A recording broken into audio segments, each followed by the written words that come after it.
Chapter 1135. It couldn't be helped. Every man wanted to show off in front of his girlfriend, and he was no exception. She and Xia Jinyuan were the only ones in the spacious house. He was standing beside her, watching her eat the porridge with a burning gaze. Yi Qian glanced at him without batting an eyelid. He lowered his head to eat the porridge with a slight smile. So Captain Xia was the one who made the porridge. He was standing there waiting for her to praise him. Yi Qian lowered her head and drank the porridge. Captain Xia, oh Captain Xia, you've teased me so many times in the past. Now it's my turn to tease you.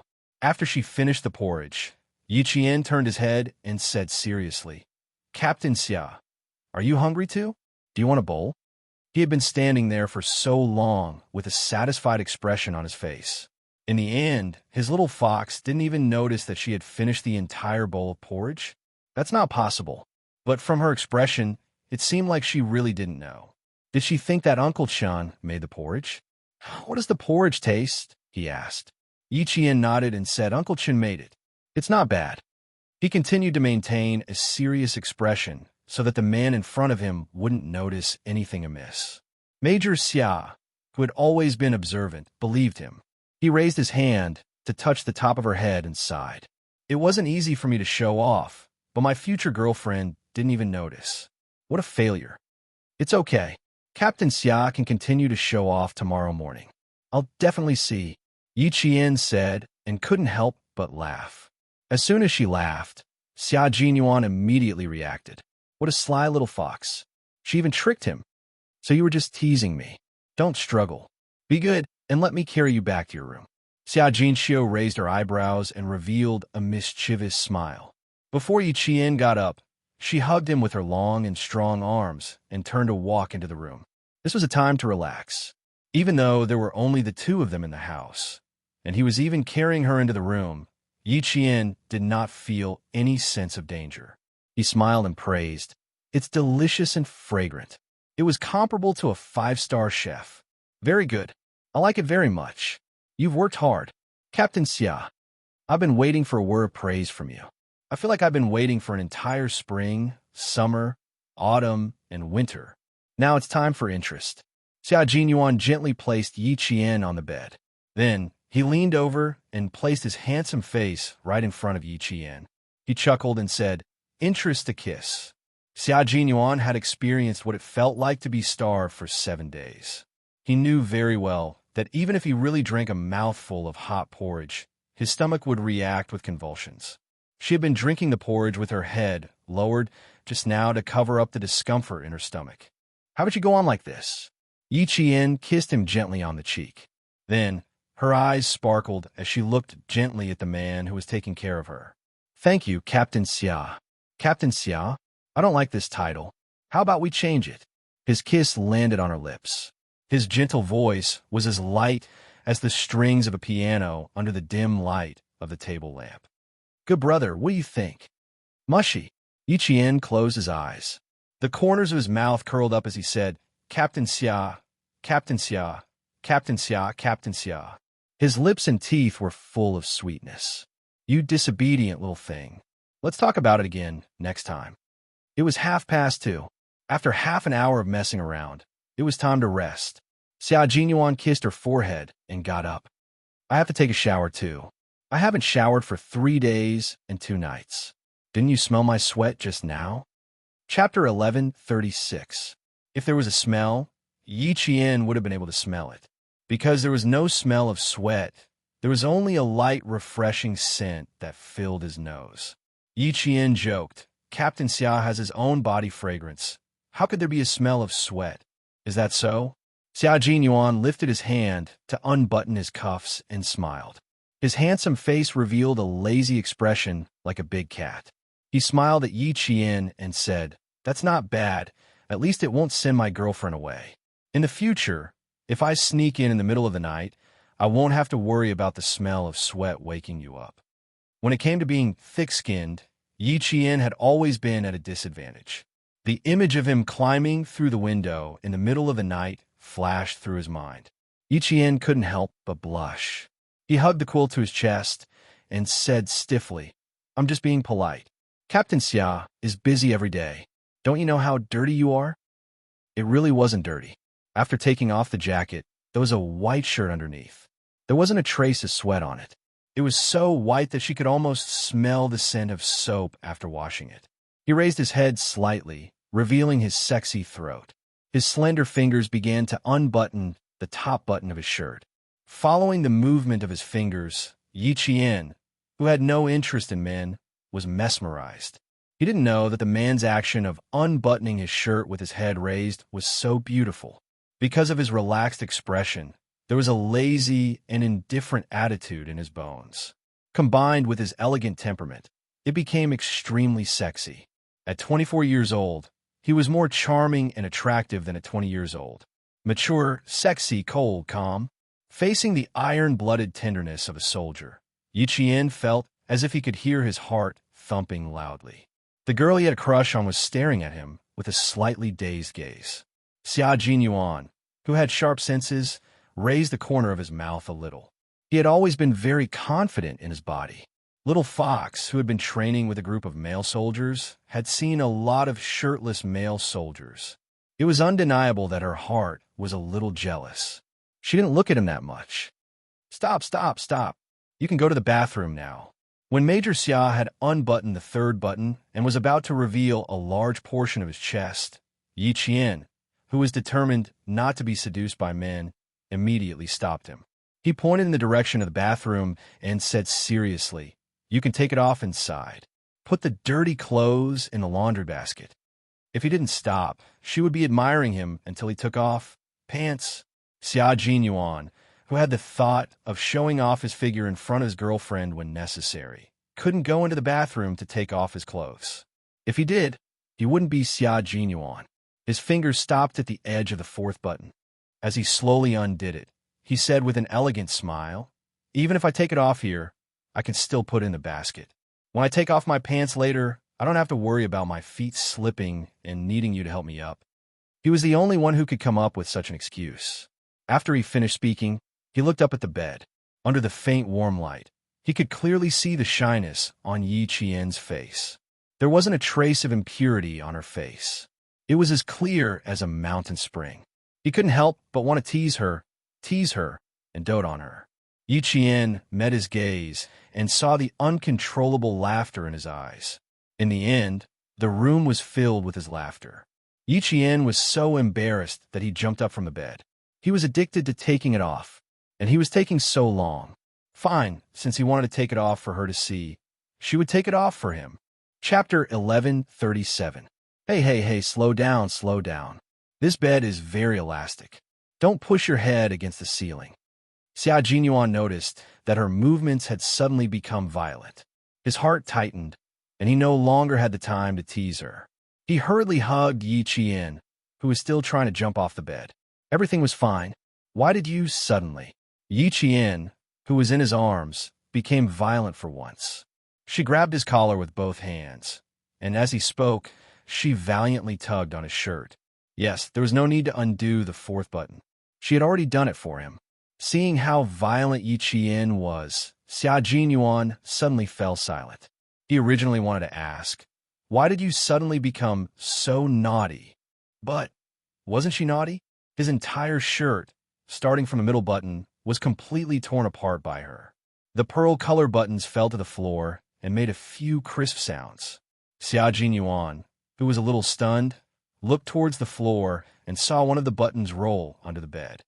"Why did you suddenly become so naughty?" Xia Jinyuan slowly finished what he wanted to say.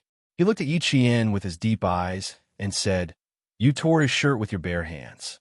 That's a little fierce." Fortunately, she was wearing a shirt. If she was wearing a t-shirt, he would probably be able to see her violent side. The scene of Yi Qian tearing his t-shirt with her bare hands flashed across his mind. The 24-year-old major felt his nose itch a little. The scene was very exciting. Yi Qian's violent actions not only tore his shirt apart, but she also grabbed his collar and took it off his shoulders. She snorted and said, "You don't have to take it off slowly for me to see. I'll take it off for you." Wasn't it just taking off his shirt? What was the big deal? She took it off for him. I've never taken off a man's shirt before. My technique is a little rusty, so I'm not very familiar with it. Yi Qian added. He wanted to strengthen his aura, but unexpectedly, Major Xia burst out laughing. Yi Qian, who had lowered his head, could clearly see the man's sexy chest rising and falling after he tore off his shirt. Every part of him exuded the wild charm of a man. It seemed that he was a little too aggressive, she thought silently. It seems that next time I have to prepare a few more shirts for you to tear. Why was the girl he liked so interesting? Raising an eyebrow, Jun Yin smiled wickedly. It just so happens that I've never taken off a woman's clothes before.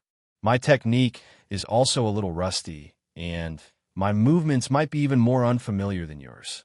Little fox, don't blame me for being too slow when the time comes. When the same words came out of his mouth, Yi Qian, who was holding back his embarrassment, blushed so much that even his ears turned red. Very aggressive, but also very energetic.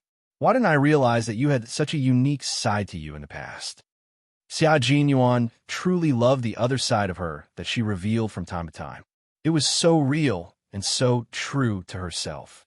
It would never be known to outsiders. He was the only one who knew the other side of the woman he loved. Just thinking about it made his heart fill with love. Yi Qian didn't want to listen to it anymore. After being aggressive, he regretted it a little. Hearing his shameless words again, the shy Yi Qian covered his mouth and glared at him. Xia Jinyuan, you're not allowed to say anymore. Shut up. Even though his mouth was covered, he couldn't stop his laughter. His eyes, which were as deep as the ocean, were filled with a gentleness that could drown Yi Qian. He looked at her for a moment and said in a low voice, I won't say anymore. I won't say anymore. Chapter 1138. Yi Jian's thin lips moved gently in her palm. They were moist, warm, and itchy. She felt as if she had been electrocuted. Yi Jian was so shocked that she quickly retracted her hand and said, Go and take a shower. Don't mention what happened just now again. Why did she tear his clothes just now? But he didn't regret it. At least she saw that he was obviously in a daze. He didn't react for at least 30 seconds and was stunned by his own actions. Since I'm a good person, why don't you take off my entire shirt? With his shirt hanging from his shoulders, Xia Jinyuan continued to shamelessly discuss the fun of tearing clothes with your bare hands. His dark and deep eyes were like an ancient well, and he smiled at Yi Qian with a dark and bottomless gaze. You're unfamiliar with the craft. Practice a few more times, and you'll be able to master it one day. As he spoke, the corners of his lips curled into an ambiguous smile. He leaned close to Yi Jian's ear and whispered something softly. Yi Jian did not even think twice before biting his shoulder. Xia Jinyuan, you hooligan. You're calling me a hooligan in your heart, aren't you? Little fox, when two people are in love with each other, it's not called being a hooligan. It should be called being in love with each other. Her bite was as light as a puppy's lick. She couldn't bear to let him feel pain. She bit him, and he said what he wanted to say in his heart. His cheek gently rubbed against her ear. Under the warm light, their intertwined figures rubbed against each other. Time seemed to have stopped, and the air was sweeter than honey. Xia Jinyuan was a man of grace, gentlemanly, and responsible. However, he also had a common problem with all men, domineering. But there was something different about his domineering nature. It wasn't the kind of domineering that meant what he said, but the kind that meant what he said. It made Yi Qian feel that his sincere, domineering nature contained the happiness of being pampered and cared for. He had just said, Man, there are too many people in his life, but the only one he can truly hold in his arms is his own woman. He doesn't know how to love her, but he will try his best to love her and let her know that he loves her. He will put his love into action. As a normal man, it's normal for him to have certain thoughts about the woman he loves. He hopes that one day he can explore it with her, and he also hopes that she will accept it and not run away. The premise is that everything is based on her willingness. All along, Yi Qian felt that he wasn't someone who was easily moved. But after hearing this, he couldn't deny that he was very, very tempted. She loosened her mouth and rested her head on his shoulder. She mumbled, Your muscles are so hard. There's a little taste of salt and meat. How much did he want to eat meat? Hugging Yi Jian, who was so skinny that she hurt his hand, he stopped talking about adults. He had no choice. The little fox in his arms was no longer the little girl he first met. She should know what an 18-year-old adult should know. Bear with it. If you really want to eat, I don't mind you taking a few bites of me. Be good and go back to bed. If you don't want to sleep, you can read a book. Let's talk after I take a shower. After sleeping for a few hours, Yi Qian didn't feel sleepy. They hadn't talked for a few months, so it was good to sit and chat. Xia Jinyuan also took a quick shower. 3 minutes later, he was wearing the same fitness shorts as Yi Qian. He walked over lazily, exuding a cool aura. Turn on the light and read a book. The desk lamp is too dim. It hurts my eyes. Chapter 1139. I'm just looking through it. I don't plan on looking at it for long. After knowing each other for so long, Yi Qian could clearly feel that the topics of their conversation had changed drastically, and there was a natural intimacy between them. Looking at Xia Jinyuan, who was sitting next to her and emitting steam, Yi Qian smiled and said, "You'll smell better after taking a shower." It was just past May, and the temperature in the middle of the night was cool and comfortable. Both of them were in good physical condition, so they didn't need to cover themselves with a blanket. They leaned against the headboard with a pillow behind them and chatted in a low voice. After some sweet tenderness, they started to talk about business. From July to August, the Navy Commando team will undergo frogman training. The Major General has already applied to the Navy for you, and now we're just waiting for their reply. If there are no accidents, you'll have to leave immediately after the college entrance examination results come out. You'll have to undergo about 10 days of basic training first. Xia Jinyuan, who was talking about business, had a cold expression on his face. You've never experienced the Navy's training before. It'll be good for you to go and learn for a month. Navy frogman training? Yi Qian's eyes lit up when she heard this. She couldn't help but turn sideways. It sounds so mysterious. Is it a special force in the Navy? Pretty much, but we're used to calling it the commando team. The instructor in charge of this training is one of the top in the entire Navy. I've worked with him twice before. The first time I trained with him, I joined my current special force, and he joined the commando team. One had ambitions in the military, while the other had ambitions in the military. After half a year of working together, they each made their own mark. Xia Jinyuan smiled faintly when he talked about the past. He's an amazing commando. During the same period, I often competed with him. In the end, even the instructor was worried. There was such an amazing person. Why was he worried? Did you guys fight? Yi Qian's interest was piqued. It wasn't because there was such an amazing person, but because she saw Xia Jinyuan's expression of appreciation for the soldiers he trained with in the same period. In her mind, Captain Xia was amazing enough. She didn't expect there to be someone who was on the same level as him. Her eager expression made Xia Jinyuan raise his eyebrows. You want to see me fight with others? Then you want me to win? Or do you want me to lose? Yi Qian smiled. He wanted to see both. You can't help an outsider, little fox. Xia Jinyuan raised his hand and gently flicked her forehead. He laughed and said, "The result you want to see is not there. After half a year of intensive training, I didn't lose, and he didn't lose either. It's a tie." Two strong soldiers walked together and were assigned to the same training team. One was wearing a white military uniform, while the other was wearing a dark green military uniform. This left a deep impression on the instructors who had trained them. He's a nice guy, but he doesn't like to talk much. I live in the same dormitory as him. I nod when I wake up in the morning, nod when I come back at night, nod when I wake up in the morning, nod when I come back at night, nod again when I wake up in the morning, nod again when I come back at night. One day, the instructor saw us like this and said, "Both of you have cervical spondylosis? I see you guys pulling your necks every day." At that time, the whole team laughed. Now that I think about it, I want to laugh too. Xia Jinyuan was not stingy with his praise for the strong soldiers in the same period. This was because Li Jinyan was indeed a soldier worthy of respect. Although the two of them were from different branches of the military, they had more or less heard about him. During the fire incident in the bay, he was the one who led his commando team into the sea, risking the danger of being burned to death to save countless people. Such a strong person who was not afraid of sacrificing himself could only be admired. Chapter 1140. Yi Qian, who was listening quietly, could feel that Xia Jinyuan really admired this person.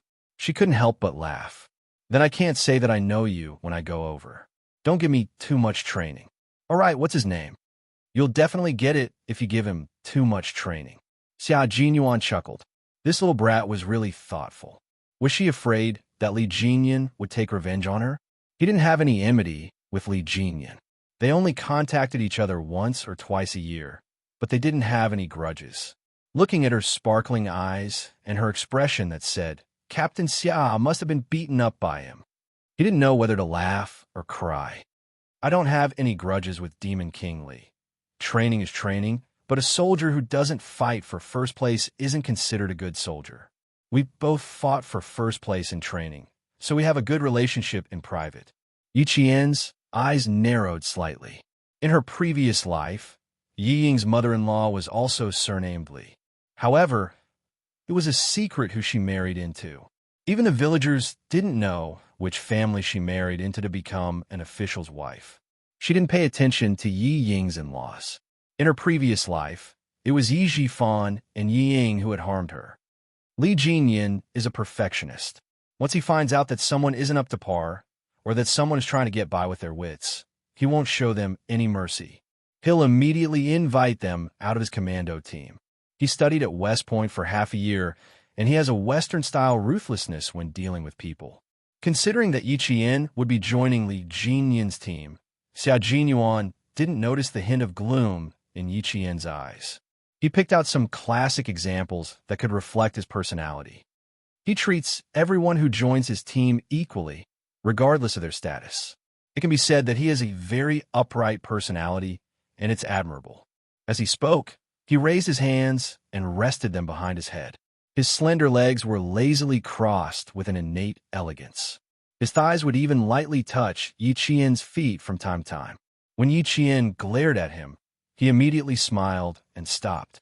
Last year, a soldier with some background joined his team. He said that he was the son of a military staff officer. That kid has some skills. He represented the country in boxing and won a silver medal. With a bit of ability and a decent background, it's hard to avoid being arrogant. On the first day, he went to the dormitory that he wasn't satisfied with. He said that he wasn't used to sharing a room with 4 people and requested for a separate room. At that time, Li Jinyan didn't say a word. He turned around and called the Navy headquarters. 2 hours later, the staff officer's son left the training camp.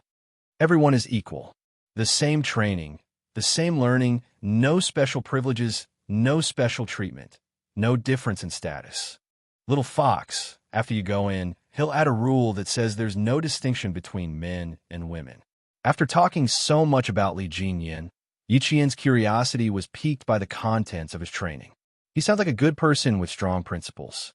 Then isn't the content of his training quite harsh? Xia Jinyuan pondered for a moment before answering. It's harsher than the soldiers think. Every year, he'll select a few commandos from the thousands of people in the Navy, and only 10 or 20 will be left. If you train in his team, 1 month's training will be equivalent to 3 months of training. Learn well and build a solid foundation. It'll be more helpful for your future training. Xia Jinyuan didn't belittle Li Jinyan at all. He even made Yi Qian feel his admiration for him. He wasn't worried at all that praising another man in front of his girlfriend would damage his own image and raise others. Chapter 1141. A confident man was never afraid of being compared to others. Xia Jinyuan was such a man. He was confident, calm, and would never doubt Yi Qian's loyalty to love, let alone his own charm. As the night deepened, the low voices gradually disappeared. The lights went out, and the night was quiet. Everyone was sound asleep. Li Jinyan hadn't fallen asleep yet.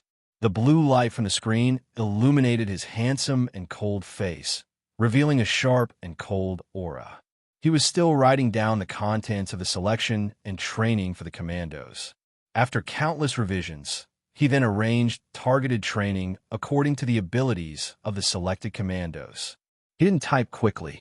Sometimes, he had to pause for a while before he could type another line.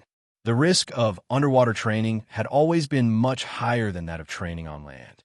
Take the training of being tied up and thrown into the water as an example. There were often students who choked because they couldn't untie the ropes in time. There were even some students who suddenly fainted after holding their breath for 2 minutes. Wait a minute, all kinds of dangers could happen. Team members are in groups of 2 and are connected by a partner rope. Each person must carry 100 kilograms of equipment and swim 30 kilometers together. At the same time, they must. A line of words appeared on the computer screen. Just looking at it made one's scalp tingle. Wouldn't it take a day and a night to swim 30 kilometers with 100 kilograms of equipment? There was a knock on the door. Then, the Navy commander walked in. "You're not done yet?" "Yes, I've finished the training for the Devil Week and the Foundation Week." "Please take a look." Looking up from the computer screen, Li Jinyin picked up the folder next to his hand and handed it over. Seaweed sent a letter saying that this batch of soldiers for the primary selection wants me to practice with them. I plan to leave tomorrow afternoon, so we can practice together tonight. The Navy commander's hand that was about to take the folder froze. Then he simply took it back. "You're doing the foundation training again?" "I'm going, so of course I have to do it. Please take a look." Li Jinyin pretended not to see the Navy commander's action and said indifferently, "Also, the Army wants to send people over. We'll talk about it when I come back." The Navy commander helplessly took the folder. After opening it, his furrowed brows loosened a little. He flipped to the back and sighed. "Jinyin, the other party is a girl. Shouldn't you soften your attitude a little? You're just a basic training night. How can a girl's physical fitness catch up to a Marine? Moreover, she's from the Army, so I'm afraid her swimming skills are only average. Listen to my advice and adjust the content slightly." "Adjust it slightly?" Li Jinyin smiled coldly and said indifferently, "Commander, I never give special treatment to anyone. Since she's here for training, she has to follow my instructions. Also, when the Army sees my training, it's still a question whether they'll send people over. The training content won't change. It's up to her whether she can persevere or not. I don't have any problems with it." This stubborn temper. Why was he so stubborn? The Navy commander glared at him. "You'll suffer sooner or later with that temper of yours. Jinyin, sometimes you need to be a little softer. Don't always act according to your own ideas." If it wasn't for his beloved general, he wouldn't even bother to say a word. His heart was tired. "Commander, you're thinking too much. I'm only targeting the training. The training can't be soft, and the enemy's artillery won't be soft either. I don't feel guilty about what I'm doing." There was no way he could continue writing tonight. Li Jinyin simply turned off the computer and stood up to speak to the Navy commander who was concerned about him. "It's getting late. You can go back and rest." Chapter 1142. Seeing this, the Navy commander let out a long sigh. "It's been hard on you, Jinyin. I know that it's normal for you to not give in. Only by being strict with yourself today will you be able to gallop on the battlefield in the future. The Storm Amphibious Frogman Commando Team has been established for less than a year. You've led your team members to many meritorious deeds. The generals of the 3 major warships are very satisfied with the results of your training. What you've done is worthy of the responsibility on your shoulders. Go and rest. I've noticed that you don't turn off the lights until 3 or 4 in the morning for the past few nights. You have to hurry up with your training, but you also have to take care of your own body." Li Jinyin, who had taken down his white Navy cap from the coat rack, paused for a moment. He put on his military cap and looked at the commander with his cold and deep eyes. "This is my responsibility. I can't let it go. What I've done is my duty. It's about training. You don't have to persuade me anymore. There's no way to take half a step back. Moreover, you know best that our country's frogman training started late and lagged behind developed countries by a lot. Now, we can only catch up with the frogmen in developed countries by working hard." The Storm Amphibious Frogman Commando Team was a brand new and the youngest force in the country's armed forces system. It had been established for less than a year. Before this, the country didn't have a specially established naval commando team. For example, the Guangzhou military region had its own Frogman special forces that belonged to the Guangzhou military region. A brigade in the Southern Province military region also had one that belonged to the Southern Province military region. However, only Li Jinyin's Storm Amphibious Frogman Commando Team truly belonged to the country's navy. This team had been established for less than a year and was the youngest force in the country's armed forces system. All the members were handpicked from the country's navy and army. Their physical fitness, skills, thinking, style, willpower, and quality were all first class. With such a young naval commando team, If Li Jinyan, as the captain, didn't strictly control it and increase the difficulty of training, how could he bear the responsibility? How could he answer to the country and the people? Facts have proven that choosing him as the first captain of this young, armed force commando team, the Marine leaders absolutely did not make a wrong choice.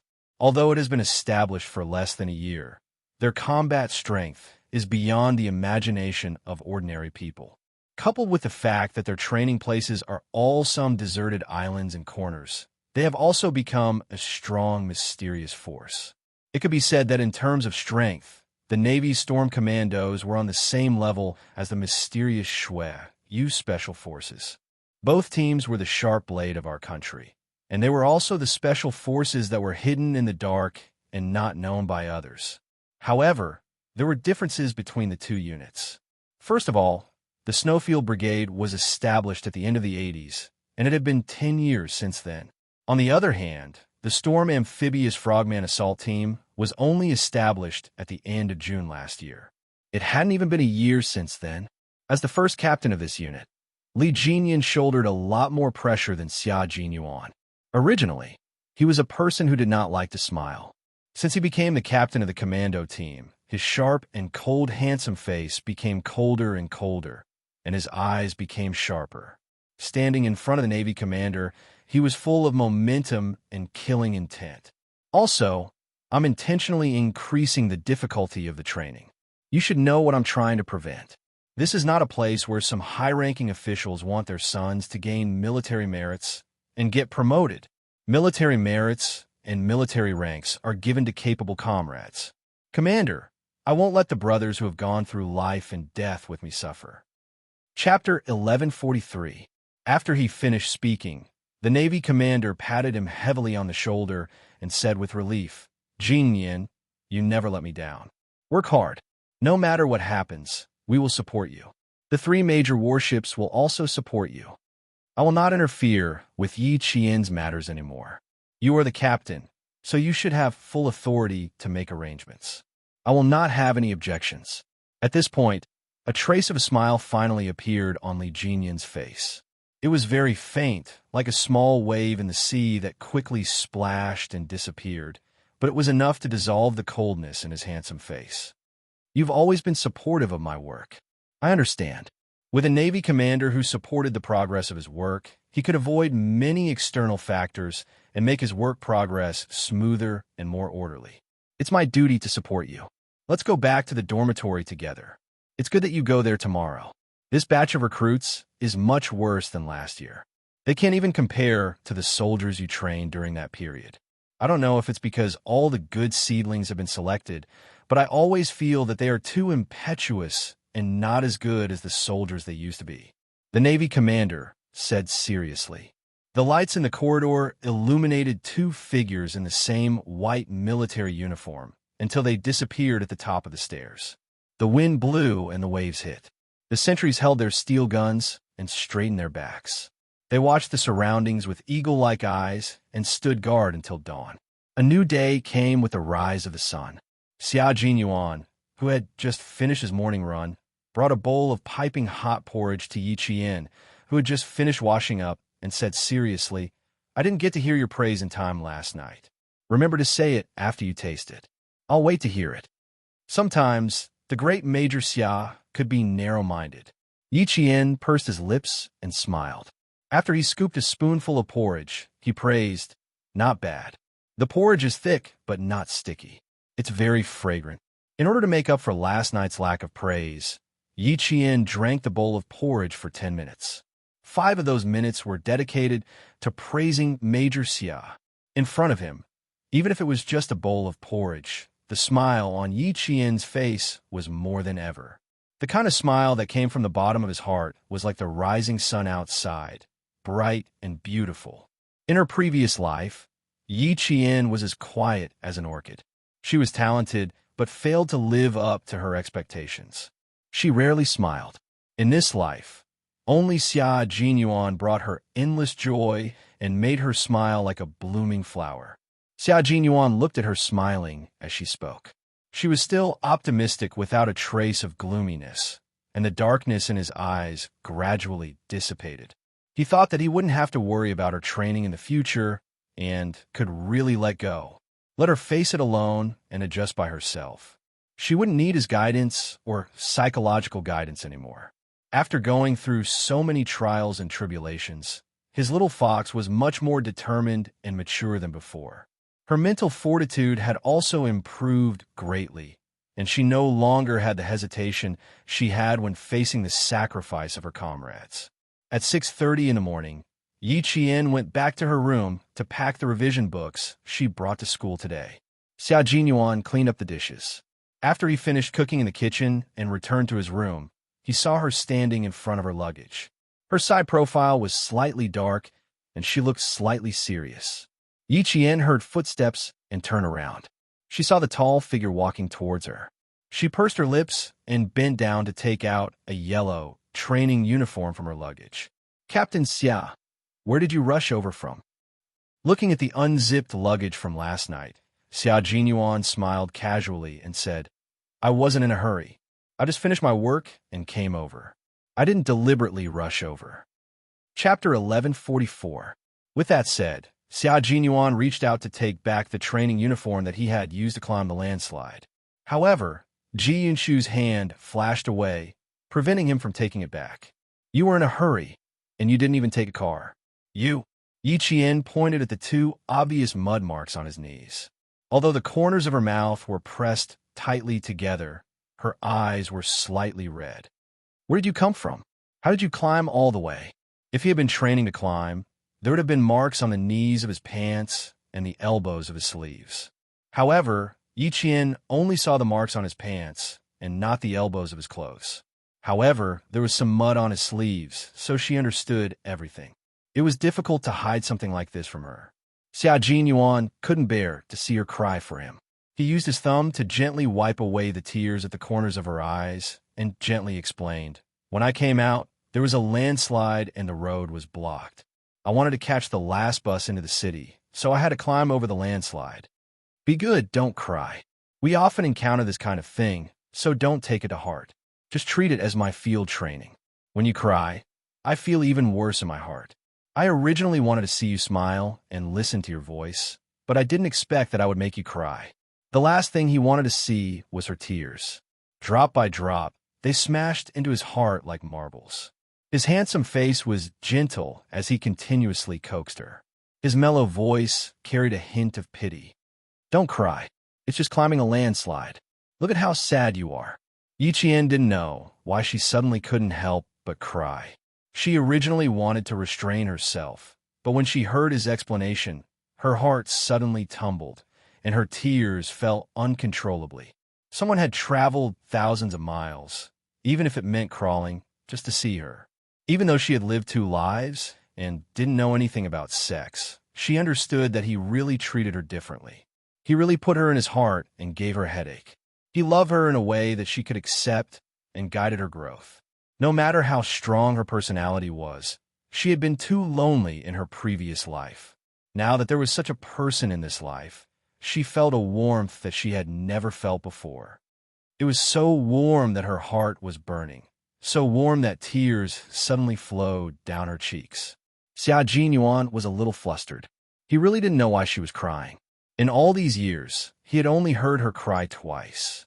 The first time was when her comrades sacrificed themselves, and the second time was right now. He really didn't expect her to cry like this. Just because he had climbed over a landslide, it had caused her to tear up in bunches. Xia Jinyuan was a natural at comforting others. He spoke in a low voice and did not repeat a single sentence. "I wouldn't be standing in front of you if something happened to me. I just wanted to see if you were okay, but I ended up making you cry. Little fox, you have to forgive me this once." He was always thinking for her, but he never considered his own hardships. Yi Qian, whose nose was slightly stuffy, held the hand that was wiping her tears. She looked up at the man whose handsome face was filled with tenderness. "Captain Xia, I will definitely take good care of myself. Just like how you take care of me, I will take good care of myself. You don't have to appear every time when my training is at its toughest. I know that you care about me a lot and are worried about me, but you really don't have to rush over every time when my training ends. I will grow as fast as possible and won't let you worry about me anymore. Yi Qian looked at the man who was crying because of her with his clear eyes. His deep, dark eyes were filled with reluctance. She tiptoed and gently planted a kiss on his chin. You're heartbroken that I traveled thousands of miles to come here. Similarly, I'm heartbroken that you've worked so hard for me. Chapter 1145. You were in such a hurry yesterday, yet you were still wearing a white shirt. You clearly put away your dirty clothes in advance and purposely put them on because you didn't want me to worry. Since you know that I would be worried, don't tire yourself out like this in the future, okay? In order to not tire Xia Jinyuan out again, Yi Qian even resorted to seducing him with her beauty. She paused after every sentence, then kissed him gently on the chin. She kissed him back and forth, whispering sweet words to him in a soft voice. It was early in the morning, but the young major's heart was already racing. His long arms wrapped around her slender waist. Xia Jinyuan kissed the little mouth that was messing with his emotions. He nibbled on her soft lips and sucked deeply. Sometimes he was gentle, and sometimes he was domineering. Her breaths were intertwined with his. Their breaths were so intertwined that they could no longer tell who was who. The sudden deep breath made Yi Qian's body tremble slightly. Her trembling hands wrapped around his muscular waist. She stood on her heels and used her lips and tongue to kiss the man who gave her a sense of security and love. Her active response made Xia Jinyuan very happy. At the same time, he heaved a sigh of relief. At least she didn't cry anymore. People always said that women were made of water. He didn't believe it at first, but now he really believed it. His little fox, who didn't even blink when she saw blood, suddenly burst into tears. Her tears fell like strings, and he was stunned for a few seconds. Last time, he was prepared when she cried for her comrades who had sacrificed themselves. This time, she cried because she had climbed down the slope. He really didn't have any time to prepare, and it was completely out of his expectations. Their relationship had been progressing well ever since the love letter, but they were still separated more than they were together, so they lacked the intimate interaction between lovers. If they really wanted to interact with each other, both of them were the type of people who could restrain themselves. They wouldn't let anything happen to them. After the kiss, the two of them pressed their foreheads against each other and quickly adjusted their breathing. Xia Jinyuan was tall, so when he lowered his head, he could see Qian's well-developed chest rising and falling right in front of his eyes. He thought to himself, this is really going to kill me. Then he closed his eyes and stopped looking at the scene that was going to kill him. Yi Qian, who exercised all year round, not only did she develop well, her body proportions were also perfect. Her legs were long and slender, her waist was slender, and her breasts were firm. Coupled with her imposing manner, she attracted the attention of boys wherever she went. When Xia Jinyuan walked her to the back door of the provincial first high school, she saw several boys looking at her. However, they didn't look like they were in love with her. Instead, they looked confused. It's only been 7 days. How did Yi Qian become so thin? Also, who was the man beside her? He had never seen it before. When another two boys glanced over again, Major Xia slightly straightened his expression and swept his gaze over them. Without doing anything, he killed the two boys and made them leave in a panic. Let's go, it's so scary. Who's that man?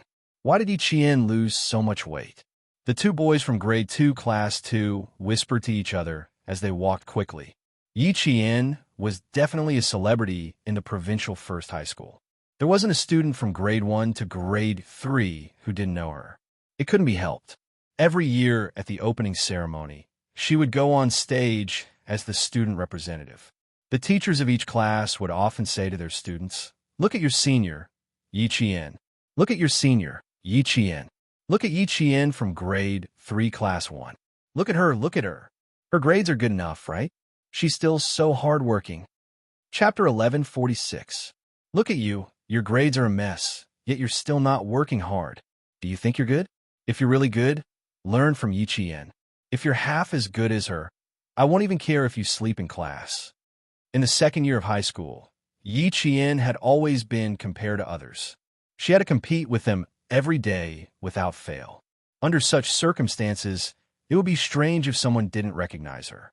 Because they recognized her, when they saw a young man with a strong aura beside her, their gazes lingered on her longer than usual.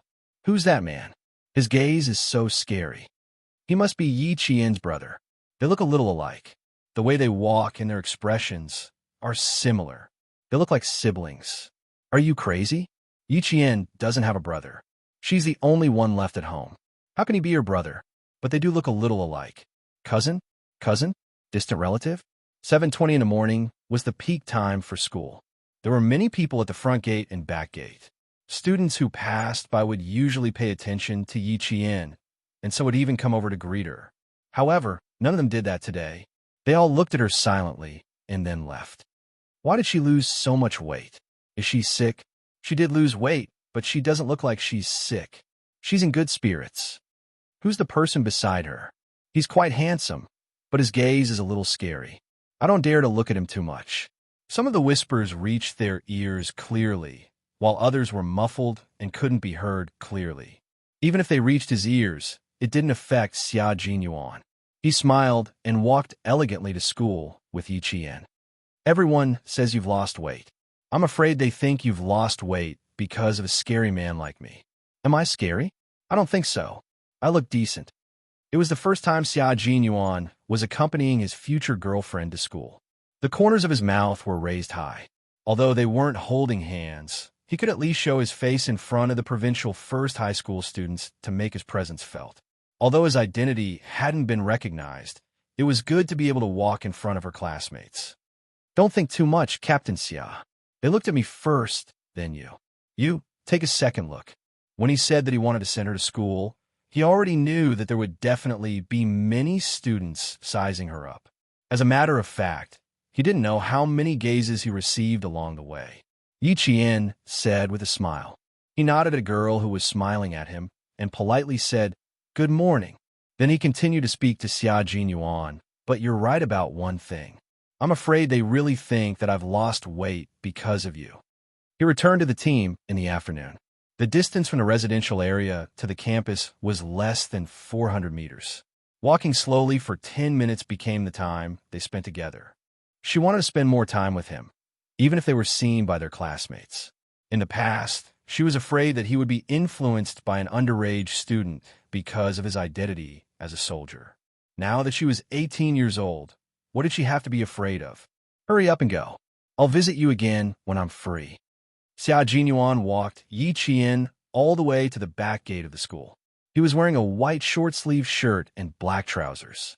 He stood by the side, looking handsome and elegant. His eyes contained a gentle smile as he watched Yi Qian enter the school. The boys would look at Yi Qian more often, while the girls would secretly look at Xia Jinyuan more often. He stood tall and slender among the students. His handsome face contained a deep and charming smile. Even if he only smiled at Yi Qian, it still made the hearts of the girls who walked past him palpitate. Chapter 11:47.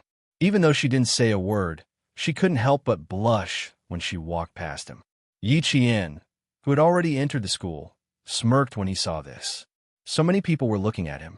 Fine, this was the first time she felt a little jealous. Captain Xia. Yi Qian walked up to him and gestured for him to lower his head with a smile. Then, under everyone's gaze, Yi Qian suddenly kissed Major Xia, who was bending down with his head lowered. Gasps could be heard all around. Both the boys and girls watched as the good student of their school, Yi Qian, kissed a man's face. I'm going to school. See you next time, my good brother. After the kiss, Yi Qian looked at Major Xia, who was stunned by his actions and felt even better. He waved at him, and amidst the gasps, Yi Qian turned around and walked into the school gate without any pressure. Xia Jinyuan was really dumbfounded. Just a second ago, he was still thinking that his identity could not be exposed. The next second, his little fox, who never acted according to common sense, kissed him. She kissed him in front of at least 30 students. After the kiss, she even called him good brother to confuse the public. The major touched the cheek that had been kissed, and the corners of her mouth curled up even higher. She even smiled at the few male students who were staring at her in horror. With a noble temperament, she elegantly left the school through the back door. That's right, his little fox finally admitted his identity. After 4 years of waiting, he finally saw the light of day. Ah! Breaking news. Yi Qian just kissed a boy at the back of the school gate. It was absolutely true. Countless students saw it with their own eyes. That's right. I'm not lying to you. It really happened. She really kissed a guy. That guy was so handsome and had such a strong aura. He was said to be Yi Qian's older brother. They did look a little alike, but they didn't know if he was her older brother. Even before the morning self-study period, news of Yi Qian kissing a guy spread like wildfire.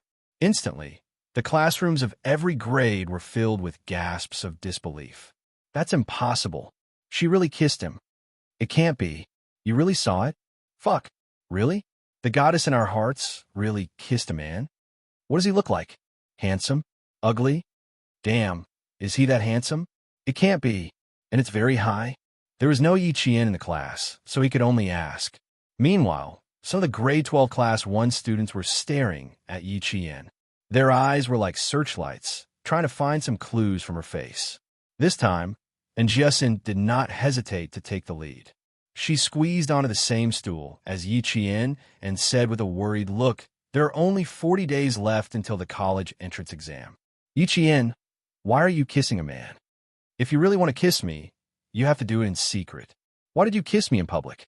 You have to pay attention to your image, okay? You have to pay attention to your influence. Let me tell you, the whole school knows about it now. Everyone knows about it. Even teacher wants to have a heart-to-heart talk with you. Just wait. I'll definitely have a heart-to-heart talk with you later."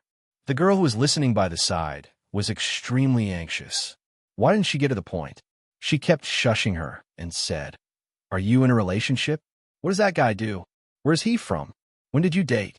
Jiasin, get to the point, get to the point." Damn, she was asking all the point. And Jiasin turned her head to glare at the girl who was urging her and said, "When did you date? Why is there no news at all? Who is that guy? Is he reliable? What does he do? Do you even know about it?" Chapter 1148. After she asked the question, all the students held their breaths and waited for Yi Qian to answer calmly. Then, someone rushed into the classroom like a gust of wind and shouted, "Holy shit, I just heard someone say that Yi Qian kissed a man who was so handsome that he angered both men and gods. She even took the initiative to kiss him. Do any of you know?"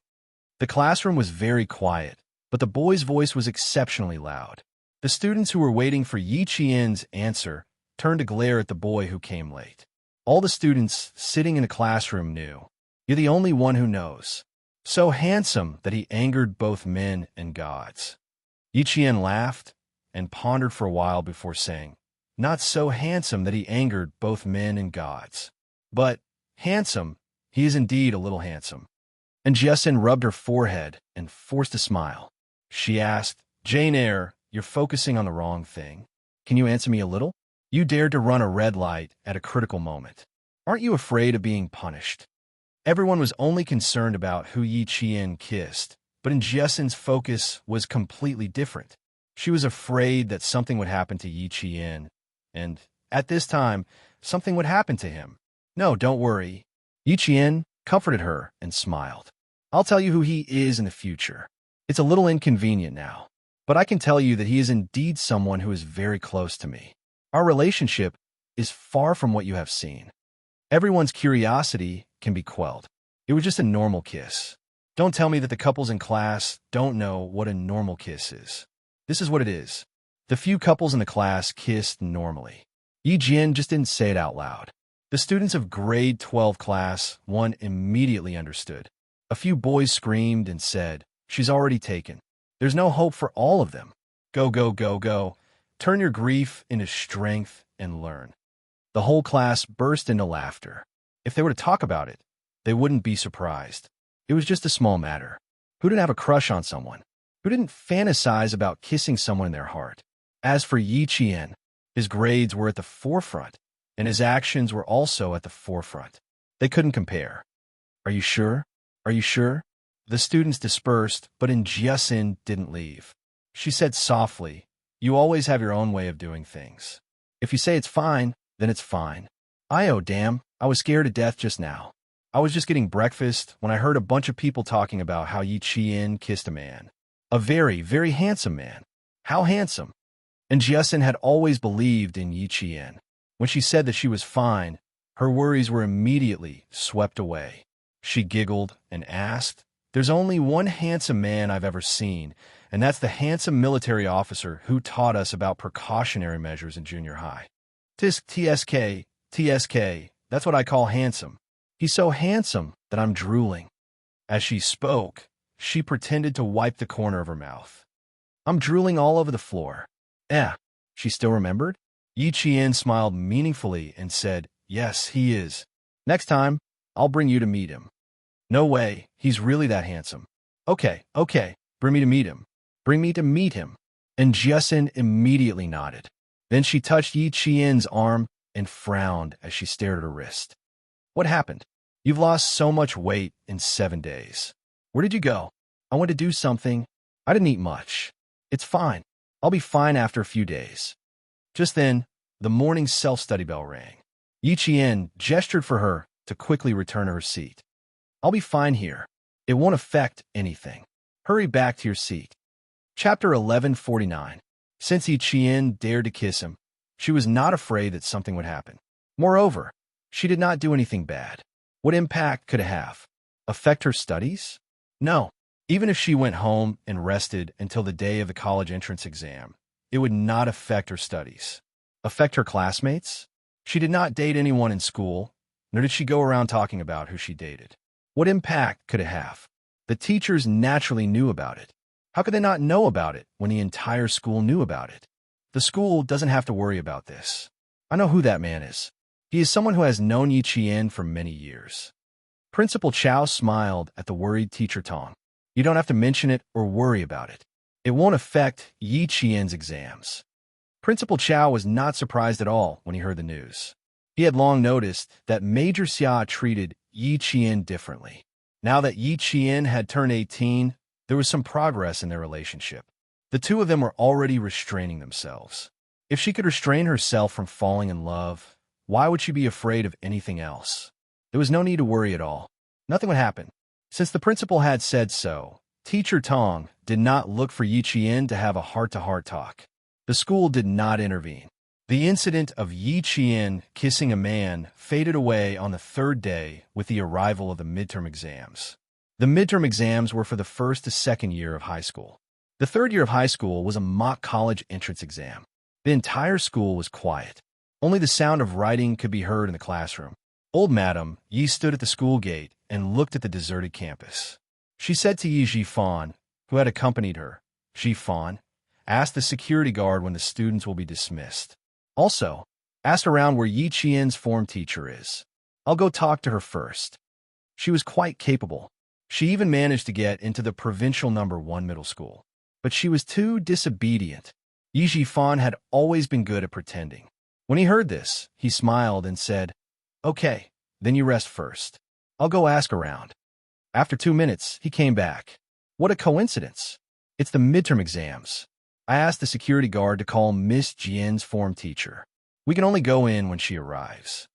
"Mom, what kind of lousy school is this? Don't you have any respect for your elders?"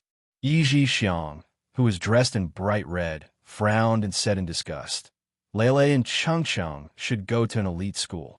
Mom, I don't like this kind of place." Yi Jifan glanced at her and said calmly, "Being able to enter the provincial first high school is equivalent to having 1 foot in the door of a university. Whether Lele and Changcheng can enter is still unknown. Here, it mainly depends on the results." "What do you mean by looking at the results?" "Donate 100 to 200,000 yuan to their school, and my 2 sons can enter whenever they want. They can even choose their teachers." Yi Xiang rolled her eyes at her brother and curled her lips in disdain. "Besides, I'm going to send them abroad to further their studies. Who asked them to stay in the country? Yaozu and I are even considering becoming American citizens." Old Madam Yi did not like her daughter's exaggeration and said unhappily, "Don't talk about things that have no basis in reality. The province's number 1 middle school is a century-old school. It's not a school you can enter just because you want to. Also, Don't keep talking about what school you want to join. I don't like to hear that. Ever since Sun Yaozu's identity was cleared, old Madam Yi clearly felt that her daughter and son-in-law did not like to listen to her. But she had no choice and could only accept it. But that did not mean that she could not do anything. She still had to deal with Yi Qian's matter. One did not want Yi Qian to ride on her daughter's head. The other did not want Yi Qian to stand out. Both of them wanted to get what they wanted, so they still had to rely on her at crucial times. Chapter 1150. The whole school was in the middle of a midterm exam. Even if the school guard connected the phone to the teacher's office, Teacher Tong could only come out after she was done invigilating the exam. The weather in May was not too hot. Sitting under the shade of a tree and chatting for 10 to 20 minutes could pass in the blink of an eye. However, Yi Zhixiang had no intention of chatting at all. After standing for less than 5 minutes, she said impatiently, "Why hasn't she come out yet? Brother, hurry her up. What is she doing? We've been waiting for so long, and there's still no sign of her." She was standing outside the school like a fool. She thought that her family valued that wretched girl a lot. "Zhixiang, go back to the car and wait. Don't walk around in front of me. You're making me dizzy." Seeing that her daughter was so impatient, old Madam Yi asked her to go back to the car so that she would not leave a bad impression on the teacher. She also wanted to play the family card in front of the teacher. She wanted to let the teacher know that it was not that the family could not tolerate Yi Qian, but that the girl was too wild and could not tolerate the family. She wanted to control the teacher's attitude first, and then let the teacher lecture Yi Qian. She wanted to see if she knew how to respect the teacher and whether she had any sense of propriety and shame. Old Madam Yi was definitely an expert in handling family matters. After learning about Yi Qian from Yi Zhifan, she immediately decided not to go to Yi Qian directly. She would go to the teacher first and ask the teacher to stand on her family's side. When the time was right, she would wipe away a few drops of tears and cry. She did not believe that the girl could escape unscathed. In terms of success, Yi Zhifan was definitely skilled in politics. However, he was not half as good as old Madam Yi when it came to handling family matters. As for Yi Zhixiang, needless to say, she had not learned anything at all. She believed that there was nothing in the world that could not be solved with money. Yi Zhixiang really went back to her imported red BMW. Old Madam Yi secretly frowned as she watched her leave. This was also the reason why she did not want to fall out with Yi Zhifan. With a brother who was an official protecting her, Sun Yaozu would have some misgivings. "Zhifan, your sister has a straightforward personality. As her brother, you should teach her more in the future. I'm old, and I can't care so much about your matters. In the future, your sister can only rely on you. I hope you'll take good care of your sister on account of how well I've treated you all these years. When Lei and Chung Chang grow up, your sister will have someone to rely on in her next life." Old Madam Yi had always doted on her own daughter. Now that she was old, seeing that her daughter couldn't keep her cool, she was afraid that she wouldn't be able to control Sun Yaozu in the future. When the time came, she would divorce and become an abandoned woman. After returning to the southern province for so long, this was the first time old Madam Yi had really put down her old face and begged her adopted son to take care of her for her sake. It could be seen that she no longer trusted her son-in-law, Sun Yaozu. For the sake of his daughter, he was willing to throw away his pride. However, Yi Zhifan smiled faintly. "Mom, you're worried that Zhixiang won't be able to protect her, but why can't I see that you're worried that no one will protect Yingying in the future? Mom, don't you think the world is still fair? Your daughter doesn't have anyone to protect her, and mine doesn't either. It's really fair." His words made old Madam Yi's eyelids twitch. That matter. She was indeed a little too cruel. She was also a little too young back then. She was afraid that her second daughter-in-law would get pregnant with a boy and take away the Yi family's assets. "You still blame me in the end." I know. Old Madam Yi let out a long sigh.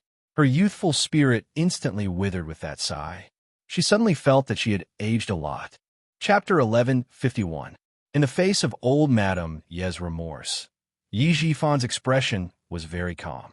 More than 10 years had passed, and the things that made him so angry that he wanted to kill someone were now over. His daughter Yi Ying's studies were good, and she was ambitious. If she really had a son, it might not be as good as a daughter. He said it just to provoke old Madame Yi. Old Madame Yi didn't know that he only wanted to provoke her. For her daughter to have a backer in the future, no matter how angry she was, she had to suppress it. What happened back then was my fault. Jifan, if you want to blame someone, blame me. It has nothing to do with your sister. Mom knows that she was wrong. Now, I can only do my best to make up for what I owe you. If you really can't let it go, then blame this old fart. Now that he saw that she had something to ask of him, he started to put on airs in front of her. Endure. She could only endure. Who knew that the seed she brought back from the side branch would be so promising? Look at what you're saying. You're my mother. How could I blame you? All right, let's not talk about the past. Yi Jifan stopped talking about it. When old Madame Yi said, "Now, I just want to make it up to you like back then," her meaning was very clear. That year, when he found out that his wife had been sterilized, he went to find old Madame Yi the night he came back. That day, many things happened one after another. It was also that night that he found out that he wasn't old Madame Yi's biological son. The reason why she didn't want her wife to have a second child was very simple. She didn't want her daughter-in-law, who had no blood relations with her, to have another boy. In order to suppress the matter, old Madame Yi proposed to split son Xueqing's pension into two parts. One for him, and the other for Yi Zhixiang. As for the jade pendant, she could pretend that she didn't see it. At the same time, she would leave the village with Yi Zhixiang and not interfere with anything, including the election of village officials. As for him, he would no longer pursue old Madame Yi's responsibility and would no longer think about having a boy. At the same time, he would use the jade pendant as a condition to watch over Yi Qian. He could give her food, but he definitely couldn't let her become a talent. After so many years of twists and turns, the only thing that could not be allowed to happen was the matter of Yi Qian becoming a talent. However, there was still one thing that he didn't understand back then. Yi Jifan thought about it and asked directly, "Big brother shouldn't be uncle's son, right? Back then, which family did you send uncle's son to?" This question made old Madame Yi's face darken. "Jifan, this wasn't part of our deal. Your uncle's son is Yi Qian's father. Something happened to him, and he died outside." Yi Jifan's expression darkened slightly. He smiled and said, "Don't be angry. I only asked because I heard that IQ is hereditary.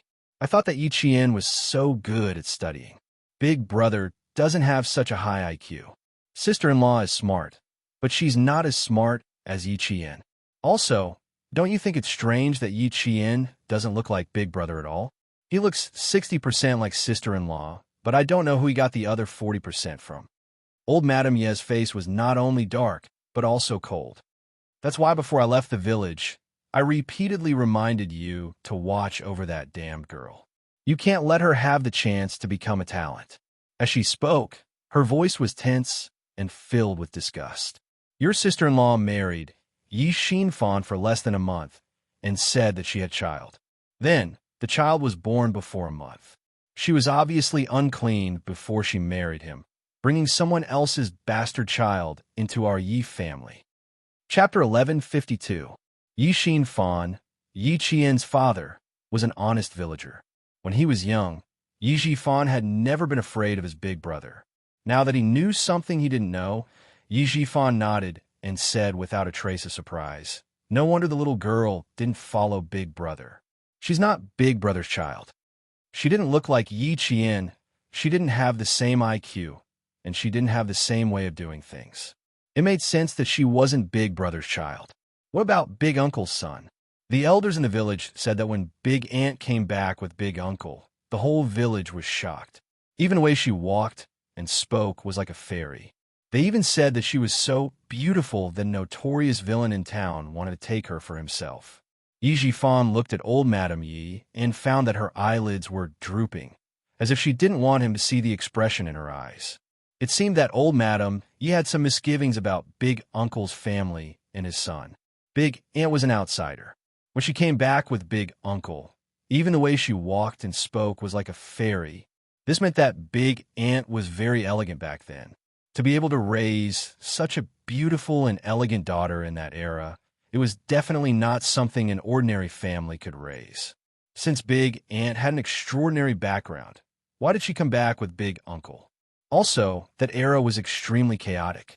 Fight the landlord, fight the capitalists. Many rich families married their daughters off to 3 generations of poor farmers. Old Madame Yi, for example, married into the family. Could it be that Big Aunt was the same? An outsider, following his uncle to a poor mountain village. Yi Jifan couldn't help but narrow his eyes as he thought about it. He had always suspected that there was someone behind Yi Qian. Could it be that Big Aunt's family found her and took Yi Qian as Big Aunt's granddaughter and raised her in secret? It wasn't impossible. Beside him, old Madame Yi, who was gradually calming down, said, "I raised your big brother for a while, so I have some feelings for him. If that little girl really is his child, I don't need you to raise her." His face lost some of its gloominess, leaving behind only disgust. "Only son Shueqing knows whose child that wretched girl is. Mom, about Annie." Yi Jifan still wanted to ask about the past, but the school bell rang, signaling the end of the first exam. Old Madam Yi directly interrupted him. "The exam is over. Go and urge the school guard to call the teacher again." It was obvious that old Madam Yi did not want to talk about her uncle's family at all. Yi Jifan felt that he had found a clue to find out who was behind Yi Qian, but he did not intend to tell old Madame Yi. When Teacher Tong returned to the office with the test papers, an invigilator who had just finished class said, "Teacher Tong, Yi Qian's grandmother from your class is outside the school. She said she has something to discuss with you." Yi Qian's grandmother? There was a trace of surprise on Teacher Tong's face. Yi Qian had a grandma. After thanking the teacher for informing her, Teacher Tong went directly to the school gate. Through the school gate, she saw an old woman wearing a modified Republic of China costume standing outside. Beside her was a woman in a red dress. Even from a distance, she could see that she was very elegant. As for the person on the right of the old woman, Teacher Tong could not help but tense up. Yi Ying's father was now a cadre in the provincial government. "You must be my granddaughter's form teacher, Teacher Tong." Old Madame Ye's round face smiled amiably. She greeted her with a kind expression. "Teacher Tong, thank you for making the trip. I am Yi Qian's grandmother. I haven't seen my granddaughter for a long time, and I miss her very much. Sigh, I just wanted to come and see if she was doing well." Chapter 1153. As she spoke, she raised her hand to wipe the tears from the corners of her eyes. Teacher Tong saw that this elegant old lady was using a silk handkerchief to wipe her tears. She then looked at the old lady's clothes. There was not a single wrinkle on the old lady's clothes. There were delicate flowers embroidered on the sleeves. She wore a navy blue pleated dress that was long enough to reveal the toes of her shoes. As she looked down, Teacher Tong realized that the old lady was even wearing embroidered shoes. She was obviously rich. Such a rich grandmother coming to her door. Teacher Tong's heart skipped a beat. She maintained her composure and said politely, "You're too kind. As far as I know, Yi Qian is an orphan." Before the second year of the Lunar New Year, she had been living with Mr. Yi. As for her grandmother, "I'm sorry, old madam, I've never heard of her." "Teacher Tong, can we talk inside the school? There are some things that can't be explained clearly while standing." Old Madam Yi could tell that the teacher was protecting Yi Qian. Well, that brat's grades were not bad. Teachers would always protect good students. Yi Jifan said, "Teacher Tong, I miss my granddaughter. I came all the way here just to see Yi Qian. If you think there's a problem, you can ask me and verify if my mother is Yi Qian's grandmother. How about that?" Teacher Tong could not help but laugh. "Mr. Yi, you're exaggerating. I don't need to verify anything. It's just a routine understanding. As teachers, we have the responsibility to protect the safety of our students." She really couldn't believe that such a dignified grandmother would suddenly appear. How could she not be suspicious? "Teacher Tong, are you afraid that we'll kidnap Yi Qian or something? My mother and I sat in the car for more than 10 hours just to see Yi Qian." "What? Is your teacher going to stop a grandmother from seeing her granddaughter? You're being too nosy." Yi Zhixiang's tone was particularly aggressive. Teacher Tong said in a low voice, "Madam, I'm a teacher. I have my responsibilities. Please be more polite. Thank you. Yi Zhixiang's face turned red, then white. If it wasn't for old Madame Ye's words, she probably would have gotten serious with Miss Tong.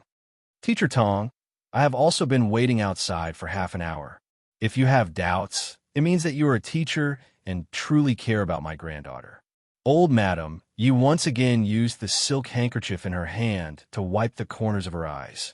Her voice was choked with sobs as she said, "This child has had a hard life, but it's all thanks to you. With a good person like you taking care of her, she grew up smoothly. Thank you so much. Thank you for taking care of my granddaughter. Thank you. Thank you." Seeing an old woman apologizing, crying, and thanking her from time to time, Teacher Tong, who was a little vigilant, finally invited the three of them to her office. Yi Qian still has an exam later, so it's not convenient for me to bring you to see her. Let's go to the principal's office first and wait for her to finish her exam before we call her over. Teacher Tong had always been cautious when it came to Yi Qian.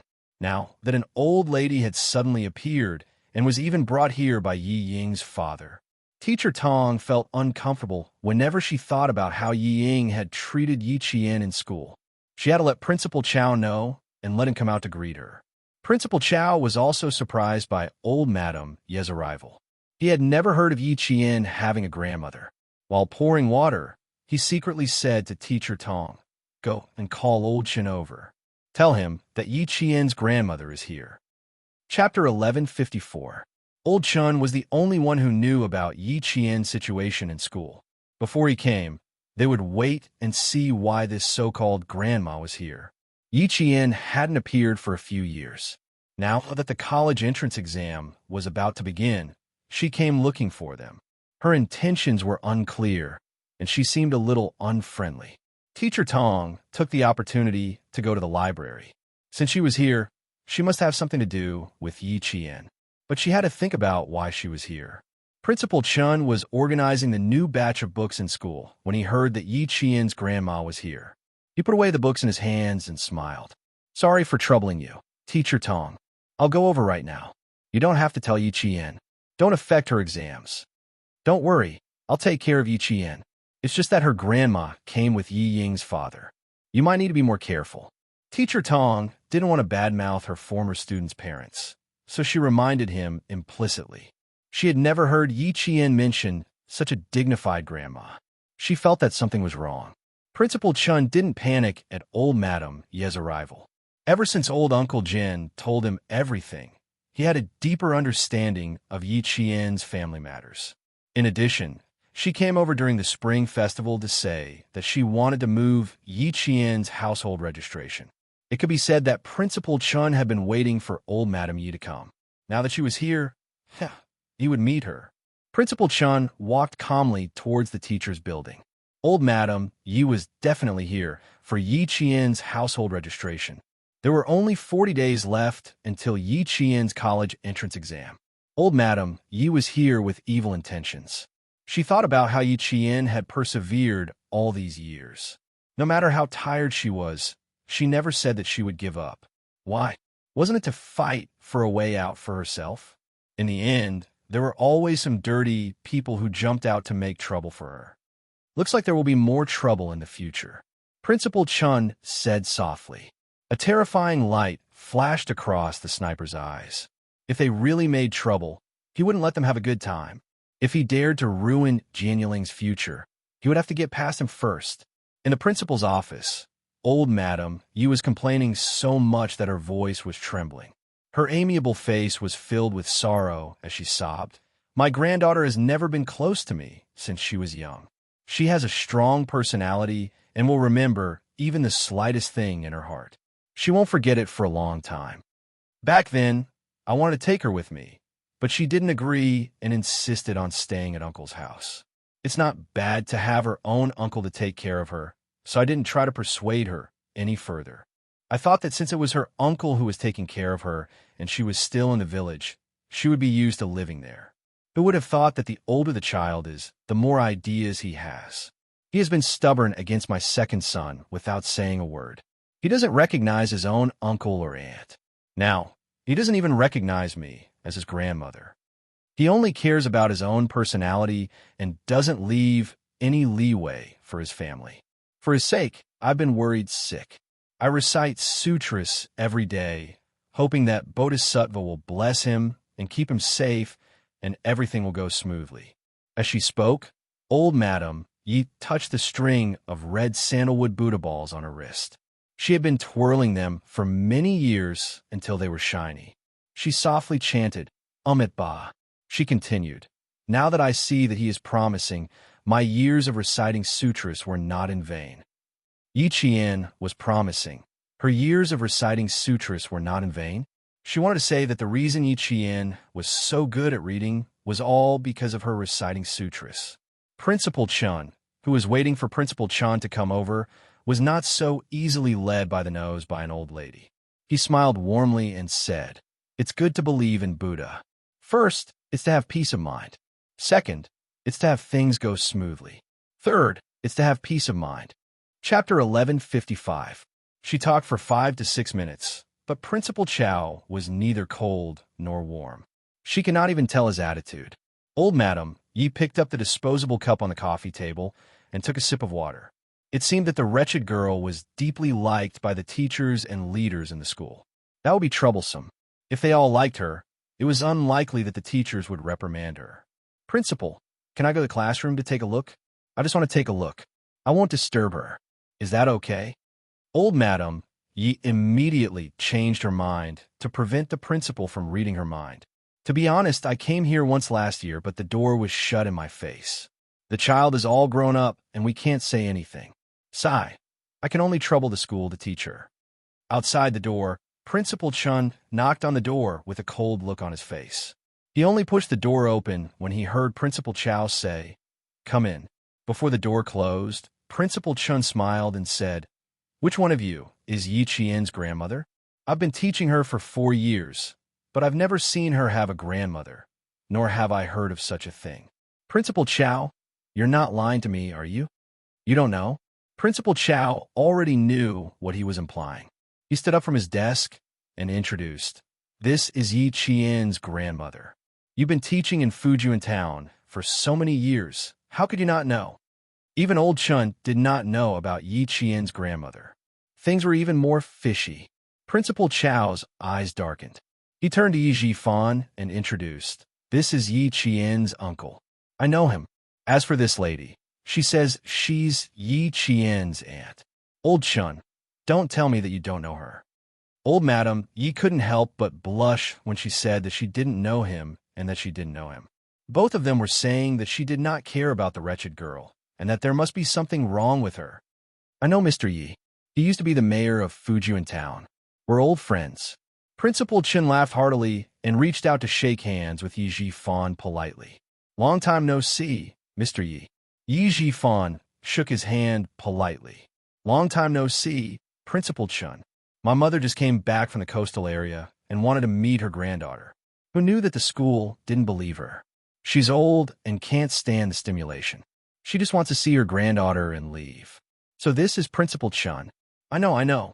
Old Madam Yi stood up. Halfway through her sentence, she wiped the corner of her eyes with her handkerchief. I know. You've been taking care of my granddaughter. Thank you so much. It was another person who took care of the wretched lass. He didn't look like someone who was easy to get along with and talk to. Strike first to gain the initiative. Let's see what he has to say. Was there any justice in this world? A grandmother who came to visit her granddaughter was treated as a swindler. If she wasn't allowed to look, she wouldn't leave school today. Principal Chin sat in the guest chair and smiled faintly at old Madam Ye's gratitude. This is Miss Jian's grandmother. She doesn't look like her grandmother. She and Miss Jian seem like people from 2 different worlds. Old Madam Yi is dressed in a dignified manner. Miss Jian doesn't look like old Madam Ye's granddaughter at all. The school uniform is the same throughout the year, and the school grants are all used to buy learning materials. Every dollar and a dime is spent. Hearing this, old Madam Ye's heart tightened. Not good. The man in front of her probably knew what was going on at home. She lowered her gaze slightly and looked at her own clothes. Old Madam Yi secretly gritted her teeth. Chapter 1156. No wonder the brat was becoming more and more disobedient. She had someone guiding her. No, I must get the brat's household register today. Otherwise, if I let her go out again, she'll be a troublemaker in the future. She'll definitely be rebellious and make the family restless. Chun, old madam, you wanted to interrupt and speak up for herself. But Principal Chun looked up slightly. The hostility in his eyes was so strong that old madam Yi almost bit her tongue. Principal Chun continued calmly. Little Jian is studying in the town's middle school. I've observed her secretly. A pair of sandals has to be worn for 2 years, and a pair of canvas shoes has to be worn for 2 spring, autumn, and winter. On the other hand, Mr. Ye's daughter has new clothes and shoes all year round. It's obvious that she's loved by her grandmother and loved by her parents. Old madam, I'm afraid you've got the wrong person. Little Jian is a poor brat. How could she have a grandmother like you? I'm old and my memory isn't so good. And Mr. Yi, you're a cultured person. You should know that the college entrance examination is coming soon. Third-year high school students have to work hard in the last 40 days. No matter what happens outside, it shouldn't affect the student studies. If I remember correctly, your daughter, Ying, should be. Throughout, Headmaster Chin spoke with a smile and did not say anything inappropriate. Literally speaking, he was just stating a fact and did not have any other intentions. He only wanted to express his own opinion and did not make any personal attacks. Those who weren't familiar with him wouldn't think too deeply about it. They would think that the old madam was old and confused. Those who knew the inside story would be able to understand the meaning behind her words. You, as a grandmother, dress so well, eat so well, and drink so much. On the other hand, your own granddaughter doesn't have a pair of new shoes or new clothes all year round. Even her school fees are funded by the school. How dare you jump out and say that you're Yi Jian's grandmother? Principal Chun had a good grasp of the rhythm of his words. There were a few times when old Madam Yi and Yi Zhixiang wanted to interrupt, but they were blocked by his next sentence. They could only listen the whole time and didn't have a chance to interrupt. After he finished speaking, old Madam Ye's face was very pale. This man knew everything about her family. He knew everything. If she continued, it would be a sophistry. No, I can't play the family card anymore. I can't play it anymore. If no one knew the inside story, she was confident that she could persuade the teachers. Now that there was someone who knew the inside story, the more she said, the more it would arouse the disgust of the school leaders and teachers. She had to change her method. Old Madam Yi was still trying to figure out a way to regain control of the situation when Yi Zhixiang couldn't help but say, "Is it necessary for all of you to know whether or not my mother is Yi Qian's grandmother? We're only looking for Yi Qian, not you. I advise you not to stretch your hands too far. Don't meddle too much. What do other people's family matters have to do with you?" Yi Zhixiang, who was finally able to speak, pulled a long face and scolded with arrogance. "This is my family's business. Why are you, an outsider, interfering?" Old Madam Yi did not stop her. Apart from the fact that her attitude could easily be caught, her daughter was telling the truth. Why should she let an outsider interfere with her family's business? Principal Chun glanced coldly at Yi Zhixiang. His eyes were filled with the hidden ruthlessness of a sniper. Yi Zhixiang was so frightened that her heart skipped a beat. She couldn't maintain the arrogance on her face. Chapter 1157. As an outsider, it's not appropriate for me to meddle in your family's affairs. Moreover, I don't even know you. Why would I meddle in your family's affairs? Compared to Yi Zhixiang's rude and arrogant attitude, Principal Chun was much more cultured. Since you've mistaken me for someone else, then there's no need to look for Yi Qian. Principal Chun, I'm ashamed of what you just said. All these years, I really haven't fulfilled my responsibility to take care of my granddaughter. I also didn't think that she would run away from home because of her aunt. The corners of old Madam Ye's eyes were red from all the rubbing. She no longer tried to explain why she didn't take good care of Yi Qian. Instead, she cried bitterly and said that it was all her fault. I'm already old, and I don't care about that much. I just want to see my granddaughter. Principal Chow, I'm begging you. Let me see my granddaughter. Yes, I miss her so much. I haven't been home for a few years.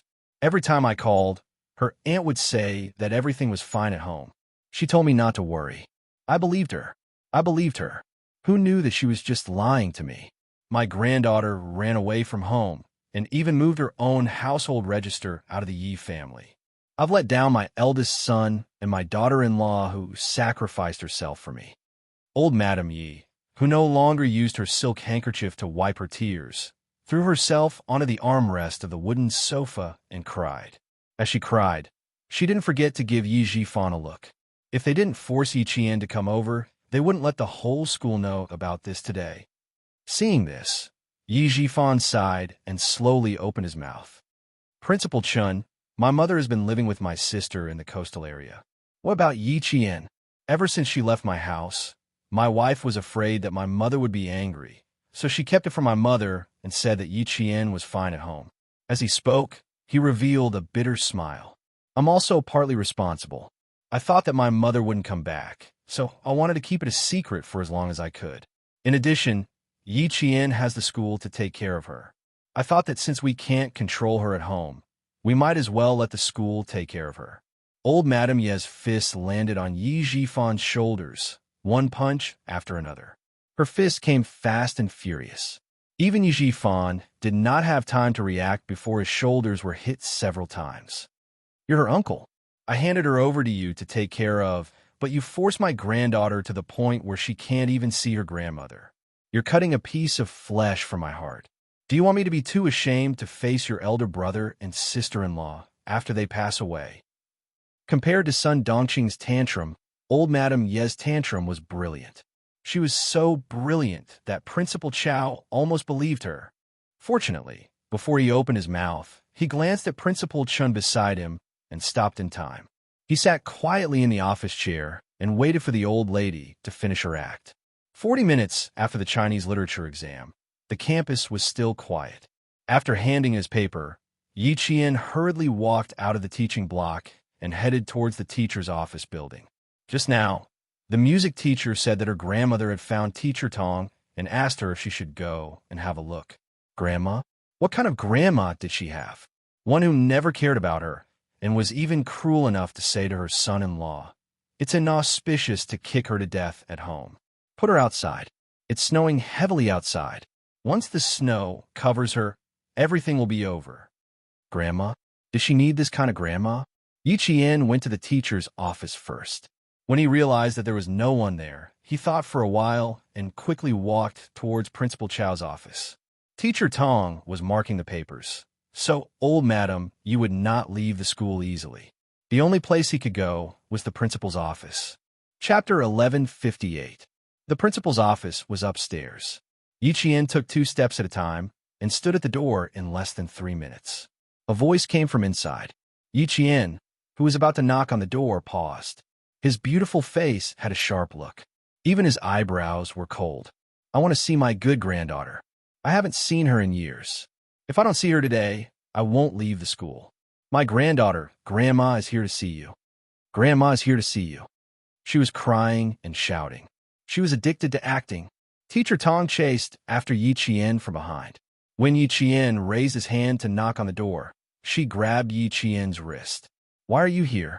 Go back to the classroom for the exam. Leave the adults' matters to the adults. Don't worry about the children's matters. Seeing Teacher Tong and old Madame Ye's shameless crying, Yi Qian pursed his lips and said softly, Teacher Tong, the person inside is indeed my grandma, but she can't be considered my grandma. My family situation is a bit complicated. If I didn't come, I was afraid that Principal Chow and Uncle Chen wouldn't know the truth and would be blamed by old Madame Yi. She took down a key that was hanging together with the name tag. Teacher Tong, can I trouble you to go home and get something very important for me? She said softly what she needed to get. Teacher Tong's expression changed immediately. She said in shock, Yi Qian, what do you want to do? Why do you want to get it? I don't understand your actions. The thing she needed to get was extremely important. Even as a teacher, she was shocked. I don't know if it will be useful, but listen to her crying for no reason. She even mentioned my parents. She said that they didn't take good care of me and that she let them down. Teacher Tong, they came today. The crying inside became louder. Old Madame Yi cried. I couldn't even protect my eldest son's only child. I don't even have an account. I moved out to be someone else's daughter. I don't have the face to see anyone, and I don't have the face to see my eldest son who passed away so early. Today, they came here to take my household register. If my household register falls into the hands of a group of people who don't want to see me well, Teacher Tong. Before Yi Qian could finish speaking, Teacher Tong took the keys from her hand and said, "Okay, I'll ride the bicycle there. Bring it over as soon as possible. Your parents' spirits in the netherworld will definitely not watch you be harmed by a group of heartless relatives." After Teacher Tong left, Yi Qian knocked on the door with a cold look in his eyes and said in a clear voice, "Principal Chow, I'm Yi Qian." With Yi Qian's voice, the crying in the office stopped abruptly. Headmaster Chen's eyes darkened. Who told Jian Yuling about this? She came here to distract her during the exam. Before Principal Chow could say come in, old Madam Yi, who was still acting, stopped crying. She stood up and rushed to the door. As she opened the door, she called out, "My dear granddaughter, my darling." It seemed that she was so excited by Yi Qian's arrival that she was incoherent. When the door opened, Yi Qian saw a figure in a good mood rushing towards him. He leaned slightly to the side and avoided old Madam Ye's hug. He nimbly slipped into the office. Old Madam Yi almost fell to the ground when she missed. It took her a lot of effort to stabilize herself. When Yi Zhixiang saw Yi Qian coming in, her eyes were filled with unconcealable hatred. "Yi Qian, do you have any conscience? You little bastard, where did you study? If anything happens to my mother, I'll never let you off." Chapter 1159. She said, "My mother, not your grandmother." Principal Chow's eyes flashed. He could tell from her words that their relationship wasn't just bad. Yi Qian's family didn't treat her as family. No wonder old Chun didn't say anything nice. She was ostracized by her family at such a young age. Fortunately, she met old Chun. Otherwise, her life would have been ruined. In her previous life, Yi Qian was controlled by son Dongqing and Yi Ying. She didn't meet Principal Chun, so her life was ruined. Principal Chow finally had an idea. He pretended to be scared and said to Yi Qian, "Yi Qian, hurry and help the old lady up. It doesn't matter if she's your grandmother or not. We have to respect the old and love the young." "I'm sorry. I'm not used to interacting with people I'm not familiar with." Yi Qian readily apologized and said to Zhixiang, "It's because I'm educated that I know how to be polite. That's why I'm standing here today and didn't quarrel with Madam Yi." Hearing this, Yi Zhixiang didn't raise her hand to slap Yi Jian like she did in the hotel last time. Instead, she glared at Yi Jian and hurried over to support old Madam Yi, who was feeling a little dizzy. "Mom, why are you sitting up? Don't you know that you have high blood pressure and can't get up?" Her voice was neither loud nor soft. It was loud enough for everyone in the office to hear. "No matter how agitated you are, you have to take care of your body. Don't make me and my brother worry." Yi Zhifan, who was called out, said calmly, "Mom, Yi Qian is here. Sit down and talk." She then looked at Yi Qian. "You can refuse to acknowledge me as your uncle, but you can't refuse to acknowledge your grandmother. Your father is her son, and you are her granddaughter. There's no granddaughter in the world who doesn't acknowledge her. You're already in your 3rd year of high school. You can't be as ignorant as you were when you were in your 2nd year of junior high school. Also, you said that after studying, you know that people need to be polite. Since you know that, you should know that you can't make your grandmother sad." Principal Chun did not like what he heard. He looked at Yi Zhifan with a faint smile. "Mr. Yi, you're wrong again. Compared to Yi Qian, who was taught by Uncle Jin and me, Yi Qian is more sensible and polite. No matter what, Yi Qian will always look at the big picture." "Principal Chun, let's talk about Yi Qian now. Please don't mention my daughter again." Yi Zhifan's face turned cold as he said in a low voice, "My daughter is not your student, nor is she a student of the province's #1 middle school. What right do you have to say that my daughter is not as good as Yi Qian? Then, may I ask, what right does Mr. Yi have to say that I'm rude?" Yi Qian interrupted. "I have no relationship with Mr. Yi. What right do you have to say that to me?" Yi Zhifan, who choked on his words, bit his cheeks and began to put on weight. His handsome face was not as handsome as it was when he was young. Instead, it was covered with a thick layer of haze. After a while, he replied, "You have a sharp tongue." He still had to consider his status in front of Principal Chow of the province's #1 middle school. After all, the province was holding an education conference, and principals of famous schools often interacted with high officials like the provincial governor. If one day he mentioned this to the provincial governor and made things difficult for him, he would inevitably be criticized. Old Madame Ye's cloudy eyes became even darker. Her legs seemed to tremble as she sat down. She stared at Yi Qian without blinking, as if she was looking at someone else through him. She looked like her, even more so than the last time she saw her. She looked exactly like her mother, who had passed away early. Her facial features were similar, but she was more delicate, more beautiful, and more charming. Chapter 1160. Her temperament was similar, but she was even more stubborn than her mother. Looking at this face, old Madame Yi recalled how Sun Xueqing didn't listen to her and didn't listen to her mother-in-law's teachings. The anger in old Madame Ye's heart wouldn't dissipate. Great, she hadn't disciplined anyone for many years. She didn't believe that she couldn't discipline an 18 or 19-year-old girl today. Jifan, it's fine, it's fine. As long as our little girl is happy, it's fine. Mom is old, it's nothing to be wronged. Old Madame Yi gently wiped her tears. She quickly wiped the corners of her eyes with a silk handkerchief embroidered with lotus flowers and scriptures. She held it in her hand, ready to wipe her tears at any time. Her gaze fell on Yi Qian for a long time. When Yi Qian raised his eyebrows and looked over, old Madame Ye's eyes moved slightly. She stared meaningfully at Yi Qian again before calmly looking away. No matter how good she was only 18 or 19. She wanted to see how she could maintain her image as a good student in front of the principal. Teacher Tong knocked on the door with a black backpack. When she came in, the atmosphere in the office was at its worst. Yi Qian ignored old Madame Ye's words with his cold attitude. He even snorted disdainfully. Yi Jifan, on the other hand, saw a trace of interest. The older the ginger, the spicier it was. Old Madame Ye's methods came one after another. She was much better than Sun Dongqing, who only knew how to make a scene. Who knows? Maybe he could really get Yi Qian's household register today. As long as he got the household register, he could openly change her university aspirations as her guardian. She wouldn't even be able to attend a third-rate university. After witnessing Yi Qian's power at Caesar Hotel, Yi Zhixiang, who had some misgivings, chose to remain silent. She slanted her eyes and looked over with disdain, waiting to watch a good show.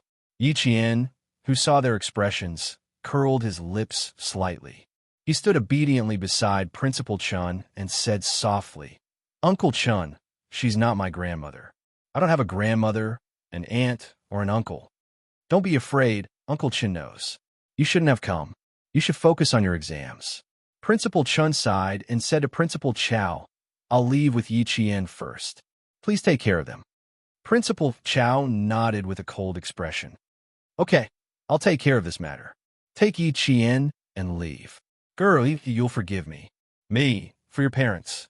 I'll kneel to you." Old Madame Yi was really cruel to herself. She had no choice. She had promised Yi Jifan that she would either get Yi Qian's household register before the college entrance exam, or she would make a scene so that the whole school would point fingers at her and the wretched girl wouldn't be able to take the college entrance exam in peace. It was just a scene. After she finished speaking, she really knelt on the ground. Yi Jifan quickly squatted down to help her up. "Mom, please don't make things difficult for us. If you kneel to your own granddaughter and beg for forgiveness, how will Yi Qian face the whole school in the future?" Yi Zhixiang obviously didn't expect her mother to be so cruel. She was stunned for a moment and said sharply, "Yi Qian, you bastard. You let your own grandmother kneel to you. Are you even human? Aren't you afraid of being struck by lightning?" Her voice was so sharp and loud that it could be heard from across the office. Chapter 1161. Yi Jifan also shouted, "Yi Qian, what's the point of studying so many books? You don't even know the basics of loyalty, filial piety, etiquette, and righteousness. No matter how much you study, no matter how good your grades are, it's useless. The provincial first high school has such a disloyal an unfilial student like you. It's a disgrace to this century-old school. Back then, didn't his daughter, Yi Ying, bring shame to the century-old school? Today, he wanted to see who was the one who brought shame to the century-old school. Yi Jifan had never forgotten that Yi Ying had to transfer out of the provincial first high school because of the military training. Now that the opportunity had come, he naturally had to shout, "Let me kneel! Let me kneel! My granddaughter is angry. She has no one to complain about her grievances. As an uncle, you didn't protect her. As an aunt, you mistreated her. You can't even tolerate your sister's only bloodline. I was blind to believe you too. It's all my fault, all my fault. How could old Madam Yi really kneel?" When Yi Jifan stopped her, she took the opportunity to sit on the floor. She kept saying, "I'm wrong," and "I'm guilty," causing the entire office to become restless. "If you really want to kneel, I won't stop you." Amidst the commotion, Yi Qian's cold voice sounded. She walked over to old Madam Yi and opened the black backpack that Teacher Tong had brought in. When she took out the things inside, Yi Qian immediately screamed. She was so scared that she screamed. Yi Jifan's gaze fell on her. He didn't scream, but his scalp tensed up. She actually took out Yi Xinfan's photo and Sun Xueqing's photo. "Old Madam Yi, you did wrong, my father. If you didn't force my father to go out and earn money, he wouldn't have died. If my mother didn't seek justice for my father, she wouldn't have sacrificed herself. You did wrong, my parents, and I really don't want to acknowledge you. Do you know why I don't want to acknowledge you?" Yi Qian's voice was as cold as ice. He looked down at the three frightened men and said slowly, "Because my father is not your son." Grandpa Jin called. He sighed and said, "Little girl, you don't have to worry about your grandmother coming here. Your father is not her son, and you're not her granddaughter. Grandpa is telling you now, so you should know what to do." Yi Qian wasn't surprised at all by the words, "Your father isn't her son." He only said, as expected, in her past life, she had suspected that her father was not old Madam Ye's biological son. Otherwise, why would he pick on her family? Just because my father isn't your biological son, you don't like him and pick on him everywhere. You clearly know that my father's health is not good. When he came back from outside, the hospital said that he needs to rest for half a year. But what did you say? You said that the family doesn't raise useless people. He has hands and feet, but he doesn't know how to earn money. What's the point of staying at home? You also said that if he doesn't go out to work, you might as well sell him and use this useless person to exchange for some money. With every word Yi Qian said, old Madam Ye's face paled. She didn't dare to look at Yi Xinfan in the photo. She didn't dare to look because she felt guilty, because she was scared. How could it be? How could it be? How could this wretched girl know all this? How did she know? Who told her? Chapter 1162. Yi Zhixiang was even more scared than old Madam Yi, especially when Yi Qian approached her with the photo. Yi Zhixiang was so scared that she screamed, "Take it away! Take it away! Yi Qian, you wretched girl, take that stupid photo away! Take it away!" Her screams were heart-wrenching. It was obvious how scared she was.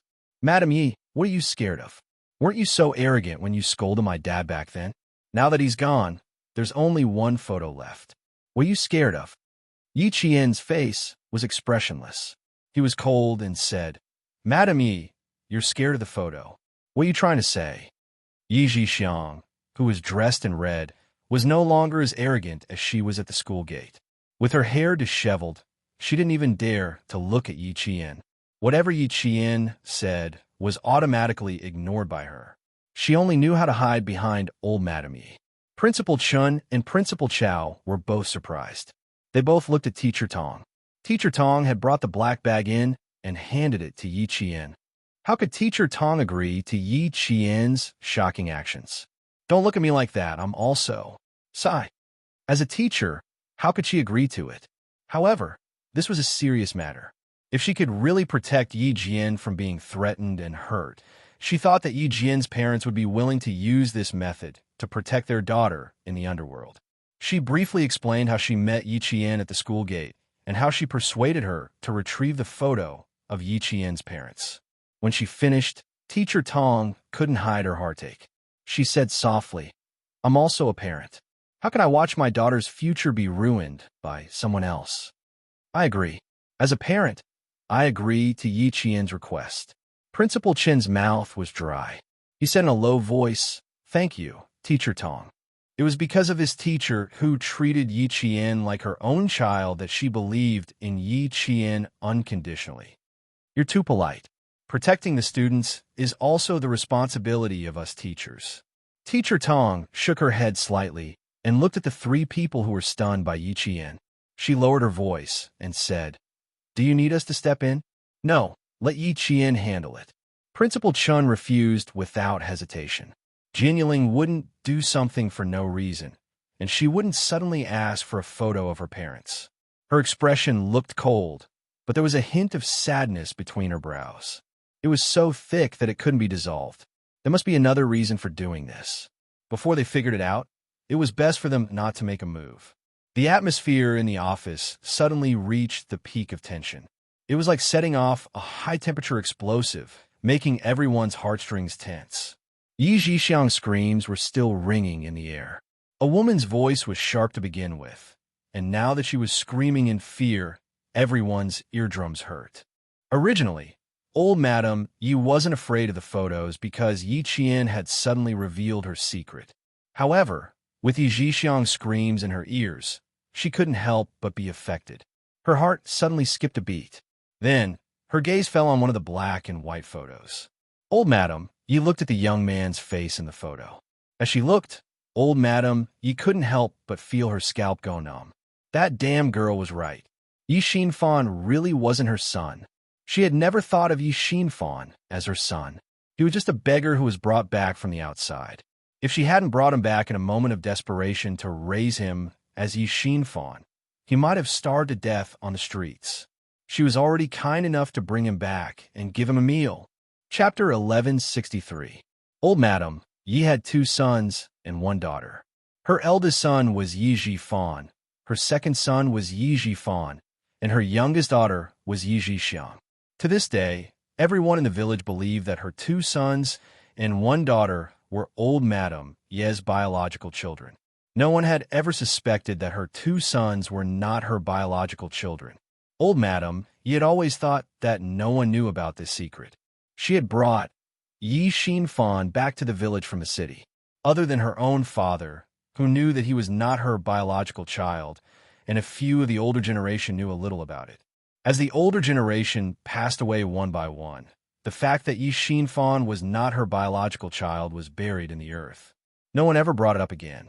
Even if the older generation knew a little about it, and suspected that Yi Xinfan was not her biological child, they would never have thought that the Yi Xinfan she brought back was not her uncle's son. The night she went to the city to pick up Yi Xinfan, because she was afraid that she would be implicated by her uncle, and because she was young at the time and thought that her sister-in-law was better than herself, she saw that the couple was in trouble. For some reason, she left the 4-year-old Yi Xinfan at an unknown bus station. After she was done, she hurriedly searched for him, but Yi Xinfan was nowhere to be found. At that point, she walked around the dilapidated street in fear and panic. When she saw a little beggar about the same size, she hardened her heart and carried the little beggar back to the village, afraid that she wouldn't be able to report back to her superiors. Those years were too turbulent. Even now, there were still many things that she could not explain or explain. As time passed, the truth of the matter was buried in the river of time. No one brought it up again. Old Madame Yi did not think about it anymore. She had even forgotten that she had done such a heartless thing when she was young. Now that Yi Qian had suddenly brought it up, how could old Madame Yi not be shocked?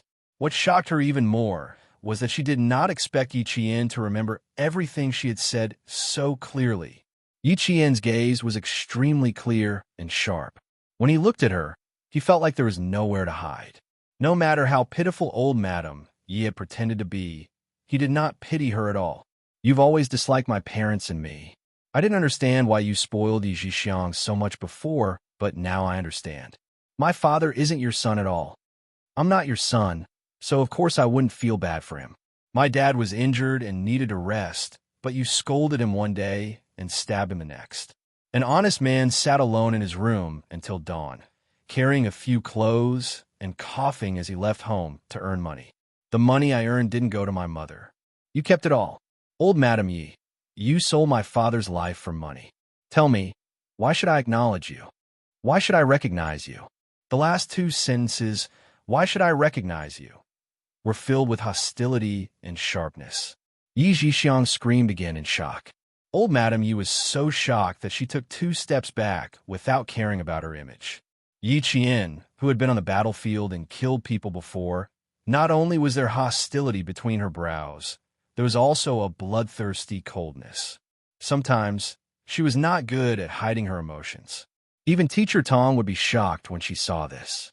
This time, looking at old Madame Yi's obviously vicious and disgusting face that was pretending to be kind, and recalling the past that she could never forget in her 2 lifetimes, the viciousness in her heart, the bloodthirstiness in her eyes, and the murderous aura in her voice were like the rising tide of the sea, rushing towards her face with a steaming momentum.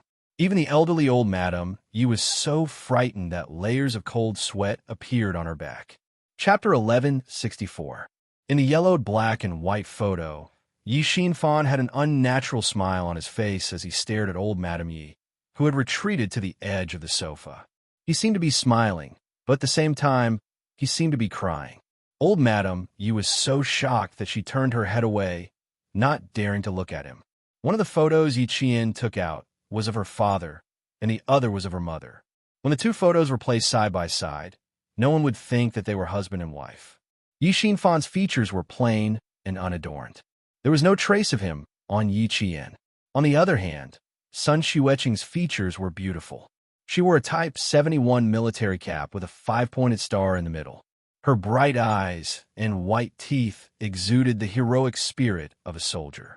With the 2 photos in front of her, even though old Madame Yi looked away, her mind was still rapidly switching between the 2 people in the photos. One moment, it was Yi Xinfan. The next moment, it was Sun Xueqing. When her mind froze on Yi Xinfan's photo, old Madame Yi suddenly shivered. Her hands couldn't help but tremble. Old Madame Yi, so you know fear too? How could the changes on her face be hidden from Yi Qian? Seeing her facial muscles twitching slightly, Yi Qian's voice became even sharper. There's not a day that you don't think of my father as your son. There's not a day that you don't want to take advantage of my family. In the end, you drove my father to his death. Old Madame Yi, your retribution has long been waiting for you. And I will wait for you to receive your retribution. Retribution? That wretched girl said that she would receive her retribution. Old Madame Yi, who was looking away, heard this and her face instantly twisted. Her eyes were ferocious as she stared at Yi Qian, who was not afraid of her at all. Principal Chao saw the ferocity in her eyes. She no longer had the kind and amiable look from before. It was clearly a sharp and mean face. He almost believed her words. That was close, that was close. Luckily, Yi Qian came himself.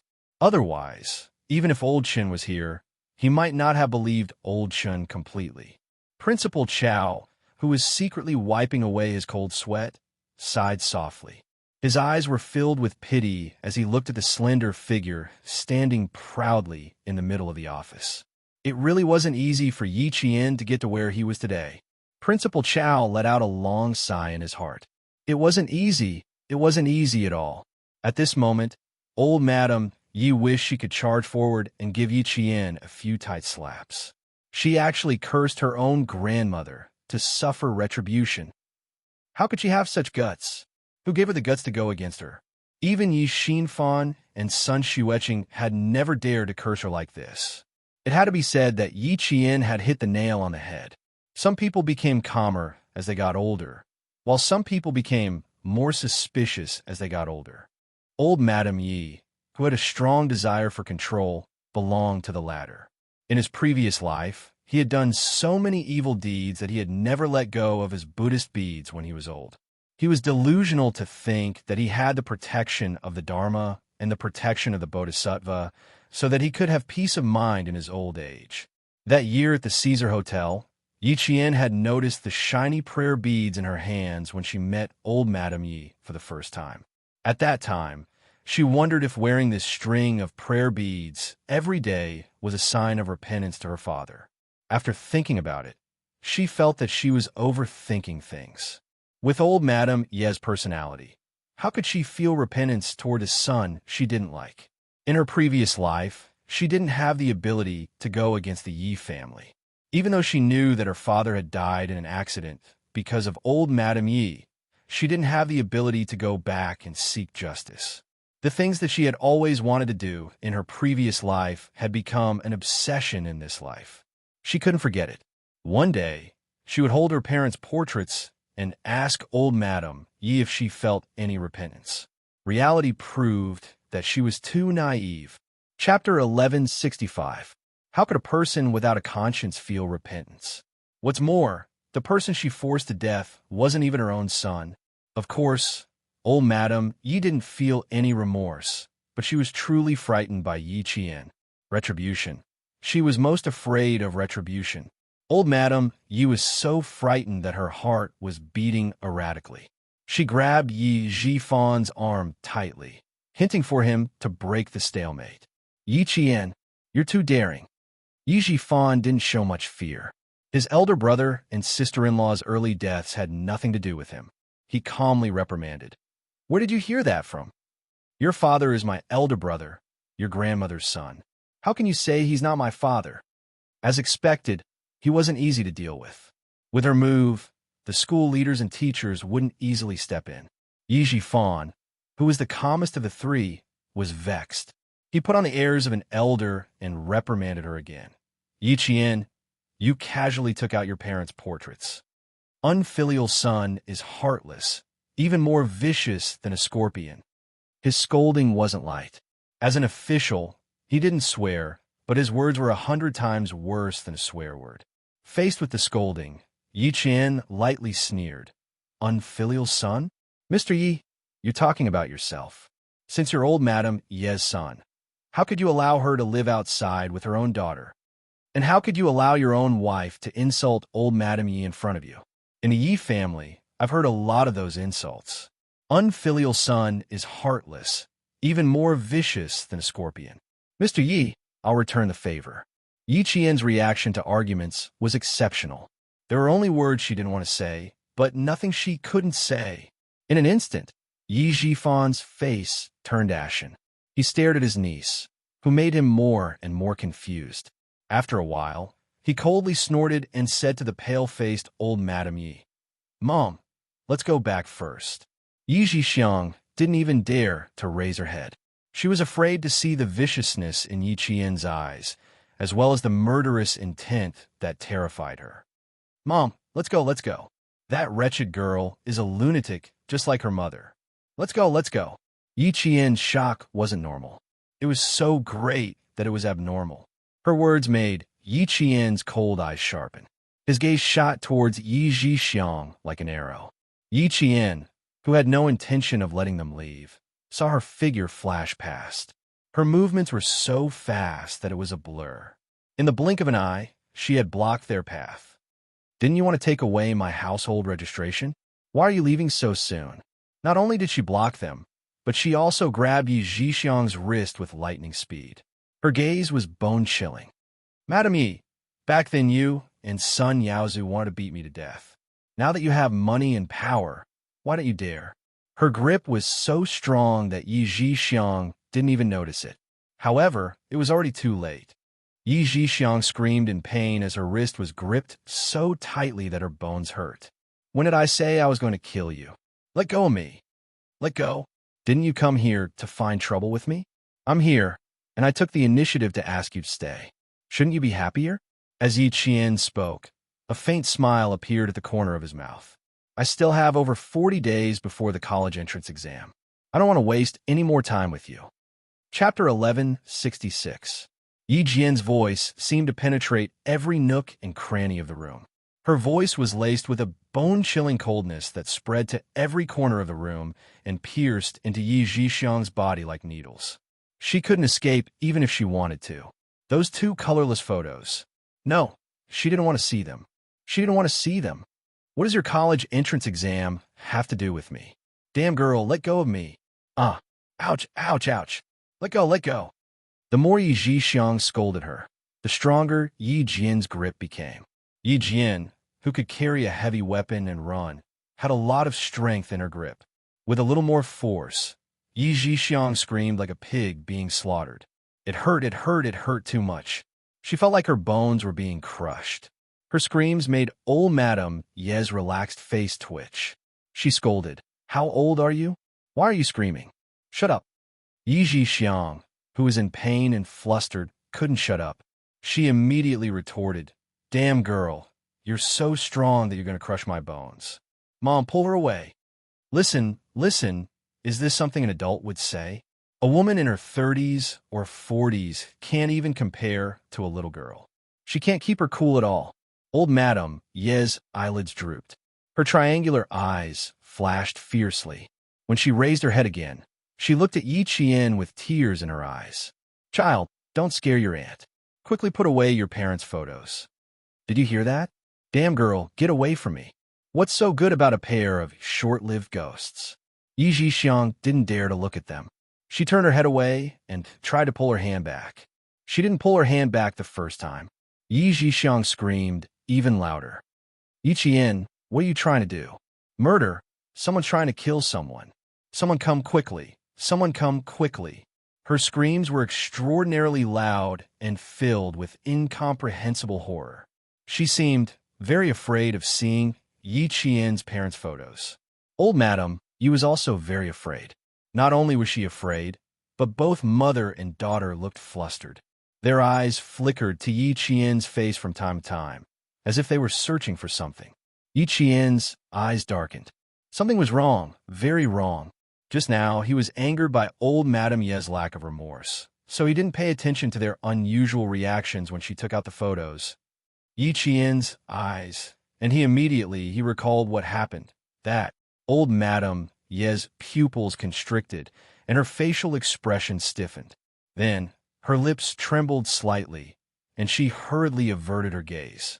As for her hands, that's right, as she clenched her fists, her unnatural expression hid a deep panic.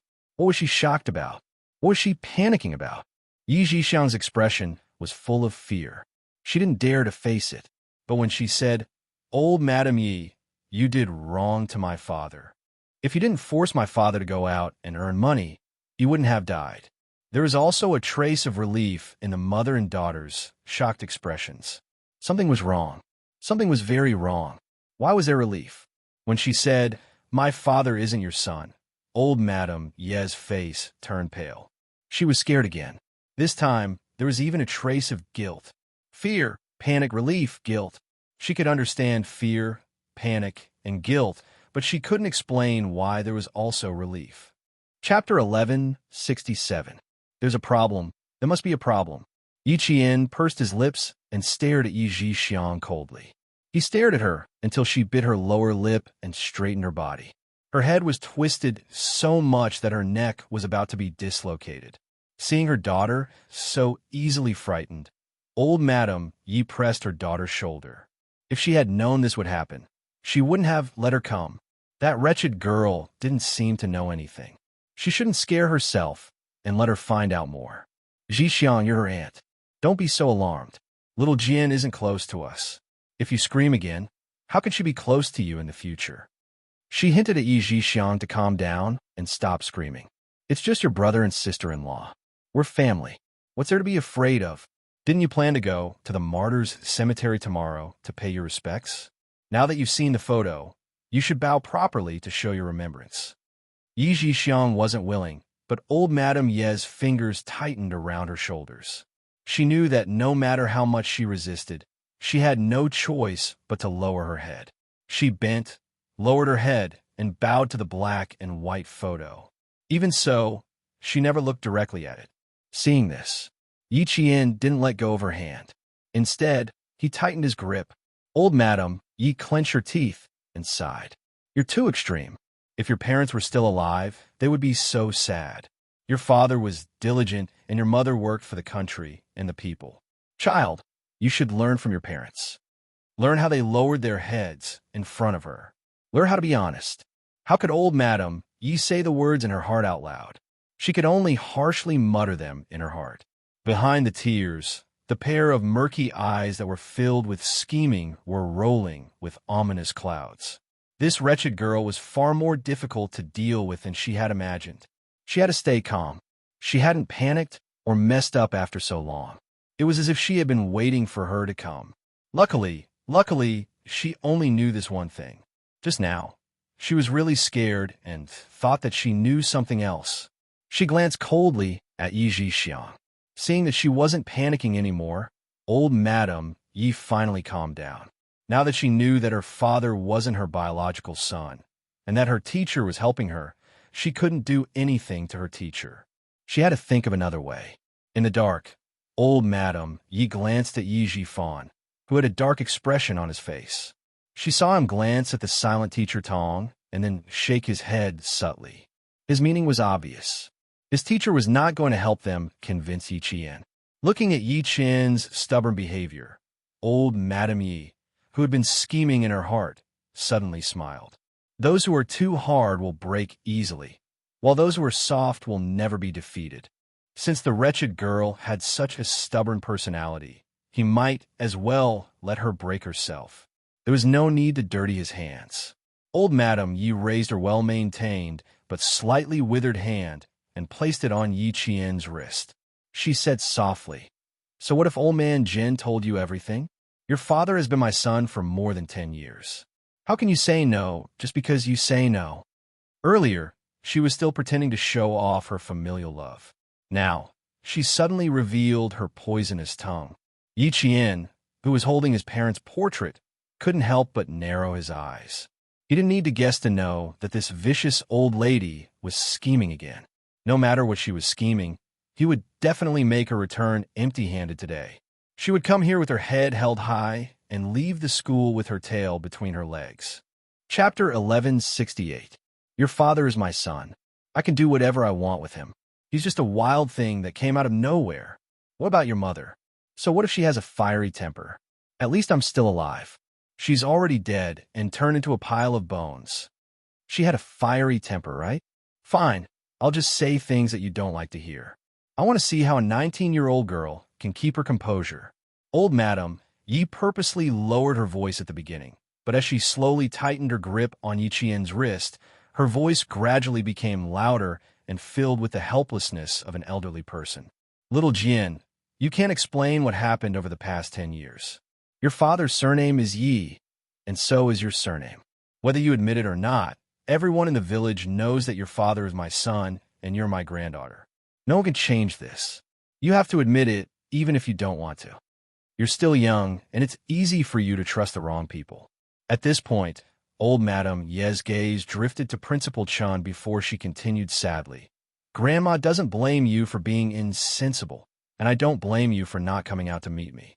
But child, no matter how far you go or how close you are to outsiders, your surname is still Yi. Her tone was filled with sorrow. In a few words, she had described Yi Qian as an unfilial son who didn't even acknowledge his ancestors. Headmaster Chun, who was insinuated as a bad guy, calmly raised his eyes.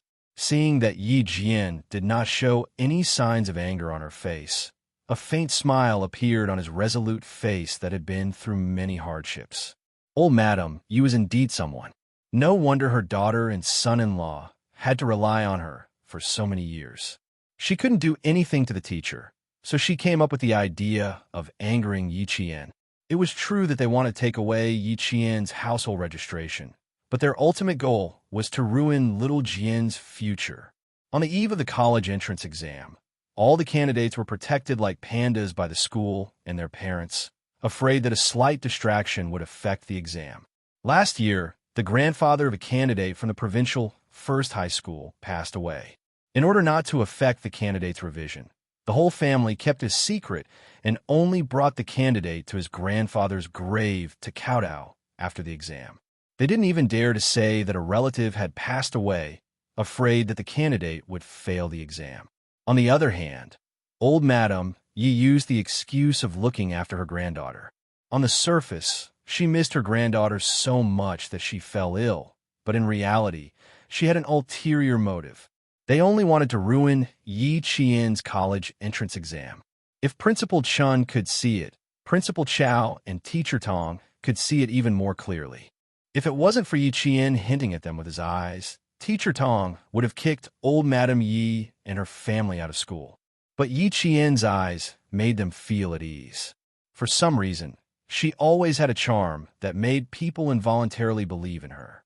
She didn't need to say anything. Just a look was enough to make people's restlessness disappear. Hearing her voice, her expression was as cold as Yi Shangshuang's in the early winter morning. Old Madam, didn't you have a bad person in your family? Tell me. I've already met a bad guy who wants to kill me. Do you think I'll still trust a bad guy? Her delicate lips slowly curved into a smile, and her beautiful face revealed a smile as beautiful as a blooming flower. It was beautiful but not bright. It was filled with the darkness that remained after the petals bloomed. Even the experienced old madam, Yi couldn't help but feel her heart tighten. Why did Yi Zhixiang feel guilty? Why did old madam Yi feel lucky? Yi Qian, who had been harboring deep questions in his heart, slowly opened his mouth and said, "Old madam, I was able to come out of the Yi family alive thanks to the help of good people. Please don't mention good people or bad people. I'm scared of myself." Chapter 1169. Yi Qian tightened his grip on Yi Zhixiang's wrist. Her screams were ringing in his ears, but he didn't even raise his eyebrows as he said indifferently, "I'm afraid of me. If I'm not careful, I'll teach these bad guys a lesson. For example, just listen to your daughter's voice. Isn't it miserable? To fight with old Madam Yi, one had to see who was more ruthless, more steady, and more patient. In comparison, old Madam Yi, who loved her daughter as much as her own life, was not as calm as Yi Qian. However, she was already 60 years old and had seen too much. Her heart was thick and hard, as if it had been branded with a layer of rust. Even if she couldn't bear to see her daughter in pain, she wouldn't be as impatient as Sun Dongqing. "Little Jian, are you really not afraid?" "Afraid? Who's the one who's afraid now?" Yi Qian smiled as he asked. His expression was a little cold, but his beautiful eyebrows were calm. "My household register is not under your name. You can't interfere with anything I do. You can't even do anything when I don't want to see you. You think I'm afraid? Do I need to be afraid?" Hearing this, old Madam Yi felt a sharp pain in her heart. This damn girl. Acting so presumptuously in front of her, she really wasn't Yi Xinfan's child. The angrier the other party was, the calmer Yi Qian became. Looking for trouble? Trying to control her? Then try it. Listening to the old and young exchange back and forth, seeing that the old one didn't have the upper hand, Teacher Tong finally relaxed a little. She was no longer worried that her student would be at a disadvantage. Yi Qian, the most outstanding student in the province's first high school of 96. None of the teachers doubted her, and none of her classmates doubted her. In the 2 years of high school, she never let the teachers worry about her, nor did she disappoint them.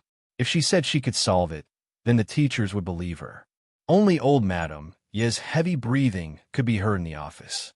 Even Yi Zhixiang had quieted down. As for Yi Zhifan, he wouldn't interfere rashly to avoid falling into Principal Chow's hands. The reason why Yi Zhifan was able to get to where he was today was not only because he had someone secretly supporting him, but also because he had a certain level of ability. If he was a hopeless case, how could the person behind the jade pendant help him? He secretly observed Principal Chin's expression and saw that there wasn't the slightest bit of worry on his face. Instead, when he noticed that he was observing him, he glanced at him and gave him a faint smile. Smile? How could he still laugh? Wasn't Chun Dongfeng worried about Yi Qian? Something was not quite right. Logically speaking, they should be worried, but each and every one of them maintained a calm expression. Even their gazes were so indifferent, without the slightest bit of worry. The more he looked, the more Yi Zhifan felt that something was amiss.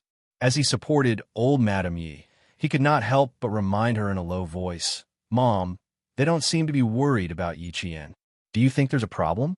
Yi Zhifan, who had a clear understanding of the officialdom, clearly understood that this was the time to unite against an external enemy. He would definitely remind them if he needed to. "Don't worry. Old Madam Yi hinted with her eyes, and the coldness in her eyes deepened. That damn girl was more than difficult to deal with. She clearly knew what she was worried about. However, he didn't know what she was worried about. What was she worried about? What exactly was she worried about? There must be something. There must be something. Old Madame Ye's brain was not rusty. Her cloudy eyes were gloomy, like a piece of wood buried in the ground, emitting a rotting smell. Principal Chun was completely relieved. He could clearly see that in front of the girl, old Madame Yi, who was full of airs, could not gain any advantage at all. Instead, from time to time, she would be angered by Yi Qian until her face turned ashen. Chapter 1170. Old Madame Ye's plan to provoke Yi Qian and make him do something inappropriate was indeed brilliant. Unfortunately, no matter how good she was at scheming, she would never have guessed that Yi Qian had undergone special training to be able to control his temper at all times and calmly deal with any unexpected situations. Old Madame Yi, who couldn't think of a solution, glanced at her hand that was tightly gripping Yi Qian's wrist, and a sinister look flashed across her eyes. There was only one way, which was to provoke her and make her do something inappropriate. Her sinister old eyes flashed with scheming, and with a stuffy nose, she said in a muffled voice, "Yi Qian, you may be able to cause a ruckus now, but that won't be the case in the future. Without a home, you'll lose your roots. Do you really want to make everyone lose face? Do you really think that you've won just because you've caused a ruckus? No, even if you win, you'll tarnish your reputation. Do you understand?" At the age of 18 or 19, she cared about her reputation. If she caused a ruckus and was made fun of by both boys and girls, would she still be able to continue being arrogant? If she listened this time, then everyone would be happy. If she didn't, there was no need to rush. There was still another move waiting for her. Old Madame Yi had seen countless people and had her own way of judging people. She was able to turn her daughter's small business into a big business because she had both strategies and methods. If one plan didn't work, she would come up with another one in a matter of minutes. She was even better at scheming within scheming and scheming within scheming, making it impossible to guard against. There was hardness within softness, viciousness within hardness, and viciousness within viciousness. Every move came one after another. I heard that your grades are good and that you intend to get into a good university. What if someone writes a letter about what happened today to your future university? Aren't you afraid that you won't be able to survive in a new environment? Standing in the middle, she purposely kept her voice low so that only Yi Qian could hear her. Even Yi Jifan, who was next to her, didn't see her lips move. Yi Qian, you're still young. You don't know the power of rumors and slanders. Rumors are an invisible weapon that kills people. If you don't listen to me and the whole school hears that a good student doesn't even acknowledge your grandmother, what do you think your classmates will think of you? She wasn't afraid that an 18 or 19-year-old girl would be so calm. He had to make her afraid. The orphan who left her home treated the school as her home. If there came a day when the school that she treated as her home could no longer accommodate her, she would like to see if she could still straighten her back and speak to her with a cold and arrogant expression. At that time, the school won't tolerate you, and you won't be able to return home. What's the point of living then? How dare you threaten me with your parents' photos? Little Jian, you're too naive. You can't do anything to me when you're alive. Do you think you could do anything to me when you're dead? A trap within a trap, and a trap within a trap. Yi Qian had chosen not to make a fuss, and had also fallen in her trap. But if Yi Qian had really made a fuss, then it would have been even better for old Madame Yi. I only hope that you will make a bigger fuss. Who would be affected by a high school student yelling at his own grandmother? Old Madame Yi sneered as she looked at the young face in front of her. So what if she was like Sun Xueqing? Back then, the word filial piety had suppressed her. Now, it could still suppress her daughter. Seeing Yi Qian's face gradually turn gloomy, old Madame Yi thought that she had the upper hand and said, "As long as you listen to your grandmother's arrangements today, you can do whatever you want in the future." She didn't move her hand away from Yi Qian's wrist. She was waiting for her hand to be pushed away so that the school leaders could see what a good student was like in their eyes. Chapter 1171.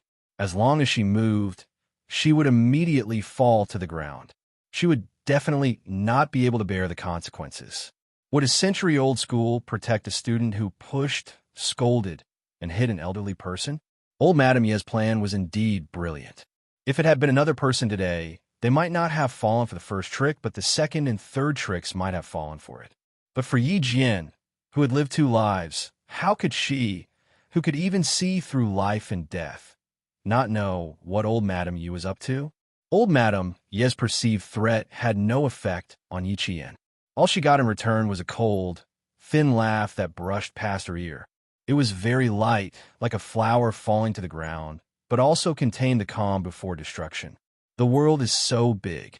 You, an old lady in your 60s, are discussing the future with me, who is still in my prime. Old Madam, haven't you counted how many days you have left? It had to be said that Yi Qian's mouth was sometimes poisonous. It was so poisonous that it sent chills down one's spine. Every word was ruthless, like a double-edged sword that could stab someone until they bled. Especially for old Madame Yi, who cherished her life. She didn't want to hear these kinds of words. She was still putting on airs, but in the next second, her face turned green and white. She was panting heavily, just like her mother, She was so rebellious that she couldn't wait to break her bones and throw her out to feed the dogs. Yi Qian had always been sharp. She saw old Madame Ye's every move. Seeing that old Madame Yi was so angry that she was about to faint, her smile deepened. My father is honest, so my mother won't fight with you. But that doesn't mean that I'm honest and won't fight with you. Old Madame Yi, if you want to transfer my household register to your hands, stop dreaming. She couldn't deal with old Madame Yi gently and quietly. She also couldn't use the same method she used on Sun Dongqing. 60 years old was considered an old person.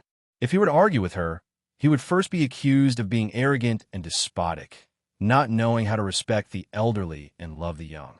In addition, Yi Jifan was also involved in this matter, so the matter would be infinitely exaggerated. There was no need to reprimand her loudly. She only needed to say one sentence to anger her. That was enough. Old Madame Yi was really angry. Not only did she not get what she wanted, but she was also angered by Yi Qian to the point that her heart throbbed with pain. He hated that he could not just throw a slap over and suck out all the resentment in his heart. Then he heard Yi Qian say, with a faint smile, "You tried so hard to transfer my household registration to yours. I'm afraid it has something to do with Yi Jifan. Don't be angry. If you faint from anger and hurt your body, you'll have to suffer." Finally, the old lady, who had exhausted her last bit of patience, said coldly, "In other words, you won't listen to Grandma today, no matter what, right? Since you won't listen to my advice, Yi Qian, don't blame Granny for being heartless." Yi Qian laughed. "Old Madam, when have you ever had feelings for me? It would be strange if you felt anything for me, but I wouldn't be surprised if you felt nothing for me. Back then, you saw Sun Yaozu kick me until I fainted, and then ordered him to throw me into the snow. Now that I think about it, you guys are going to do it again. No matter what, I can't miss this great opportunity." Her gaze gradually turned cold. That trace of coldness was like a steel needle piercing directly into old Madame Ye's face. It was as if she could see through people's hearts. She seemed to be implying something. Old Madame Ye's expression became even more gloomy. Back then, she had come back in a hurry. If she had stayed for one more day, she might have really gotten rid of the scourge in front of her, and today's incident wouldn't have happened. Chapter 1172. There was finally regret in old Madame Ye's eyes. She regretted that she didn't get rid of Yi Qian when she was young. The possibility of making an evil person repent one day was close to zero.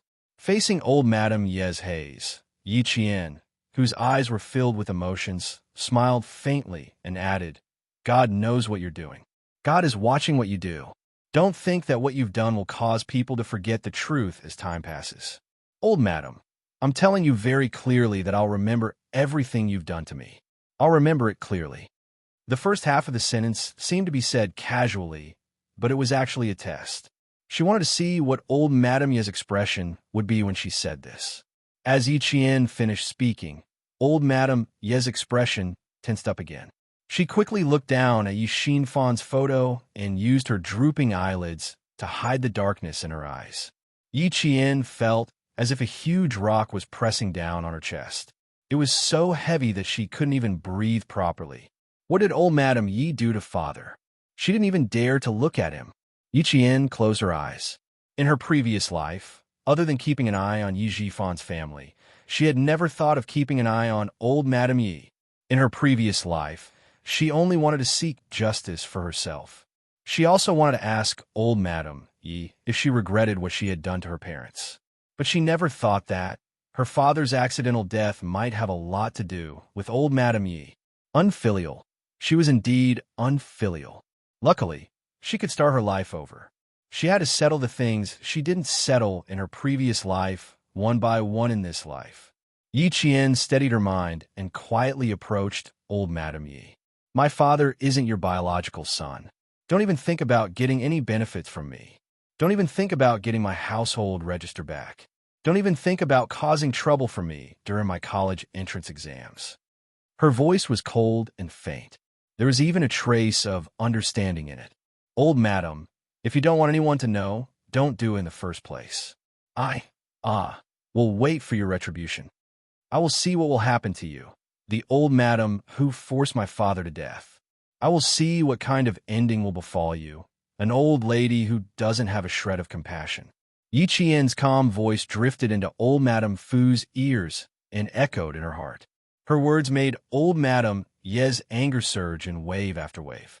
She was so angry that her body couldn't help but tremble. After repeating the word good a few times, she said with a face full of anger, Yi Qian, I'd like to see who will suffer retribution. After that, the old lady could not stay any longer. Before Yi Qian could shake off her hand, she withdrew her hand and left the office angrily without looking back. She loosened her grip, and Yi Qian also loosened his grip on Yi Zhixiang's hand. He stared coldly at old Madame Ye's back, and his lips curled into a cold smile. It was necessary to investigate how her father had died in an accident, and it was even more necessary to investigate why her mother had sacrificed herself. Also, why Sun Zuyao was blind in one eye when he came back that year, and why he was filled with hatred toward him. It was necessary to investigate thoroughly.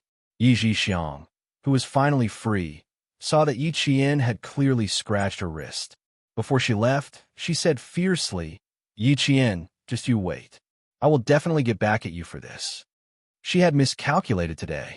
She shouldn't have just come here. She should have brought someone with her. Chapter 1173. Her threat only made Yi Qian smile faintly. Sure, I want to settle the score with you two. It was unlikely that she would be able to find out what had frightened the mother and daughter from old Madame Yi, but she could try on Yi Zhixiang. She wanted to regain some of her dignity before leaving, but she was so frightened by Yi Qian's words that she lost her balance and sprained her right leg. She was even more embarrassed when she left. Little Jin, it's very likely that they will come and cause trouble again. Principal Chun walked to Yi Qian's side and whispered, but if you let them stay today, it will affect your exam. Yi Qian did not turn around. Her eyes narrowed, and her voice carried a hint of sadness. She replied softly, No, Uncle Chun, they won't come again for the time being. She had tested her twice, but the angry old Madame Yi did not notice. After she calmed down and thought about it carefully, she would not act rashly. She would not make a move until she found out the truth. If she really came, it would mean that she realized that she did not know anything. But how could she let an old lady find out that she was just testing her and did not know anything? Principal Chun saw that she was calm, as if she already had a plan. He smiled and said, That's good, as long as you know what to do. You've always been sensible, and there is nothing we need to worry about. I believe you can handle old Madame Yi well. The little girl of the past had grown up. There were some things that she did not need help from others. She could face them on her own. Miss Jian had grown up. He and Uncle Jin needed to let go of her and not hold her hand tightly. They needed to let the adults tell her what to do, and then she would do it. A child's growth required constant bumps and bruises. Only then would she truly grow up. Principal Chun chose to let go. He stood aside and watched her grow up step by step. I was careless today. I didn't expect the elegant and kind old lady to. Teacher Tong's guilty voice came from the office. It was so soft that only the people in the office could hear it. No one lost their composure because of this. They all maintained a different level of self-restraint as they discussed what had just happened. There were still 10 minutes to the end of the exam. Yi Qian, who had not left, listened quietly. There were people who cared about her. It did not matter if her grandmother was there or not. After leaving the school, old Madame Yi could no longer hide her anger. Her expression was so ferocious that even her facial features were distorted. "Mom, why are you leaving so soon? We haven't finished our business yet." Yi Xiang, who had caught up with her, did not see the ferocious look on old Madame Ye's face. Her footsteps were uneven as she caught up with old Madame Yi. She complained, "That wretched girl doesn't respect you at all. Why didn't you slap her in the face just now? How infuriating. My wrist is all red from her grip. Look, they're all red." At this moment, old Madame Yi was not in the mood to care whether her daughter's wrist was red or not. Hearing that she was only complaining to her and not caring at all, old Madame Yi turned her head and looked at her daughter coldly. "You're usually so fierce. Why are you standing there like a mute today?" Her voice was full of anger. It was obvious that she was in a bad mood. Yi Zhifan looked at the gloomy old Madame Yi casually and said, "Mom, you're underestimating Yi Qian." Chapter 1174. Hearing old Madame Ye's words, Yi Zhixiang no longer dared to complain loudly. However, it was impossible for her to not say anything. She lowered her voice and muttered carefully, "You've been bullied by that wretched girl. How can you vent your anger on me? You're in your 30s and 40s. You're worse than her." Old Madame Ye's heart ached even more when she heard this. The fake kindness on her face disappeared without a trace. Only sharpness remained between her eyebrows. "She's not even 20 years old. She's suppressing an elder like you. Where's her usual shrewdness? You're acting like a mouse in front of cat. Even I feel ashamed for you." Yi Zhixiang was a typical bully who feared the strong and bullied the weak. However, she was still stubborn. After being exposed by old Madame Yi, she felt embarrassed. "Mom, do you think I want to do this? Have you forgotten what happened at Caesar Hotel? She wanted to kill me." At the mention of Caesar Hotel, old Madame Yi, who was also frightened by Yi Qian, suddenly stopped in her tracks and grabbed Yi Zhifan's arm. "Zhifan, did you find out if Master Ho-san has anything to do with that brat?" As soon as she finished asking, she saw Yi Zhifan frowning as if he was recalling something. Old Madame Yi couldn't help but say angrily, "How could you forget such an important thing? That brat isn't even afraid of you, a provincial official. She clearly has someone backing her up. Master Ho-san is one of the top figures in the southern province. How could he support that brat for no reason? It's obvious. There's something we don't know about." In the past, she thought it was probably a coincidence that Master Ho-san, who had always been loyal and principled even in the underworld, had stepped in to mediate. Now that she thought about it, how could it have been a coincidence? If the hotel was filled with all kinds of guests every day, how could Master Ho-san have the time to step in? How could he have just happened to appear in the room? The more she thought about it, the more old Madame Yi felt that there must be something going on between the two of them. She blinked and asked Yi Zhixiang, "I don't think Master Ho-san is married. Ask Yazoo to find out if there are any rumors about Master Ho-san being a kept woman." Yi Zhixiang was good at gathering information, and after hearing old Madame Ye's words, she reacted much more quickly. Her eyes lit up, and she said excitedly, "Mom, are you suspecting that the wretched girl is being kept by Third Master Ho?" Old Madame Yi pondered for a while, and then slowly said, "It's not impossible. That brat is even more seductive than Sun Xueqing, and her skin is as white as snow." Her tone suddenly became sour, and she curled her lips disdainfully. "With her looks, she's not qualified to be kept by a rich man. People like Master Ho-san love to play with girls who are so tender that they can squeeze water out of water. That wretched girl is so seductive. Maybe she's really lucky to be kept by Master Ho-san." It was no wonder that the mother and daughter could be so whimsical. There was rarely any news about Ho-zi. It was said that there was a boss in Harbor City who wanted to build a relationship with Ho-zi. However, he felt that there were only a few underworld gangsters in the mainland. As a boss in Harbor City, He lowered himself to be sworn brothers with Ho Zi because he thought highly of Ho Zi. Therefore, he invited a few wild models from Harbor City to the southern province and wanted to get to know Ho Zi through them. When the man arrived, Ho Zi went to meet him. When she opened the door of the private room, a few beautiful women in bikinis surrounded her. Ho Zi came in and toasted to the boss in Harbor City. The whole thing happened in less than a minute, and then she left with her men. Chapter 1175. Before he left, he said, "I didn't expect the boss of Harbor City to have such a shallow taste in women. How could he treat a few girls with crooked noses and slanted eyes as treasures?"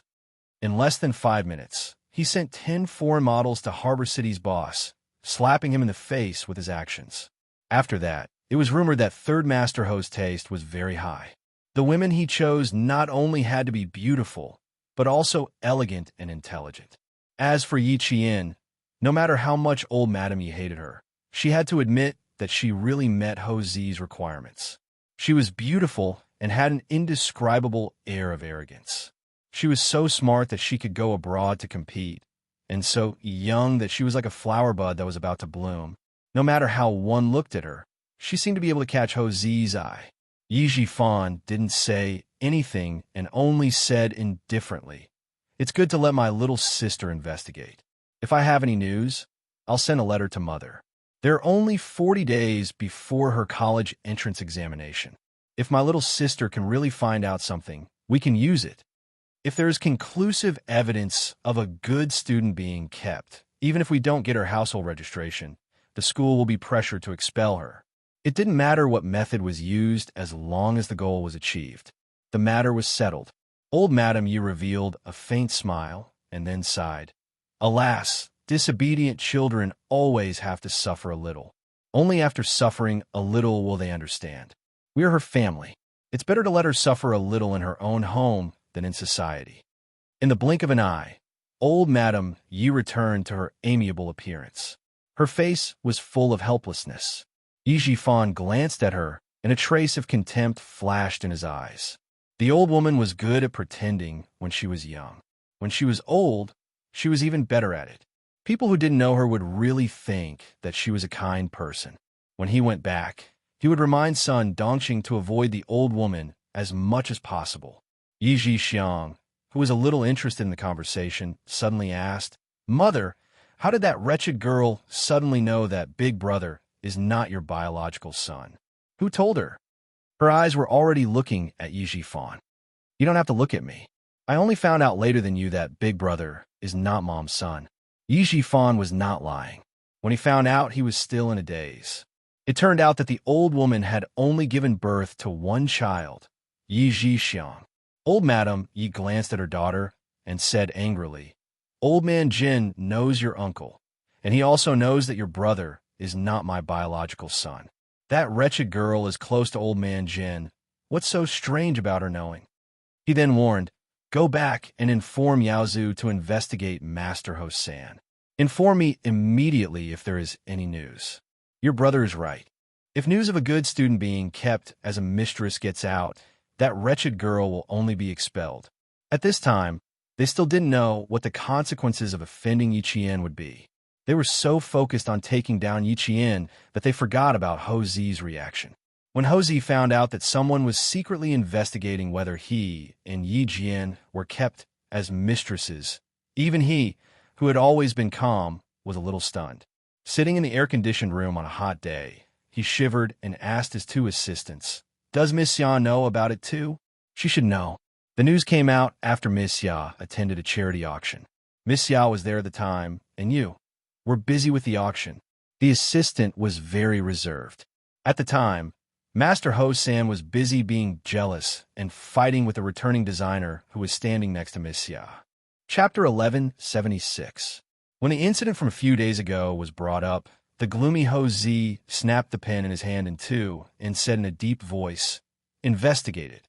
I want to see who the fuck dares to frame me." If he found out it was that gigolo, he would definitely break his hamstring. More than a year had passed, and Ho Zi and Xia Yiwei's relationship was still complicated. When Xia Yiwei unilaterally announced a breakup, Ho Zi pretended not to know and continued to act as her boyfriend. However, the beauty had a boyfriend who even their parents had met before. Sometimes, when Ho-zi coincidentally bumped into Xia Yiwei, he would also see the love rival that he hated so much that he couldn't just get rid of. Now, Xia Yiwei had yet to return to his embrace, and there were rumors that he was keeping Yi Qian as his mistress. That was Xia Lalio's girlfriend. Even Xia Yiwei knew about it. Xia Lalu should know about it too. At this time, Xia Yiwei was on the phone with Xia Jinyuan. She was sitting in her office in a black slim-fit suit with one arm crossed. She was laughing so hard that tears glistened in her eyes. When I heard the news, I was a little dumbfounded. They actually said that Ho-zi was keeping Yi Qian as his mistress. I think this was most likely a rumor spread by someone who had a grudge with Ho-zi.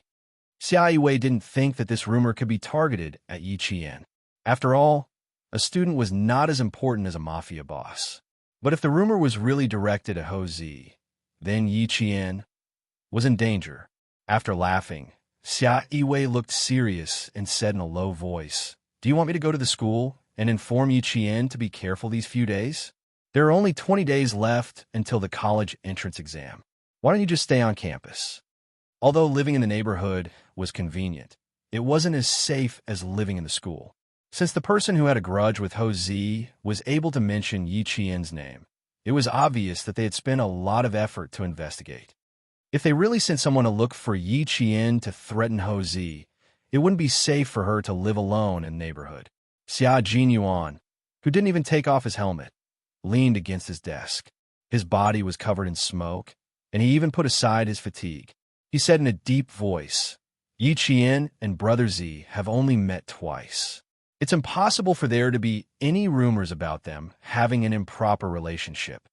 It's even more unlikely that someone who has a grudge with Brother Z would bring up the past only now. The possibility of Brother Z's enemy deliberately spreading the news is very low. I suspect that someone is trying to harm Yi Qian." Xia Jinyuan, who had just finished his training, learned from the guards that a woman with the surname Xia had been calling the army every day since a few days ago. She had left a message that he must pass on the message immediately when she saw him, saying that she had something urgent to tell him. When he returned to the barracks and heard the message from the guards, he ran back to his office and called Xia Yiwei back. He was afraid that Yi Qian, whom he had entrusted to Xia Yiwei's care, had met with an accident. At this moment, even the oil paint couldn't hide the sharpness in his eyes. His voice was as cold as ice as he said in a deep voice, "This kind of thing won't affect Brother Z. It will affect Yi Qian, who's about to take the college entrance exam." After he said that, Xia Yiwei immediately reacted. She frowned and replied, "That's right. That's why I didn't know whether to laugh or cry when I heard it and didn't take it seriously. Now that I've heard what you said, the one who will be affected the most is indeed Yi Qian. Don't worry. Let me take a look at my work here. If something really happened to Yi Qian, whom Old Six doted on like the apple of his eye, she didn't know what crazy things Old Six would do. She had to deal with it immediately." Chapter 1177. She opened her schedule and checked it immediately. Today was Wednesday. There was a small meeting in the afternoon that would end at 4 p.m. Other than that, there was nothing else. It didn't matter if she attended the small meeting or not. She had to go to the school first. After putting away the schedule, Xia Yiwei tidied up her desk and said to Xia Jinyuan, "I'm going to the school to take a look. It doesn't matter if it affects Ho-zi, but it definitely can affect Yi Qian. Thank you for your hard work." Xia Jinyuan pursed his thin lips. He couldn't rush over. The recruit training would end in July. As an instructor, he couldn't just leave. He couldn't go over himself, so he could only find out the progress of the matter through Xia Yiwei. After tidying up, Xia Yiwei smiled. "I'm not used to you being so polite to me all of a sudden. It's done. It's just a small matter. If someone really wants to target Yi Qian, I can take care of it." She paused and joked, "I realize that Yi Qian attracts a lot of villains. She has a lot more problems than other students in high school, and none of them are small." She knew that there were 3 major problems. The first one happened during the National Day military training in her second year of high school.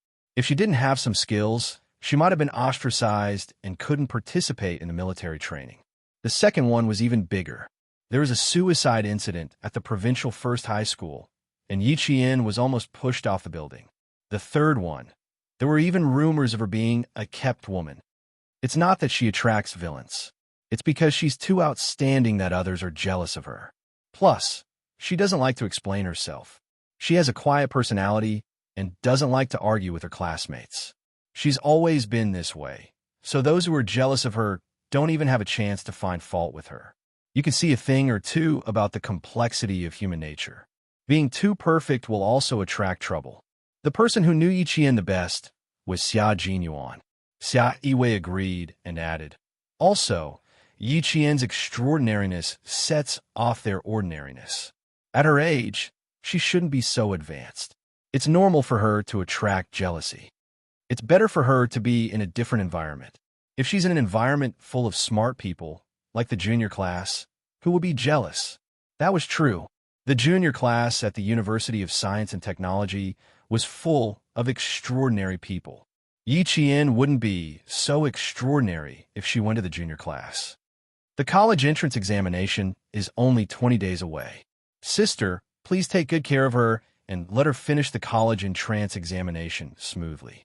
Xia Jinyuan was not only talking, he was also thinking about who would target Yi Jian. After much thought, he could only think of Yi Jifan's family. Yi Jifan was a provincial official. Xia Yiwei, who also worked in the provincial office, naturally knew him. Knowing that Xia Jinyuan wouldn't suspect someone for no reason, she called Ho Zi. Ho Zi, who was instructing her subordinates to investigate, glanced at her phone and saw a number she knew by heart. Ho Zi quickly picked up the phone and said calmly, I don't need to tell you about my relationship with Yi Qian. She's Xiao Lalio's girlfriend. No matter how fucking stupid I am, I wouldn't do anything to his people. I don't care how stupid you are. Just now, Lalu told me that this matter is probably directed at Yi Qian. You better check if you've offended a provincial official named Yi Jifan. Lalu suspects that he's the one who spread the rumors. Xia Yiwei hung up the phone, picked up her car keys, and rushed to the provincial high school.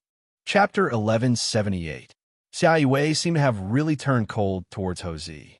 Every time Ho Zi appeared in front of her, she would never talk about the past and would immediately turn around and leave. As for phone calls, ever since she unilaterally broke up with him, she never took the initiative to contact him again.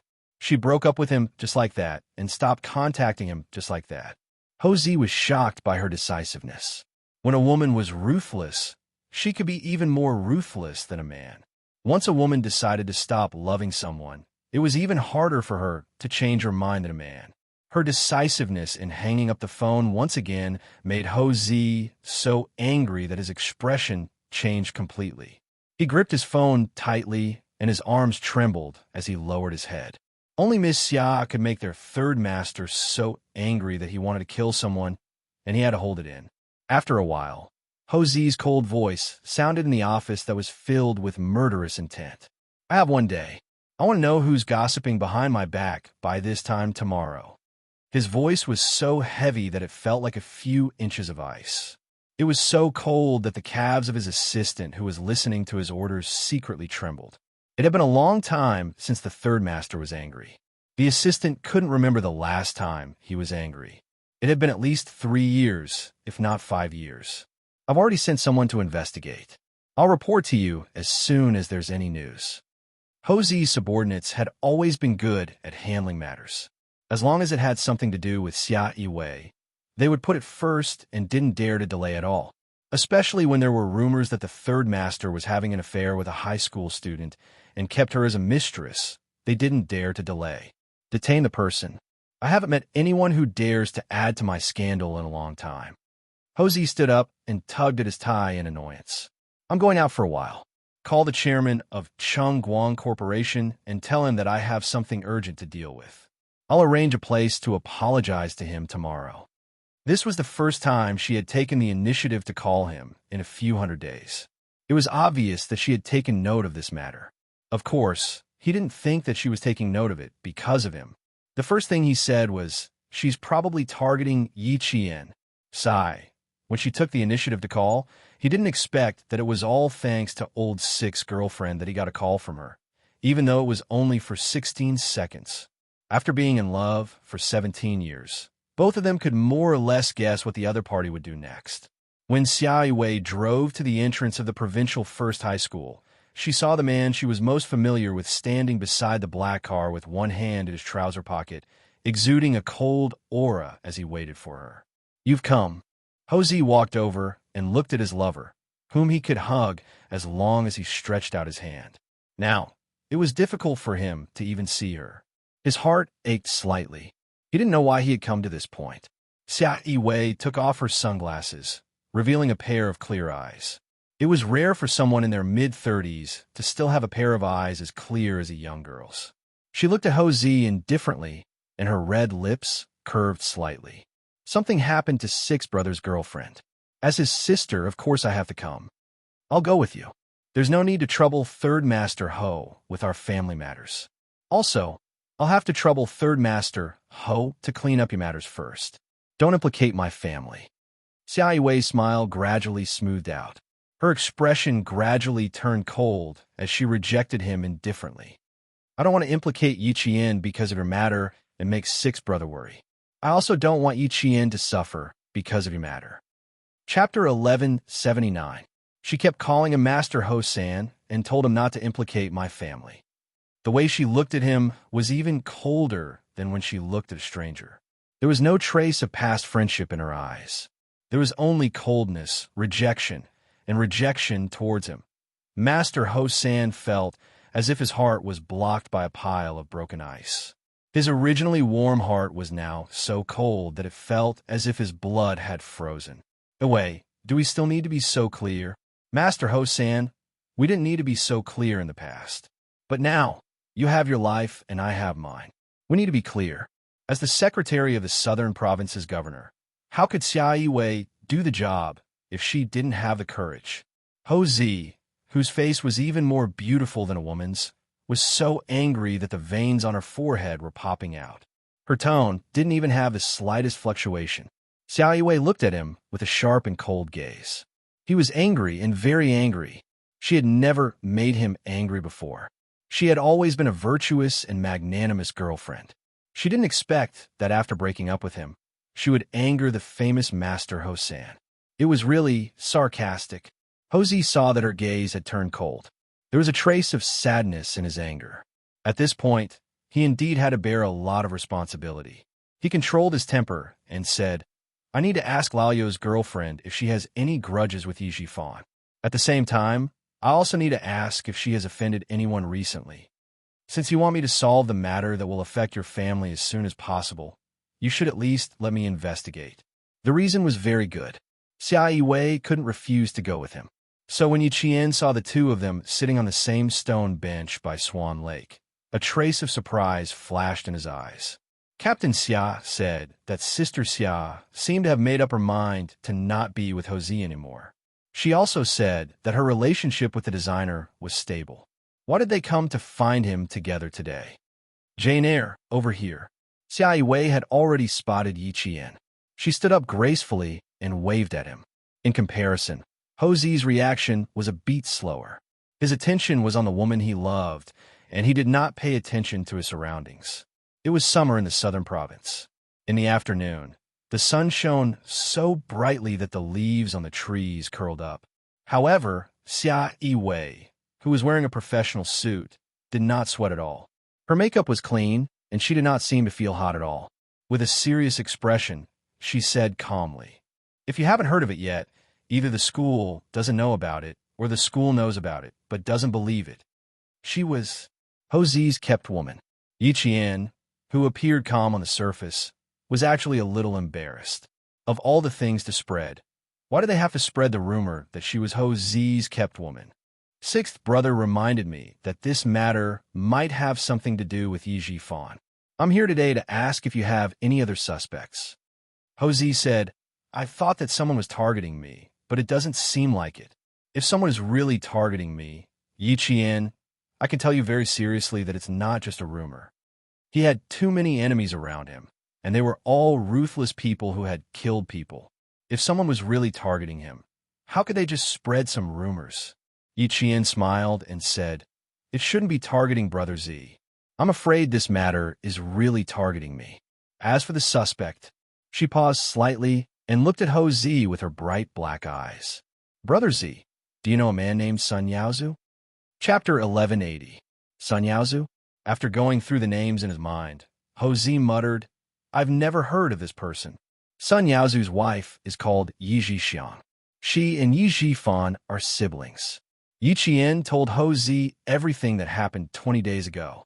He also told Ho Zi what old Madame Yi said, so that Ho Zi could use it as a reference for his investigation. I'm not suspecting Yi Zhifan. I'm suspecting old Madame Yi and Yi Zhixiang. Old Madame Yi said, rumors are an invisible killing weapon. She said it herself.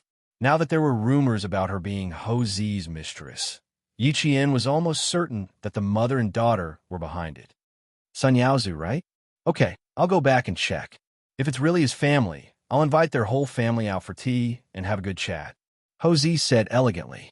His words were gentle, and there was no hint of ruthlessness in them.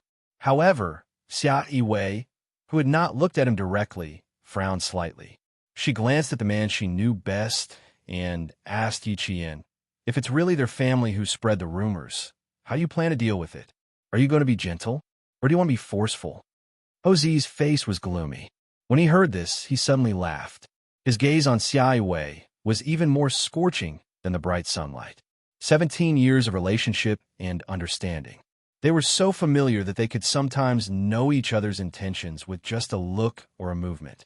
Even if they had been separated for hundreds of days, the familiarity that was engraved in their bones was still as close as ever.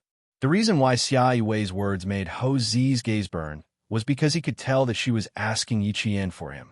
Even Yi Qian could feel his scorching gaze, let alone Xia Yiwei. However, she still calmed down and said without changing her expression, if you're going to be gentle, tell us first. If you're going to be forceful, just let him handle it. Yiwei, she's about to take the college entrance exam. Whether you're going to be gentle or forceful, let me handle this. Ho Zi smiled. His smile was more radiant than the sun. His facial features were like a painting, and even the sun would be amazed by his beauty. I'll handle it. Don't worry. Xia Yiwei looked as if she did not notice. She glanced at him and said to Yi Qian, who wanted to walk away slowly, that's right. You should focus on the exam. You don't have to worry about other things. Sorry for troubling you, Sister Xia. Ho Zi's eyes' gaze. Ho Zi's to be ignored again. Xia Yiwei's eyes. Of Xia Yiwei. Xia Yiwei. Xia Yiwei zes Xia. The school won the school, even if the schools wouldn't take it. Of course, the school wouldn't the school Xia schools. Ho Zi calmly interjected.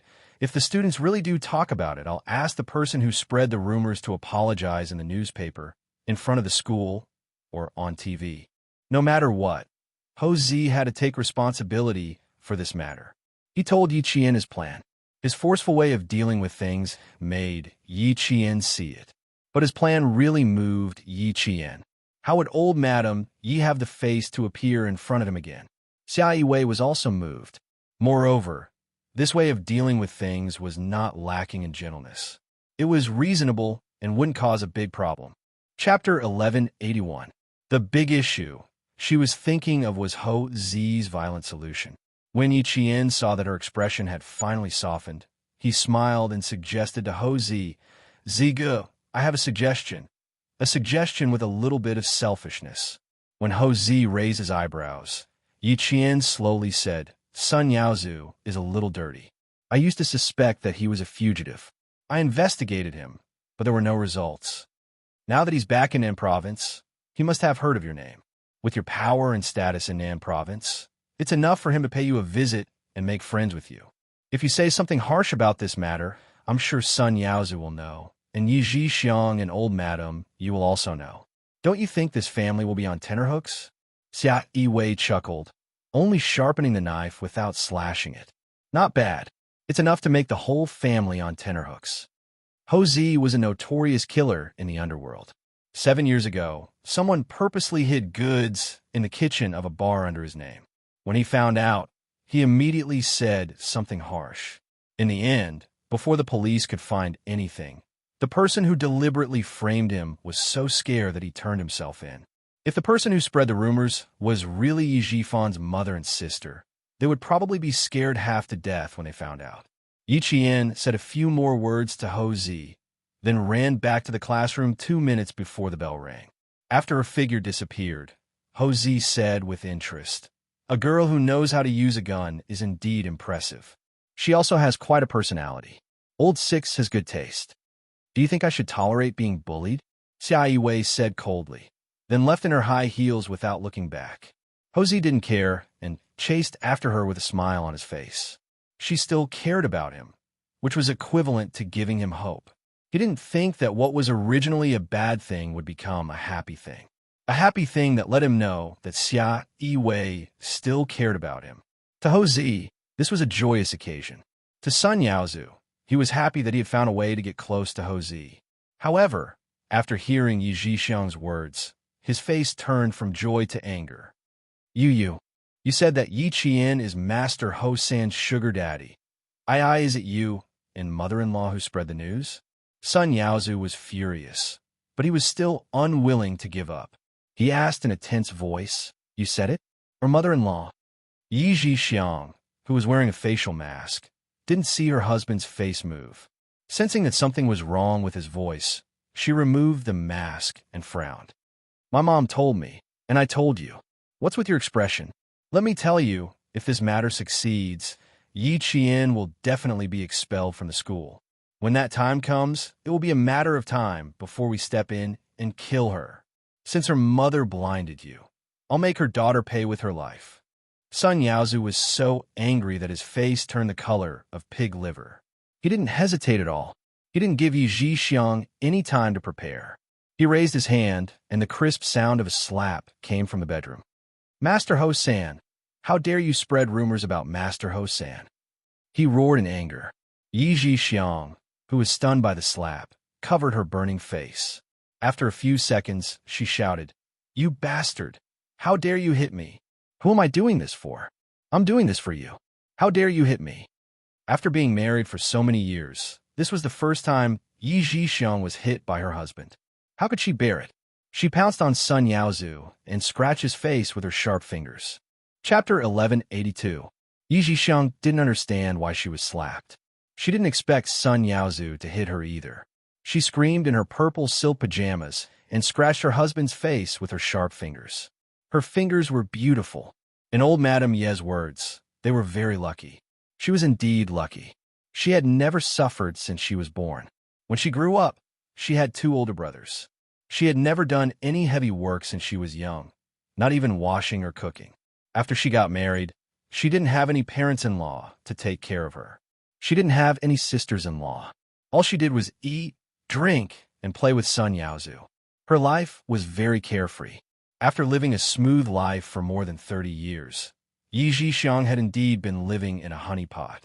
Even if others had to eat chaff, she still had rice to eat.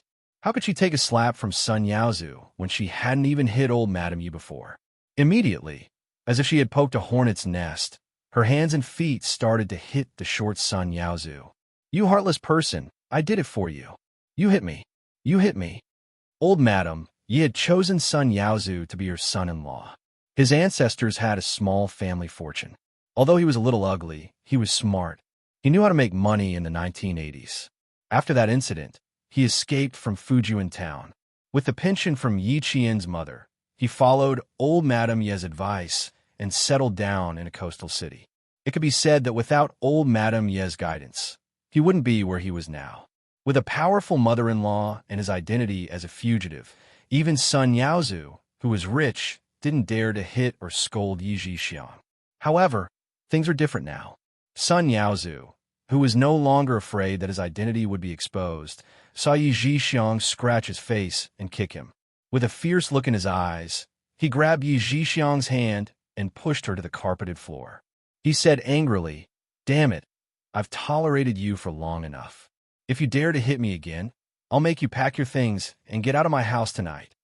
Sun Yaozu, who had recovered his identity for more than half a year, had hooked up with many young and beautiful women. When he came back and saw Yi Zhixiang, he felt bored. If it wasn't for old Madame Ye's sake, he might have already started raising mistresses outside. After pushing Yi Zhixiang to the ground, Sun Yaozu gave her a look of disgust and turned to walk downstairs. This is not over yet, damn it. He had to ask old madam. Before he could walk out of the door, Yi Zhixiang, who had been pushed to the ground, grabbed the European-style vase with fresh flowers on the dressing table and threw it in front of him. Sun Yaozu, how dare you push me? The vase hit the back of Sun Yaozu's head. The vase was filled with water, and the water that flowed out was mixed with bright red blood. It instantly dyed the white t-shirt red. Old Madame Yi, who had rushed upstairs upon hearing the commotion, heard her son-in-law scream, followed by her daughter's scream. Their screams made her heart sink. She held onto the solid wooden handrail and quickly walked up. When she reached the door and saw the scene in front of her, old Madame Yi only felt her vision darken. You two are husband and wife as one. Which side do you want to kill? Come, tell me about this old thing, and I'll take care of one for you. Normally, when an old lady saw her daughter and son-in-law fighting, her first reaction would be to mediate the fight. She was not like her. Chapter 1183. Sun Yaozu had always respected old Madame Yi because she was different. Hearing his mother-in-law's harsh words, Sun Yaozu quickly let go of Yi Zhixiang's hair. He turned around and pointed the back of his head at her. Mom, look, who the fuck is killing who? Look, my fucking head is bleeding because of her. Mom, that bastard Sun Yaozu hit me first. He slapped me as soon as he came back. Yi Zhixiang, with disheveled hair, burst into tears when she saw old Madame Yi. He slapped me as soon as he came back. Mom, you've never hit me before. How could old Madame Yi not be heartbroken when her daughter was slapped? She quickly looked at her daughter. Other than her swollen face and messy hair, there was no blood. Old Madame Yi calmed down a little and immediately helped her son-in-law. She scolded angrily. Even if he hit you, can't you talk nicely? You even smashed Yaozu's head. You heartless bastard. She scolded her daughter, but her heart was in turmoil. Sun Yaozu had always listened to the Yi family. He had always tolerated his daughter's temper. Even if his face changed, he would just slam the door and leave. He had never hit his daughter like he did today. He had changed. His son-in-law had changed. He no longer tolerated his daughter like he used to, and he no longer respected himself like he used to. No matter how biased he was toward his daughter, he had to endure the heartache and slowly make plans after the storm calmed down. Old Madame Yi scolded Yi Zhixiang until her face turned pale. She widened her eyes in disbelief and pointed at Sun Yaozu angrily. Mom, I was hit, and you still help him. Shut up. Facing a daughter who did not inherit any of her shrewdness, old Madame Yi sometimes felt exhausted. She was brainless. She did not see the situation clearly and still dared to go against Sun Yaozu, who had changed. Did she think things would be the same as they were in the coastal area?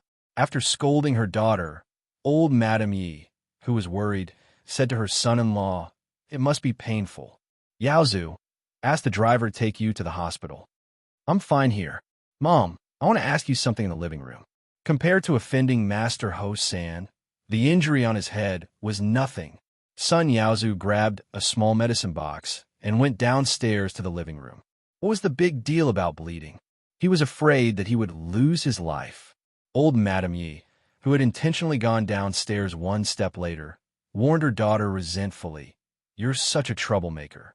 Since he dared to hit you today, it means that he doesn't need to rely on our Yi family in the future.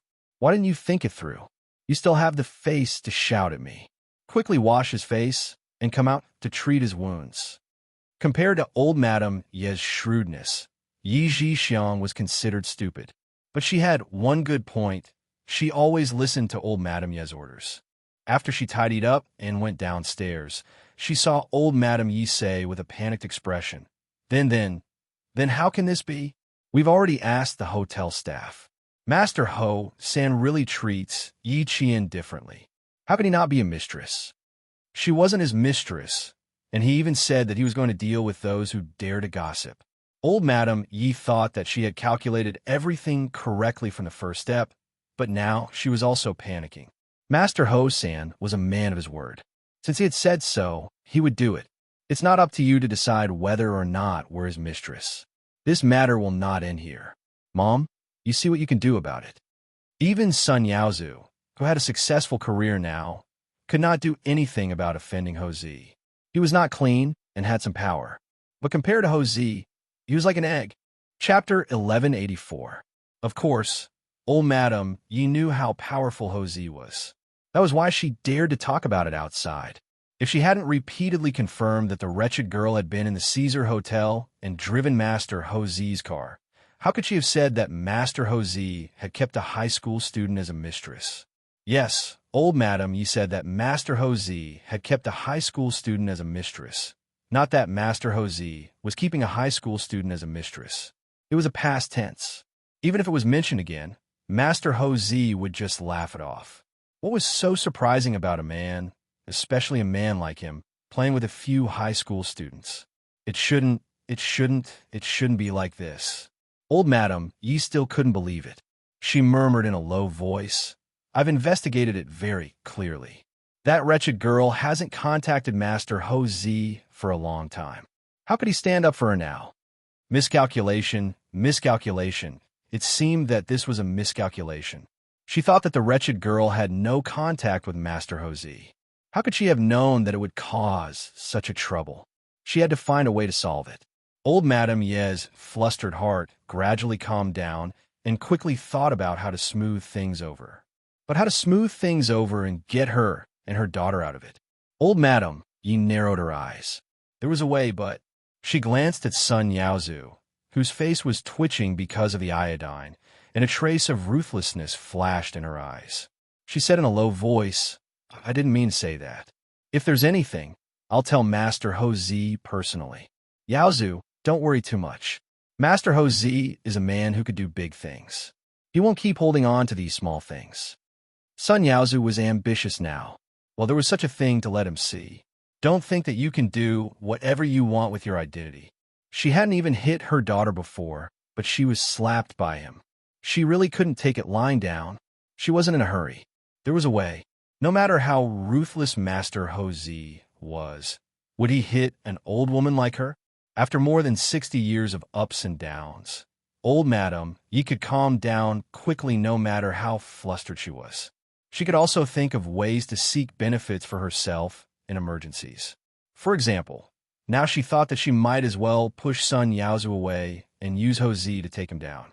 Otherwise, he would really think that he was a man who dared to hit his wife at home. Sun Yaozu didn't know what old Madam Yi. Sun Yaozu was even more annoyed. Which memorial tablet did he think he was on? The gloomy Sun Yaozu said irritably, "Mom, it wasn't easy for me to come back to the southern province. I wanted to do something big in the southern province. In the end, not only did you not help me, you even dragged me down. Now that third master Ho has spoken, what do you think I should do? Yaozu, what do you think we should do?" He,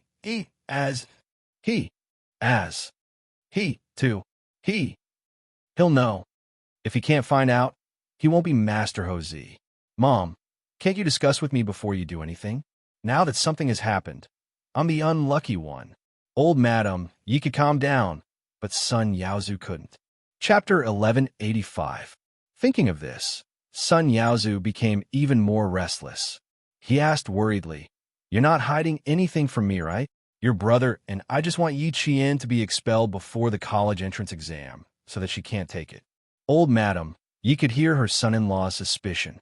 She sighed and explained, "Once Yi Qian becomes successful, Yaozu, our family's good days will come to an end." She warned Sun Yaozu while reminding him, "There's no turning back. What's done is done.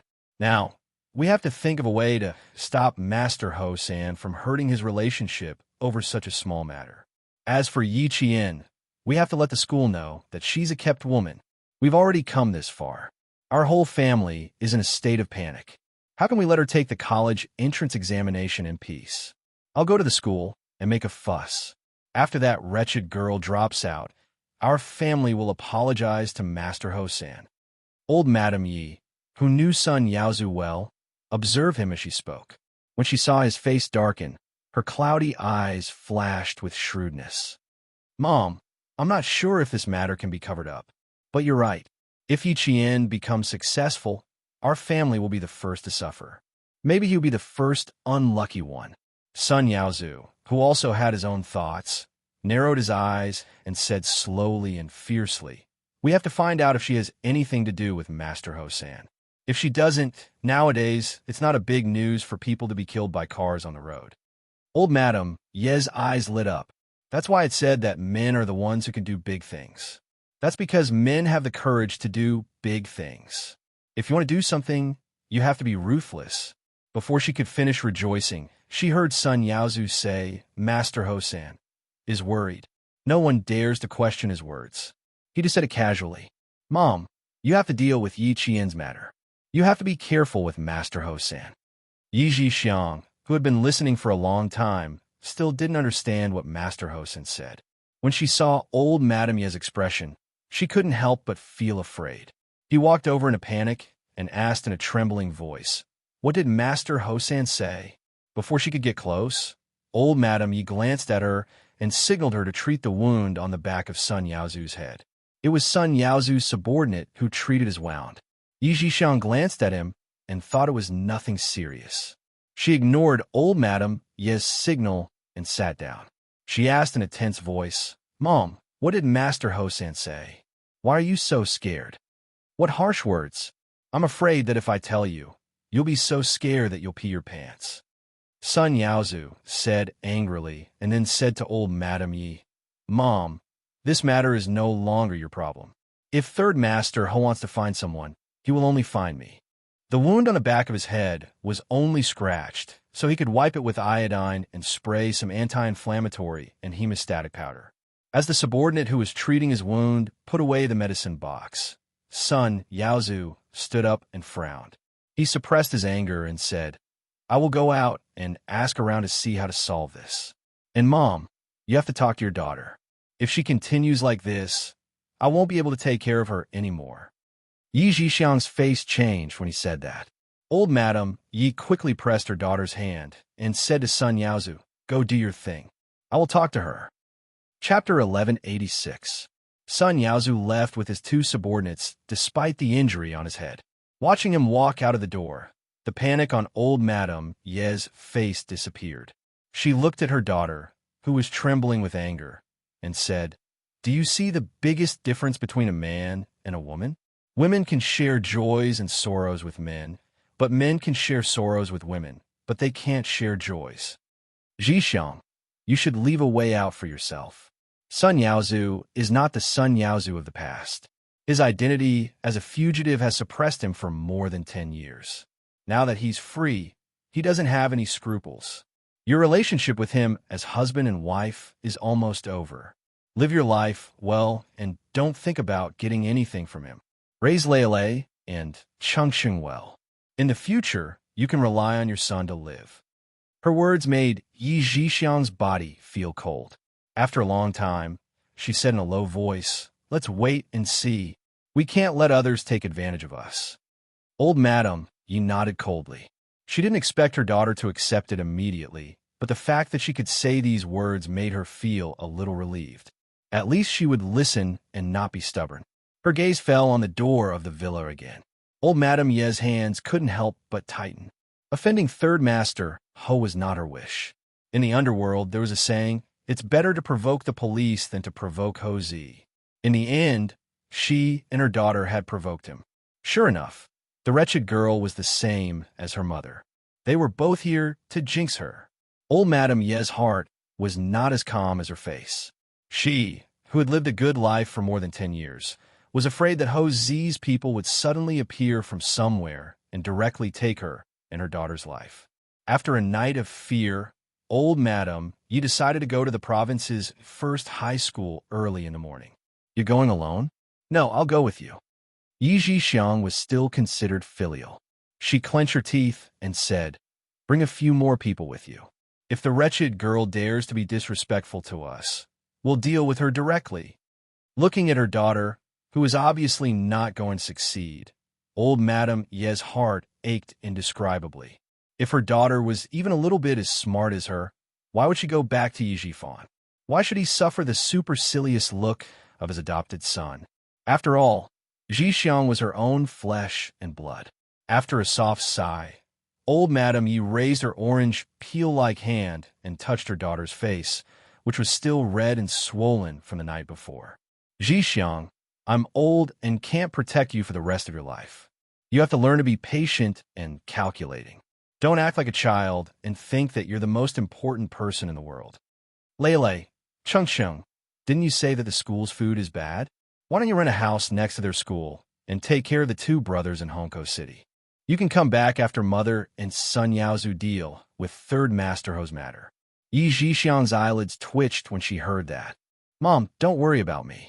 I know I'm not as good as you, but I know I have to plan for myself. Sun Yaozu is unreliable.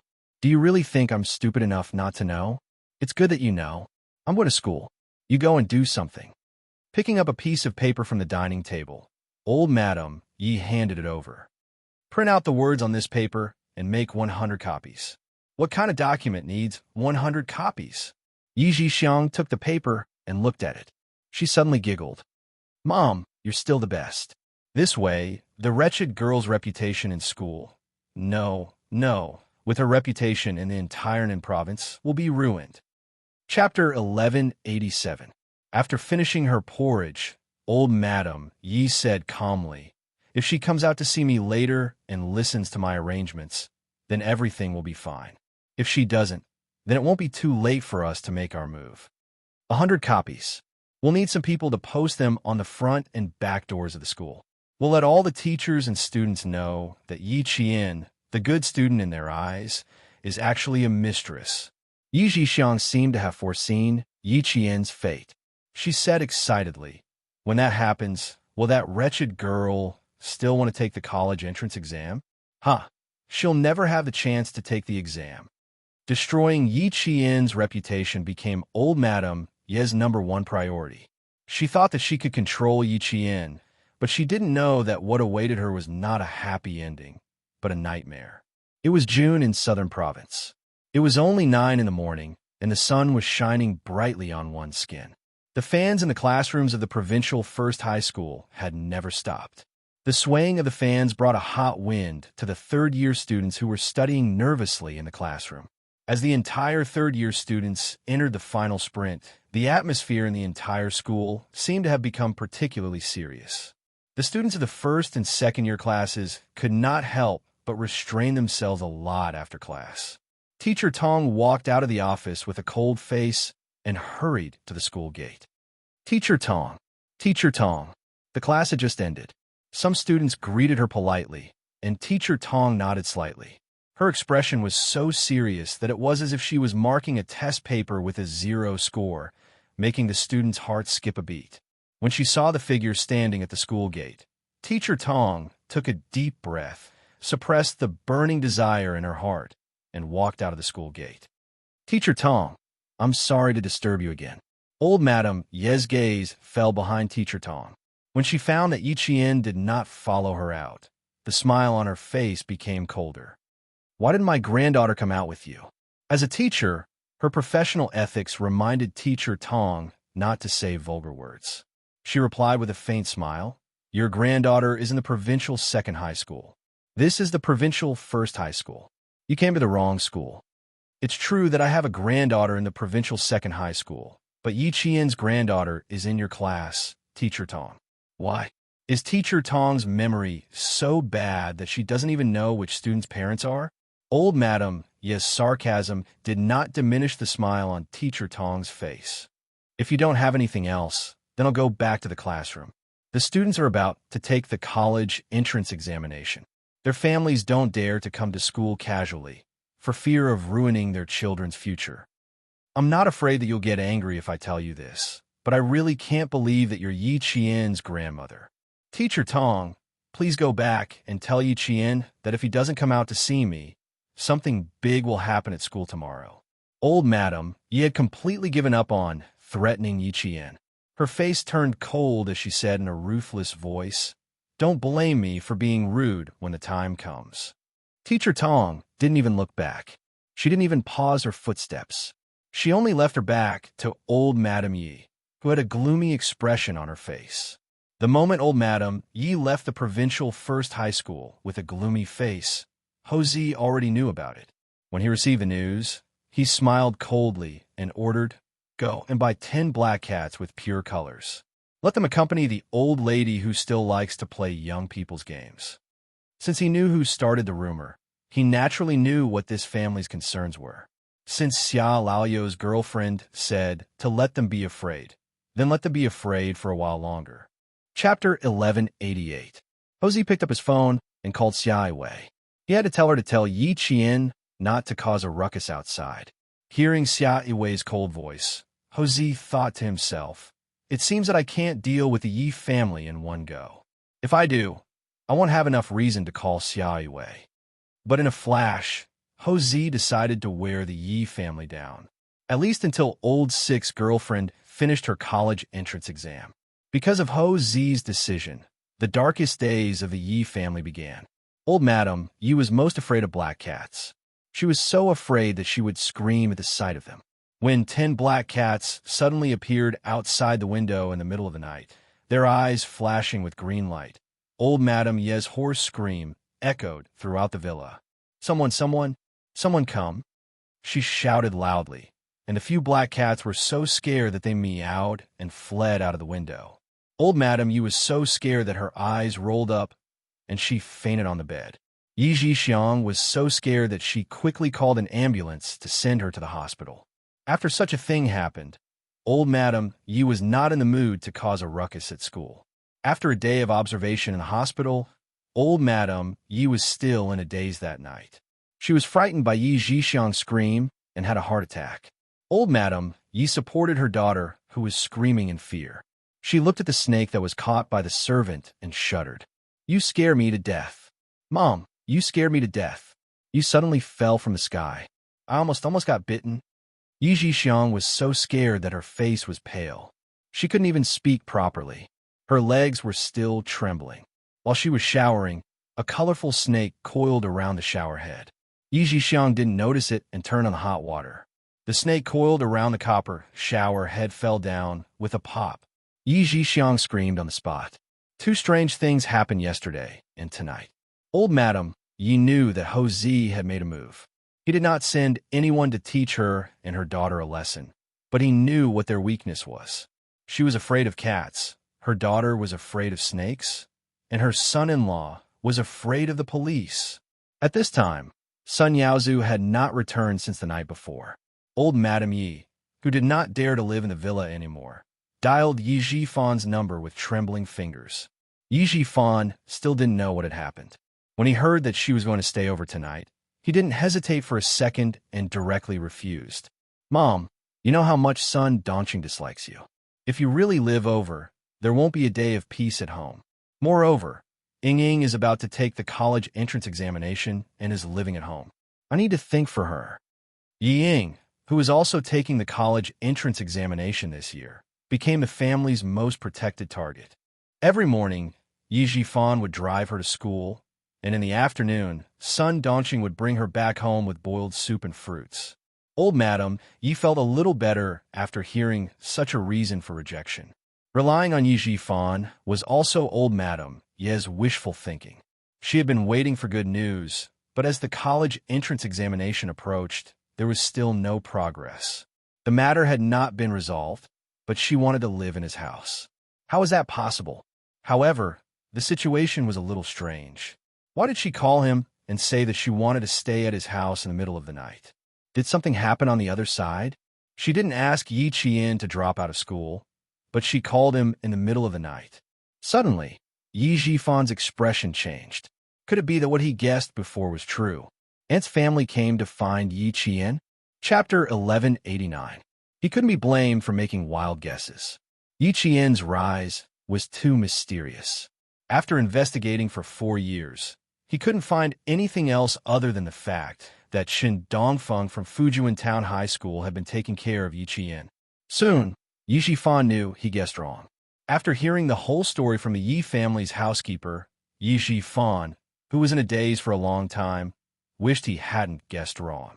He'd rather guess that his aunt's family came looking for Yi Qian and mistook her for his aunt's granddaughter. "We're in big trouble," he muttered softly, his brows furrowed deeply. He didn't think that the usually shrewd old Madame Yi would dare to spread rumors about Ho Zi, who even the provincial government wouldn't dare to provoke. Ho Zi was keeping Yi Qian as a mistress. How could she dare to think and say that? Fortunately, he didn't know about this. Since Ho Zi made a move, she must have found out that he wasn't involved in this from the beginning to the end. Yi Jifan realized that it was impossible to prevent Yi Qian from taking the college entrance exam. Sun Yaozu also thought about it. After hearing about what happened from his subordinates in the villa, he decided to stay in a hotel and didn't plan to go home for a while. Old Madame Yi and Yi Jixiang suffered when he didn't go home. With a knife on their necks, they worried about him every night. In less than 3 days, the mother and daughter lost a lot of weight. Old Madame Yi used to be in good spirits, but after 3 days, she finally looked like she was in her 60s instead of her 50s. The soft knife that Ho Zi set up was very bright and sharp, but it just didn't fall down for a while. The old Madame Yi finally went directly to the hospital under great mental pressure. Sun Yaozu, who didn't come back, called back a few thugs from the coastal area to guard the hospital, which made Madame Yi feel more at ease. There were still 4 days until the college entrance exam. Yi Qian took the file from Ho Zi. She didn't know what was going on and took out a piece of A4 paper. When she saw the words Provincial First High School Grade 12 Class 1 Yi Qian, kept by a mysterious rich businessman, printed on it, she couldn't help but clear her throat. "Brother Z, you could just get rid of it. You really don't have to send it over for me to take a look," she said unnaturally. It was really embarrassing. He had never thought that there would be a day when he would be rumored to be a mistress by the famous third master Ho. Ho Zi smiled faintly and said, "I also investigated the Yi family and found a few interesting things. I'll tell you about it after your college entrance examination." As soon as she finished speaking, she received a glare from Xia Yiwei. She immediately added, "If I say it now, I'm afraid it will affect your exam. Don't stand here if you don't know how to talk." Xia Yiwei's expression darkened. She turned to comfort Yi Qian. "Compared to your college entrance exam, these trivial matters are nothing. It's just a bunch of trivial matters. Sixth brother asked me to come over and tell you to take the college entrance exam well. He will try to make a trip back during your college entrance exam." Nowadays, the school didn't allow grade 12 students to casually answer phone calls. If the parents had any issues, they could contact the teachers first, and the teachers would then pass the message to the students. Even Xia Jinyuan couldn't contact Yi Qian. When she heard that old Madame Yi was in the hospital, Yi Qian, who was in a good mood, pursed her lips and smiled. "The Yi family's matters are indeed a little complicated. Thank you for helping me hold them back, Brother Z. Without Ho Zi's help, old Madame Yi would come to the school again and again to cause trouble. Although she didn't want to, it would affect the school more or less. She didn't want to affect the school before graduation." Chapter 1190. In fact, Yi Qian didn't expect Ho Zi to keep the Yi family hanging and even scare old Madame Yi to the point of being hospitalized. He didn't expect this at first, but when he saw Ho Zi chasing after Xia Yiwei, he vaguely understood why he made the Yi family worry for so long. It was all to get close to the woman he loved. Yi Qian couldn't help but chuckle as he watched the two figures walk away under the bright sun. That year, Ho Zi blew up his gun collection in Mount Dalong for Xia Yiwei. From this, it could be seen how deep his feelings for Xia Yiwei were. How could Ho Zi accept to give up and watch his beloved woman marry another man? The two of them were so compatible from the back. Coupled with Ho Zi's perseverance, their 17 years of relationship wouldn't end just like that. One day, they would have a happy ending. There were still 4 days until the college entrance exam. The entire third year of high school gradually calmed down from crazily revising, crazily doing questions, and crazily sprinting. The last 4 days were no longer sprinting for the college entrance exam. The teachers wouldn't always remind the students how long it was until the college entrance exam. In the last 4 days, the students gradually relaxed and sprinted towards the college entrance exam in their best condition. In 1999, the college entrance exam was first filled in before taking the exam. Some students even talked about their future college life. Their words were full of yearning. Those who wanted to go to college were already preparing for the upcoming college entrance exam. When they chatted, the most common words they heard were, "What will happen when I go to college?" And those who didn't want to go to college finally didn't have to worry about affecting those who wanted to go to college. When they heard similar words, they laughed and said, Okay, I'll play with you when the time comes." The third year's Class 1 students had the worst grades. They had no problem getting into a second-tier university. Therefore, the topic they talked about the most was, "Your school is too far from mine. It's too long to take the train. My dad did some research. Your school's management major is quite good. I'm a little regretful that I didn't apply to your school. Don't mention it.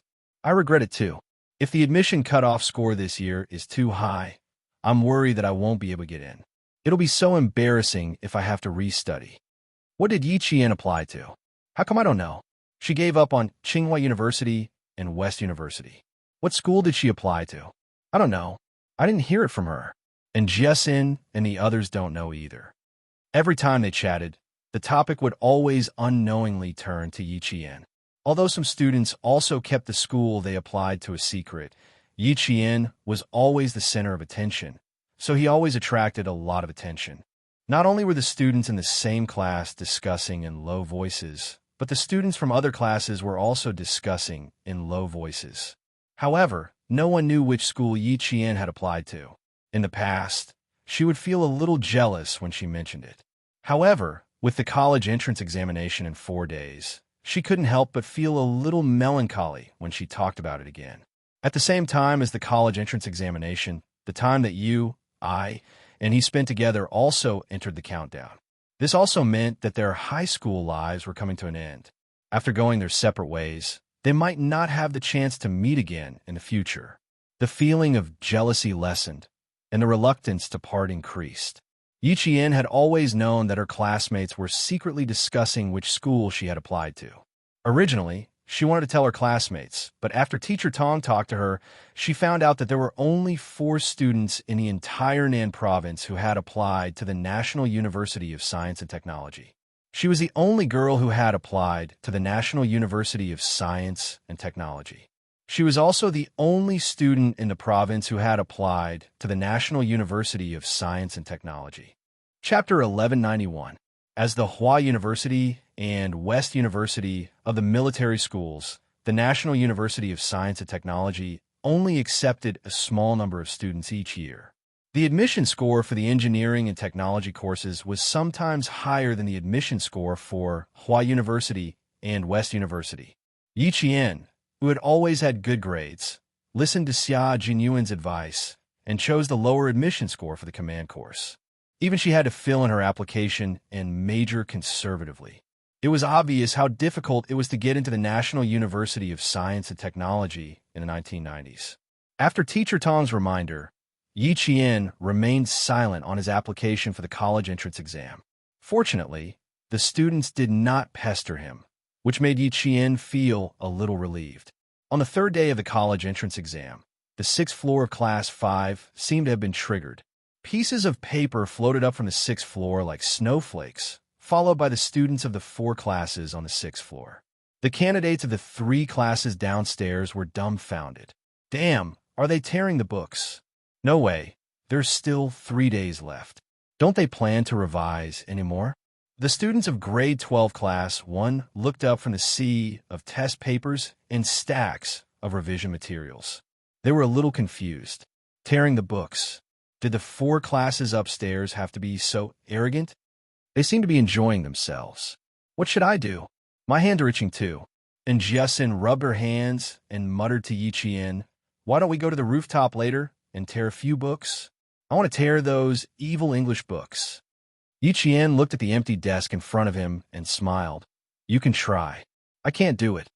As he spoke, Teacher Tong came over with dozens of woven bags. The class representative, Lu Xan, followed closely behind with dozens of woven bags in each hand. Teacher Tong, who was standing by the podium, still had a gentle smile on her face. She said to the students who didn't quite understand why LVXIN came in with a woven bag, "Every year, the revision materials, class notes, and test papers of our grade 12 class 1 students will become the hottest materials in the next grade 12 class 3. As for me, in order to prevent you from tearing up your books like the 4 classes upstairs, I prepared in advance to collect and bind your books. Students in the first row of each group, go to Lou XIN to get a woven bag and put away the revision materials that you no longer need. The classroom was suddenly filled with wails. They had been fighting with Teacher Tong for 2 years, but they still lost. Teacher Tong, we also want to tear the books. I heard that this will reduce stress. We need to reduce the pressure. Teacher Tong. After wailing, all of them began to talk about it with smiles on their faces. The college entrance examination was coming, and they were about to part ways. Laughter could dilute the sadness of parting. After sending off the graduates one after another, Teacher Tong looked at the youthful faces filled with the temperament of the rising sun, and the gentle smile on her face deepened.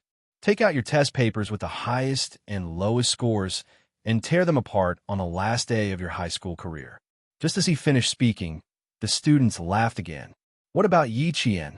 She doesn't have a highest or lowest score. Even her average score is the same. In her second year of high school, Yi Qian's grades had always been strangely stable. No matter how difficult or easy the test papers were, she could always maintain the same score. It was as if she had calculated it beforehand. Yi Qian smiled and said, I also have a test paper with high and low marks, but I don't have the chance to tear it up. She spread her hands in front of her desk.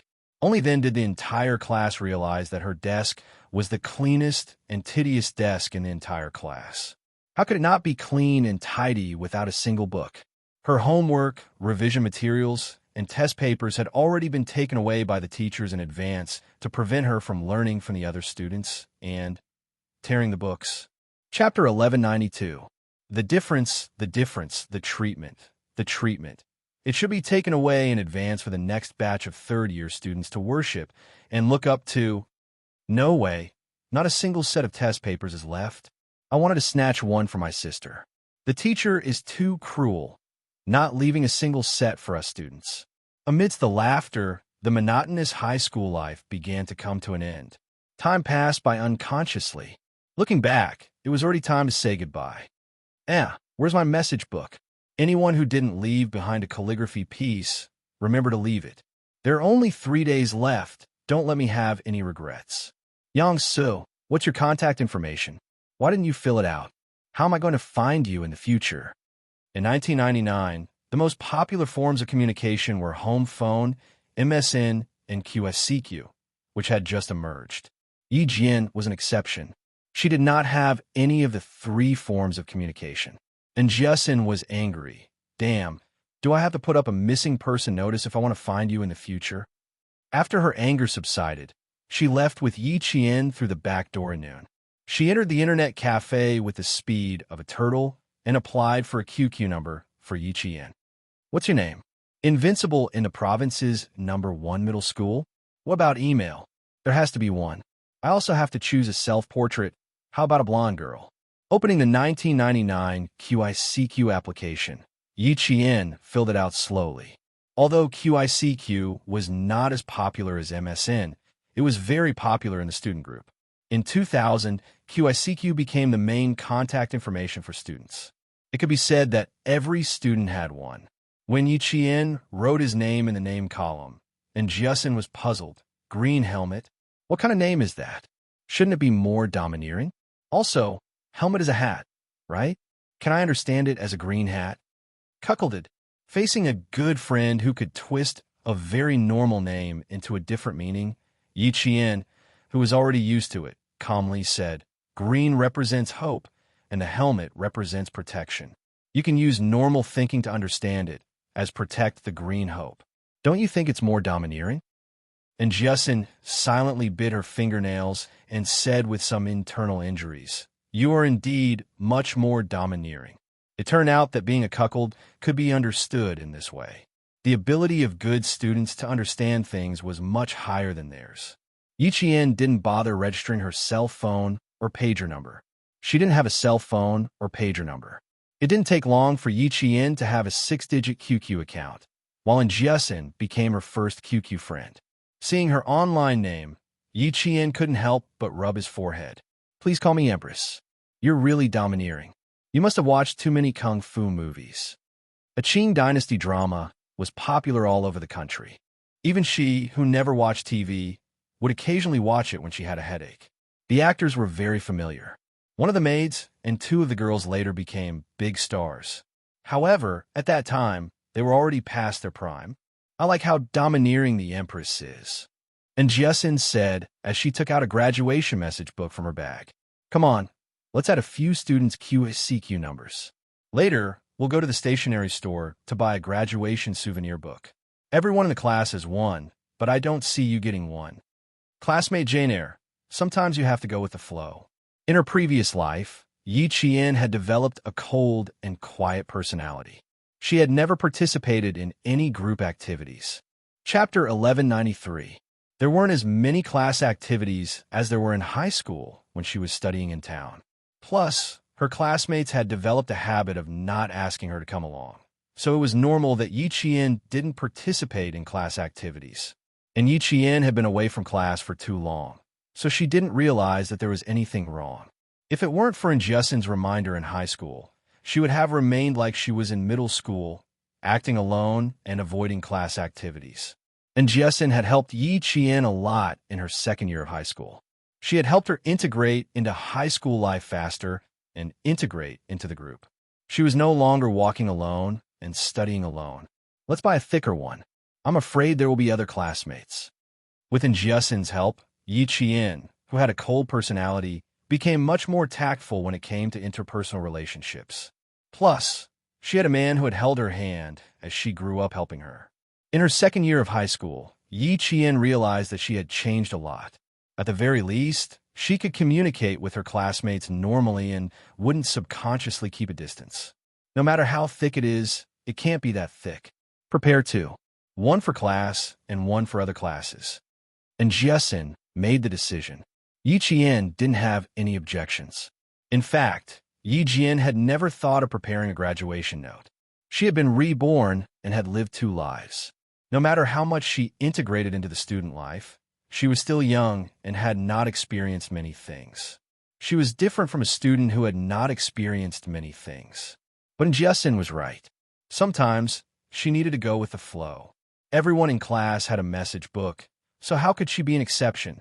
Some of her classmates had started preparing one a month ago. She was the latest.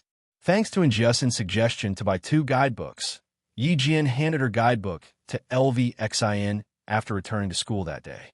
In less than an afternoon, the entire guidebook was filled with the words of every student in the class. Wow, Yi Qian applied for QICQ today. Quickly write it down. Maybe we'll have to ask her for help when we're in college. How many? How many? I'll write them down. Finally, I have a way to contact her. She didn't leave it. I didn't dare to ask. As for the other message booklet, after Zhang Bin conveniently took it away, the message booklet began to circulate among the various liners. When it returned to Yi Qian, the entire message booklet was filled from the first page to the last. He's very popular. Should we add all the students who left QICQ? And Jiesin clicked her tongue in amazement as she flipped through the comments. I dare say that all the top 100 seniors have left comments. Yi Qian, who was earnestly writing his blessings in a message book, didn't even raise his head as he smiled faintly. I'll go to an internet cafe and add them one by one after the holidays. We can still keep in touch in the future. Yi Qian, are you done yet? Let's take a photo together. A boy stood at the door of the classroom and said with a young and inexperienced voice, several classes of students are waiting for you on the lawn. They're all waiting for you to come down. Every year, the provincial first high school would give the examinees a day and a half off.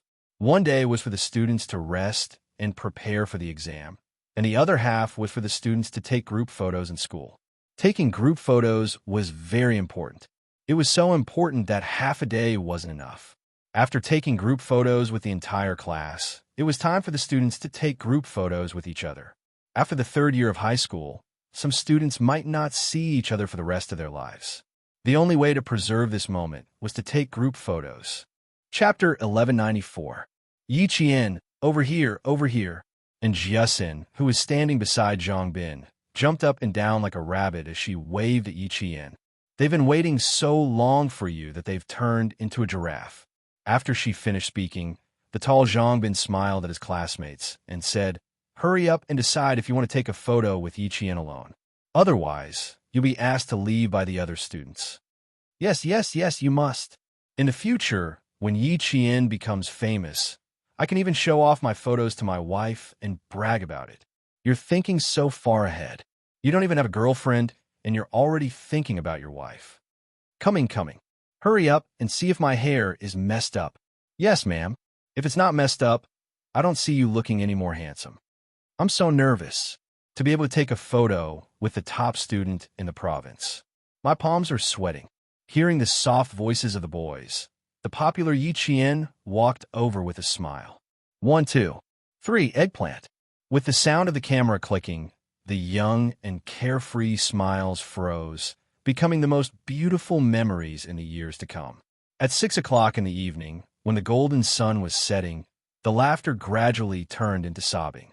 The non-resident students began to carry their empty backpacks home. The students who were not assigned to the exam also packed their luggage and checked into the hotel closest to the exam venue. The figures of the parents also appeared on the campus. It was as if they had just started school and hurried to and fro with their luggage. The same figures, the same pace, but the direction they were walking in was like a farewell.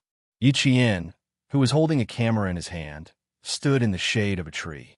His gaze swept across the familiar campus bit by bit, and he unconsciously let out a long sigh.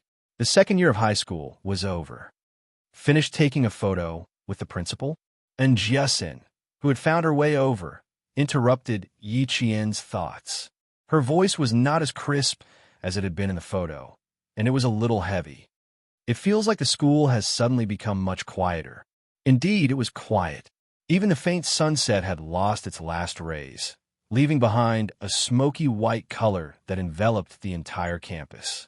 The usual hustle and bustle had disappeared. The laughter and the sound of reading had also disappeared. It seemed that even the chirping of cicadas had become much softer, leaving only a few weak and feeble chirping. Yi Qian put his arm around her shoulder and said with a smile, "When there's a reunion, there's a parting. Let's look forward to our next reunion." Parting had always been a sad topic. Yi Qian smiled and changed the topic. "Have you packed your things? Can you move in now? It's all packed. The entire dormitory is empty." It was rare for Jiasin to be sad, and it seemed like she wouldn't be able to get over it for a while. She and Yi Qian were both taking their exams at school. She had originally planned to stay in the dormitory and wait for her parents to come over after the exams, but Yi Qian suggested that they might as well move out of school and stay with her for a few days. The college entrance exam was on schedule. There were police officers guarding the front and back gates to clear the way for the students. On such a hot day, parents held umbrellas and chatted with smiles on their faces at the school gates. But in reality, they were even more nervous than the examinees. The buses stopped on both sides of the school road. The traffic police led the way and escorted every student into the school. The teachers who followed the buses checked on the buses again. They only left after making sure that all the students had alighted. The students from other schools who came to take the exam yesterday had already familiarized themselves with the examination halls and knew where they were. After entering the school, they went straight to the corresponding examination halls. Yi Ying, who was wearing the uniform of number 2 high school, raised her head as she stood at the entrance of the school.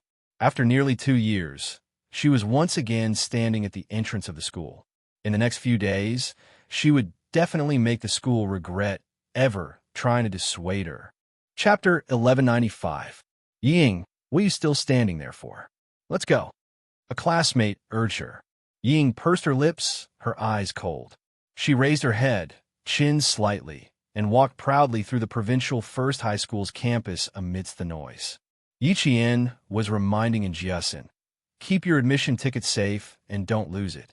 Don't panic during the exam, just act like you normally do. Also, don't look around while taking the exam." I know. I'm on the first floor, you're on the 4th. Hurry." It was the first time Jiasin learned that Yi Qian had the potential to be a chatterbox. She laughed and said, You're even more worried than my mom. Hurry. Damn, why is she here too? And Jessen almost bit her tongue as she hurriedly corrected herself. She widened her eyes and looked as if she had seen a ghost. Which exam hall is she in? God bless her, please don't be in the same exam hall as me. Yi Qian glanced at Yi Ying indifferently and chuckled. So what if she's in the same exam hall as you? You take your exam, and she'll take hers. Also, please don't be in the same exam hall as you. If she really is in the same exam hall as you, you must pretend that you didn't see her. Don't be distracted by small movements during the exam, and don't look up, okay? Also, if you find an unknown note, report it to the invigilator immediately. Don't do anything like bending over. Yi Qian was nagging, and now it was Jessen who was nagging. Villains were the hardest to guard against, especially villains like Yi Ying. And Jessen had classified her as a dangerous person who needed to be quarantined for life. Yi Ying also saw Yi Jian. Her eyes suddenly darkened, and she secretly clenched her teeth. Then, with a bright and beautiful smile on her face, she walked over with an arrogant classmate, chatting and laughing with him. Her expression told Yi Qian that even if she left the provincial first high school, she would still be a celebrity in class. Look at her smug face. Bah! And Jessen rolled her eyes. What's so great about a villain getting her way? Yi Qian smiled and said a few more words to her before heading to the exam hall on the 4th floor. When he reached the 3rd floor, Yi Qian saw the arrogant Yi Ying standing at the entrance of the staircase, looking down at him. He hadn't seen her for almost 2 years, and she looked more and more like the Yi Ying from his previous life. Yi Qian's eyes darkened, and his expression turned cold as he walked past her. You want to be arrogant? Heh, let her be arrogant towards the air. You're really shameless to be kept by a mafia boss. Being ignored, Yi Ying's expression twisted fiercely. She turned to face Yi Qian, who brushed past her and said through gritted teeth, I want to see how good you are and what kind of score you can get. Yi Qian had no interest in stopping to talk to her. He kept walking up to the 4th floor. There were many students walking in and out of the corridor. Yi Ying wanted to restrain herself, even if she wanted a vent. She chased up to the 4th floor and saw Yi Qian enter the same exam room as her. Yi Ying, who had a gloomy expression, suddenly smiled. She had wanted to find out which exam room the wretched girl would be in, and then ask her acquaintances in the Education Bureau to see if they could arrange for her to be surrounded by poor students. In the end, she gave up because she was worried about the mafia boss who kept the wretched girl. She didn't think that the heavens would help her and arrange for the wretched girl to be in the same exam room as her. Yi Ying's eyes flashed with calculation. Her anger for being ignored by Yi Qian was swept away, and she revealed a strange smile. Yi Qian felt that Jessen's mouth was really sharp. He didn't think that he would really be in the same exam room as her. Seeing her flickering eyes, Yi Qian's lips curled up slightly. The familiar Yi Ying was here again. It seemed like she wanted to play some tricks during the exam. Chapter 1196. And should he play with her? While she was still considering, Yi Ying walked over. She looked down at her and sneered. You motherless thing want to surpass me? Don't even think about it. Just you wait, stupid girl. I'll show you my true strength. You have parents, but you can still raise a child like you. You're no different from a beast. Yi Jian answered indifferently. There was coldness in his dark and bottomless eyes. He was enjoying Yi Ying's sudden change of expression calmly. You're worse than a beast. I'll give you my blessing for the college entrance examination. The exam was coming soon. Yi Ying was so angry that her face turned red. She clenched her fists and controlled her hands that were about to swing out. She gritted her teeth and said, Just you wait. Since middle school, other than just you wait, what else can you say?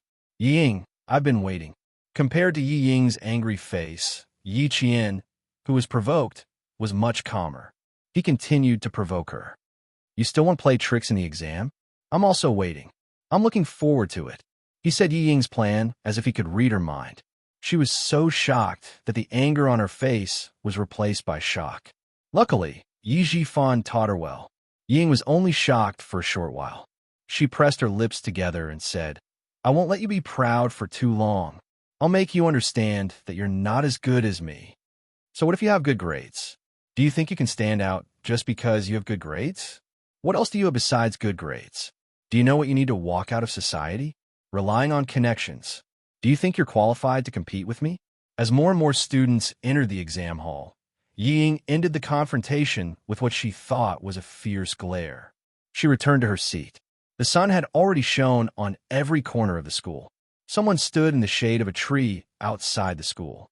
His handsome face had a faint smile, and his eyes were gentle as he looked at the corner of the school building. He ran all the way here because of traffic control, but he was still a little late. He didn't personally send her to the exam hall. Time ticked away, and the parents who had been waiting all lowered their voices and chatted softly.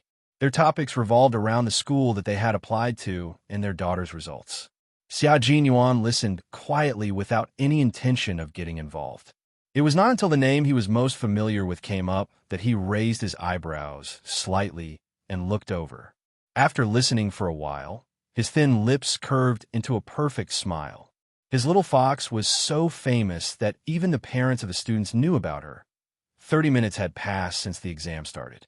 Yi Qian, who didn't know Xia Jinyuan was there, started answering the questions on the last page. Her writing speed was too fast, and she was very famous in all the schools in the southern province. The invigilator stood beside her, watching her answer the questions while scanning the exam hall with his sharp eyes. The invigilator, who was gradually attracted by her answering speed, couldn't help but wipe his sweat. Too fast, too fast. As a teacher, he couldn't keep up with her speed. After 50 minutes, Yi Qian finished answering all the questions. At 60 minutes, he was the first student to hand in his paper and leave the classroom. Her departure caused the entire exam hall to become even quieter. The godlike existence of Yi Qian from the province was indeed famous. No, pass. Ying, who was still working on the questions, looked at the figure walking past her. She bit her lower lip and stared at her unfinished paper with a gloomy look in her eyes.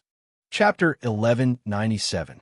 Other than the occasional nervous coughing in the large classroom, the entire examination hall was so quiet that only the rustling of the pens could be heard.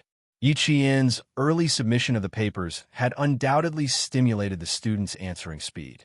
Even the invigilator suddenly felt the pressure increase. He stood at the side of the aisle, his eyes fixed on all the students. If he found any suspicious cheaters, he would immediately go over to investigate. Ying, with a gloomy expression, clenched the note tightly. She pretended to sit up straight and glanced at the empty desk 2 seats away from her from the corner of her eye. She put away the note with great reluctance. She actually handed in her papers so early. She couldn't move at all. Wretched girl, you're lucky. There was still 1.5 hours left between 9 o'clock a.m. and 11:30 a.m. The examinees were still writing at a high speed, burying their heads in the questions. Accompanying them were the tireless cries of the cicadas. The cries were sometimes loud and sometimes hurried, just like the mood of the examinees as they worked on the questions. Why is there a kid coming out? No way, it's only been 70 minutes? Whose kid is it? Let me see. There's a girl called Yi Qian in our provincial first high school. My child said that he took 2 mock exams with her. She was the one who handed in her papers early each time. A parent who was also an examinee from the provincial first high school craned his neck to look at the school. He immediately recognized the girl who was walking over and exclaimed, "Oh my, it's really Yi Jian. This kid, she's amazing. She's done with the exam." Yi Qian was no stranger to the parents of the provincial first high school. She was the representative of the entire school at the opening ceremony every year. Every time the teacher introduced her results, she was so far ahead that the parents of the new students gasped. The difference between first place and second place was not a difference of 5 or 10 points, but a difference of 70 or 80 points. Yi Qian planned to go home and cook for Jiasin when she came back from the exam. When she was a short distance away from the back door of the school, Yi Qian could hear the discussion of the parents. She couldn't help but stop in her tracks. She only wanted to hurry home and cook a good meal. She forgot that she would be seen by the parents if she came out so early. Without thinking much, Yi Qian walked to the left side of the classroom building. 3 o'clock. A familiar and elegant male voice came from the other side of the wall. Yi Qian, who was standing in the middle of the shrubs, had a glint in his eyes. He raised his head and looked in the direction of the 3 o'clock. The June sun was so bright that it was like a handful of broken diamonds scattered everywhere. The girl he loved looked up and smiled at him. "You're here." They had known each other for 4 years, and her smile would always inadvertently make his heart beat faster. Xia Jinyuan gazed into her dark eyes, which could disperse the heat around him, and slowly raised the corners of his mouth. "Yes, I'm here. I've walked through thousands of mountains and rivers just to walk to your side, to hear your voice, to see your smile, and to hear you say you're here. All the hardships and tiredness disappear in an instant, leaving only joy in my heart. No one will notice if we come out from here." Xia Jinyuan, who had half of his body above the wall, waved at the girl who was walking towards him. He looked at her warmly and said, "I'll keep watch for you." Having a special forces soldier keep watch for something like this was like using a sledgehammer to kill a chicken. The two of them were very close, only about 4 or 5 meters apart. Yi Qian walked over and stood on a rock in the shrubs. She looked up and smiled at the man with gentle eyes. "Did you also climb over the wall 2 years ago?" Chapter 1198. After careful investigation, there are 3 camphor trees lined up in a straight line on the right, and the corner of the wall is on the left. This is the best spot for a surprise attack. Xia Jinyuan answered seriously, like a professional. With vegetation and the wall as cover, it only took 30 seconds to successfully climb over the wall without alerting the school guards. Yi Jian smiled until her eyes were like crescent moons. The leaves swayed with the wind, and the mottled sunlight shone on her face. The faint light shone on her skin, which was as fair as jade, and had a glossy luster. Her eyes were full of smiles, and the smile could not only be contained in her eyes, but also overflowed from the corners of her eyes. Xia Jinyuan saw her full of joy and heard the flowers in his heart blooming in that instant. He saw love blooming like a flower, so beautiful and prosperous that the fragrance spread from 10 miles away. There was a professional standing guard. Yi Qian took about 5 steps back, ran up the wall with one leg, and landed on the top of the wall as light as a swallow. Then he quickly jumped down from the top of the wall in a half-crouch. Xia Jinyuan, who was standing below, looked at his open arms and raised his eyebrows. He said to Yi Qian, who jumped down without any delay, "Little fox, I don't believe that you didn't see my open arms." He wanted her to jump into his arms, but his little fox did not give him the chance. Yi Qian pursed her lips and smiled. "I just wanted to get down quickly and not get caught by the guard. I really didn't see it." Her gaze was already sizing him up and finally landed on his face. She did not hide her fatigue like she did last time. Her eyes were clear and bloodshot, her fingers were clean, and her clothes were neat but wrinkled. His shiny leather shoes were spotless. Yi Qian felt a little relieved.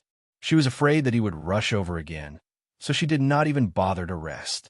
Even if they catch you today, they won't record your score. At most, they'll give you a few words of criticism. In my opinion, it's because my little fox is shy. Xia Jinyuan pretended not to notice her sizing him up and smiled faintly. His handsome face was gentle as he walked side by side with her towards the direction of the neighborhood. You can even hide your shyness well. The results of the intensive training are obvious. In a few words, there were always a few that had something to do with the training. Yi Qian, whose thoughts were exposed, replied calmly, "I really didn't see it. Are you done with your work?" Talking about hugging and cuddling had always been her weakness, so she had to change the topic immediately. Xia Jinyuan could not help but laugh at her calm appearance. He gently pinched her small and round earlobe and said softly, "Graduated from high school. Little fox, do you still remember the promise you made?" During the National Day military training 2 years ago, she had said that she would confirm her relationship with him after she graduated from high school. Xia Jinyuan had rushed over because of his promise. Of course Yi Qian remembered. Hundreds of days had passed, but his feelings for her were still the same. The graduation of the 3rd year of high school was on schedule, and so was her promise. She looked at the man who had been waiting for her for 4 years with a smile. I've always remembered it in my heart. I've never forgotten it. When he made the promise, the little fox's eyebrows were young and tender, and her face was embarrassed. But now, she was natural and unrestrained, and she answered him with a calm demeanor. The scenes of the past flashed before his eyes, and today, he finally waited for the flower to bloom. Xia Jinyuan closed his eyes. Filled with tenderness, he lowered his head and kissed her forehead gently with excitement and sincerity. Chapter 1199. Although they were far away from the school gate, it was only a few hundred meters from the back gate to the residential area. The residential area was mostly rented by the parents of the provincial first high school students. A girl wearing the provincial first high school uniform was being kissed on the forehead by a tall and handsome man. Parents passing by would more or less cast inquisitive glances at them. The feeling of being watched made Yi Qian very uncomfortable, but she couldn't bear to interrupt his kiss. She couldn't see his expression clearly, but she could clearly feel his emotions fluctuating because of her words. She thought that his eyes must be very deep, and at this moment, they must be very bright. His expression was so sincere that it made her heart palpitate, because he had always been so protective of her. Before she met him, although there was light in her world, it was so monotonous that there was only one color. After she met him, the monotonous world began to be colorful. Sometimes, it was so beautiful that it made her timid and afraid to take a step forward, for fear that one day she would fall into the love net of this dangerous man and give up her life like a moth flying into the sky.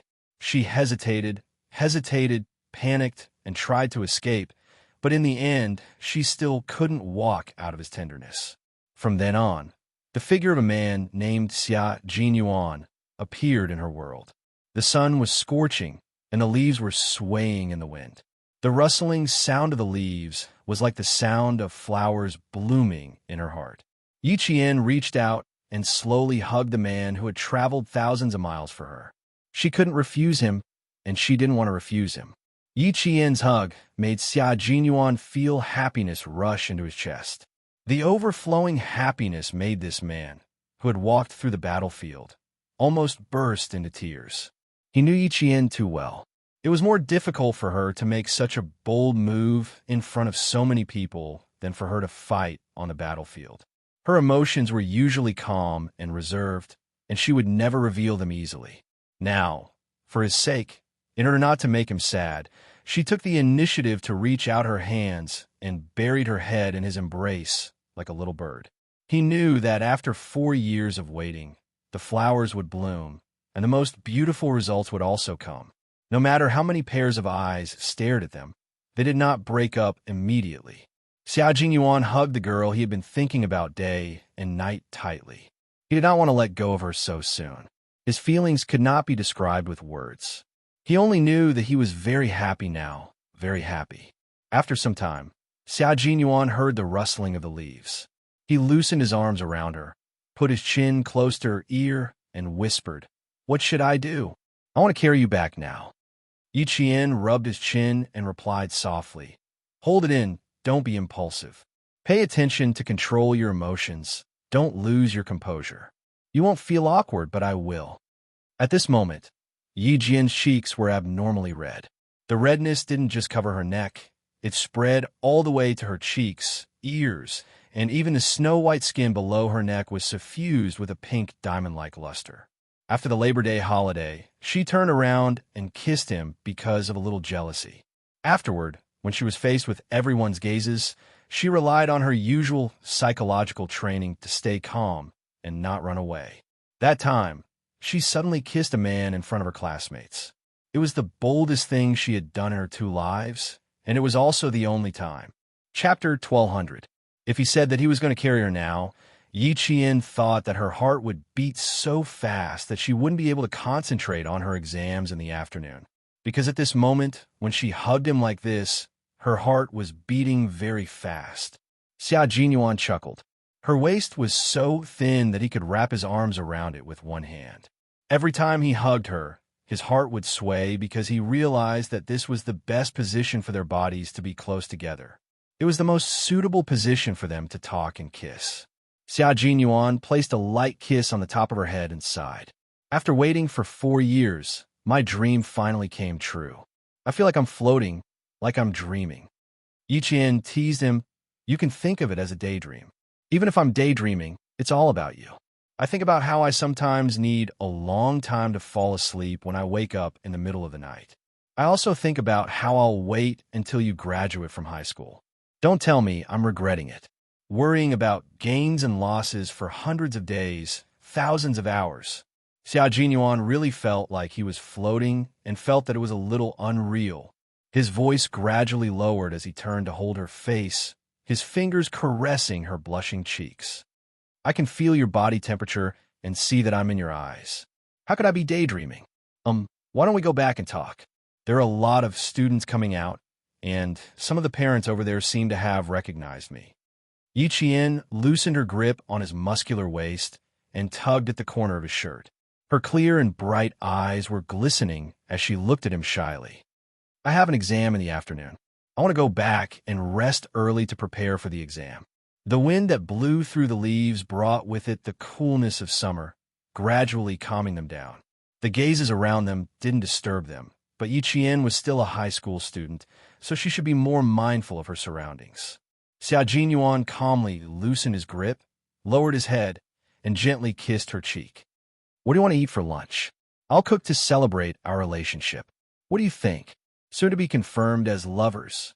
Yi Qian raised an eyebrow. Although her face was still red, her eyes were calm. So what if those faintly discernible gazes fell on her? Her relationship with him was what they saw.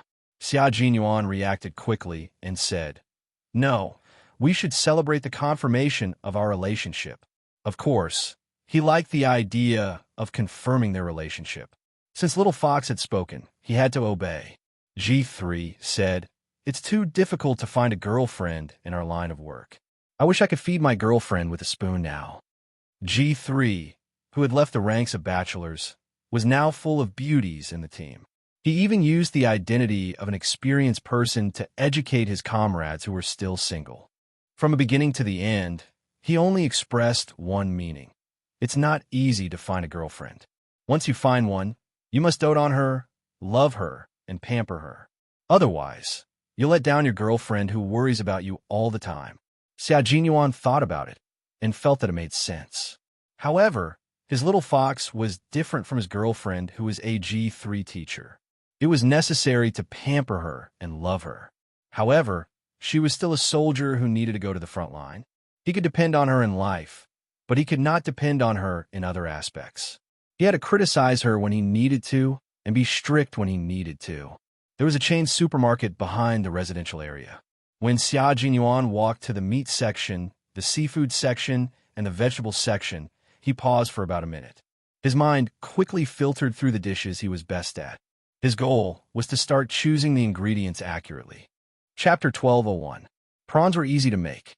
Just remove the intestines and steam them. Sea fish were easy to make. Just like prawns. Meat needed to be stir-fried. No, it was hard to control the heat. Pork ribs were easy. Boiled with soy sauce and fresh ginger. That was easy too. Buy more. I have a classmate coming over to eat. She has a big appetite. Yi Qian reminded him in a low voice as she followed him to choose the live prawns. Hearing this, Xia Jinyuan's smile deepened. Now that their relationship was clear, he could finally enter her life as her boyfriend and get closer to her world. And Jessen has always been curious about who my boyfriend is. I don't know if she'll remember you when she sees you later, but I'm guessing she probably doesn't. Yi Jian said with a smile. She had been walking side by side with Xia Jinyuan. Occasionally, their arms would touch intimately. Anyone who saw them would know that they were a couple. Xia Jinyuan didn't have much of an impression of her classmate, but he knew in Jessen. He also knew that this girl had helped Yi Qian a lot. He smiled and said, "You were in the same class from the second year of middle school to high school. You two must be very close." "Yes, we are very, very close. She helped me a lot in school and took the initiative to integrate me into the class. She even told me that if I wanted to integrate into the environment, I couldn't be special." Speaking of her good friend, Yi Qian's expression became even gentler. Her eyes were watery, moistened by friendship and love. Her beautiful face glowed with a bright and moving radiance. Xia Jinyuan couldn't help but quickly kiss her cheek. Yi Qian glared at him and said, "Even if we are in a relationship, you can't always be so touchy." "Little fox, I was just using my mouth." "A gentleman uses his mouth, not his fists." Xia Jinyuan's expression was incomparably gentle. His handsome features revealed happiness. "Your friend is very good. She taught you how to integrate into the group and let you have a sense of belonging to the class. We all need to thank her for her help." Yi Qian's temperament in her previous life had already developed into an unsociable personality. She was a little cold and aloof. Even when she smiled, there was a sense of distance. But Yi Qian himself would never think that he was unsociable. He even thought that it was good to be alone. She would not care about how the people around her looked at her. She would not care about what happened in class or what happened between her classmates. She would enjoy her days alone and walk through her entire student life with her own tenacity and indomitable spirit. Xia Jinyuan did not want to see Yi Qian in such a state. Being independent was a good thing, but once you were independent and didn't fit in, there would definitely be problems. No matter how good her grades were, she would be isolated and ostracized by her classmates. No matter how outstanding one's abilities were, they wouldn't be recognized. Even if they joined the military, they wouldn't be able to reach the top. He couldn't take care of her in school, so he could only guide her in another way. When the provincial first senior high school's first-year students were assigned to different classes, he had specially suggested to Principal Chow to see if he could assign Jiasin to Teacher Tong's class. That way, Yi Qian would have an old classmate to accompany her when she entered school. Now it seemed that his suggestion back then was very correct, and Jiasin, who was cheerful and good at socializing, did indeed take care of Yi Qian in school. The problems that he had worried about previously did not occur, and she always maintained a good relationship with her classmates. Xia Jinyuan, who had a plan in mind, had always used his own way to hold Yi Qian's hand and guide her to grow up. He had used his own way to silently protect the girl he loved as she grew up. Chapter 1202. And Jiasin is a very important friend of mine. I promised her that if I had a boyfriend, she would be the first to know. Yi Qian chose a piece of pork rib and smiled gently. She likes pork ribs. Why don't we make braised pork ribs together? Braised pork ribs were a little difficult. Xia Jinyuan pondered for a while and replied, "We can try. It should be braised pork ribs with soy sauce." When they came back from grocery shopping and reached the third floor, Xia Jinyuan suddenly picked up the unsuspecting Yi Qian and ran up to the fifth floor with a low laugh. "Although I can't carry you from outside, I can carry you from the nearest distance." Although Yi Qian was a little shocked, he quickly wrapped his arms around Xia Jinyuan's neck and let Xia Jinyuan carry him home. She didn't know how to fall in love. She only knew that when she saw how happy he was, she couldn't bear to reject him, nor could she bear to reject him. The sweet interaction didn't end until Jiasin came back. One of them was cooking in the kitchen, while the other was setting the table in the dining room. As the key was pulled back, the security door was pushed open, and Jiasin, who had just finished her exams, smelled the delicious aroma in the room. She was no longer half dead and screamed excitedly. "It smells so good. Grilled fish, stir-fried beef, and duck. My Jane Eyre, being with you is so blissful. Come, let's kiss." The tightly closed kitchen door was pushed open, and a handsome and tall figure walked out. And Jiasin, who was about to pounce on Yi Jian, suddenly stopped halfway. She almost tripped over her right leg and tripped over herself. "My boyfriend. Last time, you kept wanting to know which man I kissed at the back door. This is the man you wanted to know." Yi Qian introduced him generously. She once said that if she had a boyfriend, she would introduce him to Jiasin first. "You've seen him before. Take a closer look and see if you remember." And Jiasin was a little confused. Jane Eyre had always been a quiet student. She was a good student in school. She didn't accept a single love letter, didn't accept any gifts from any boys, and never flirted with any boys. She was the best student that the teachers didn't have to worry about.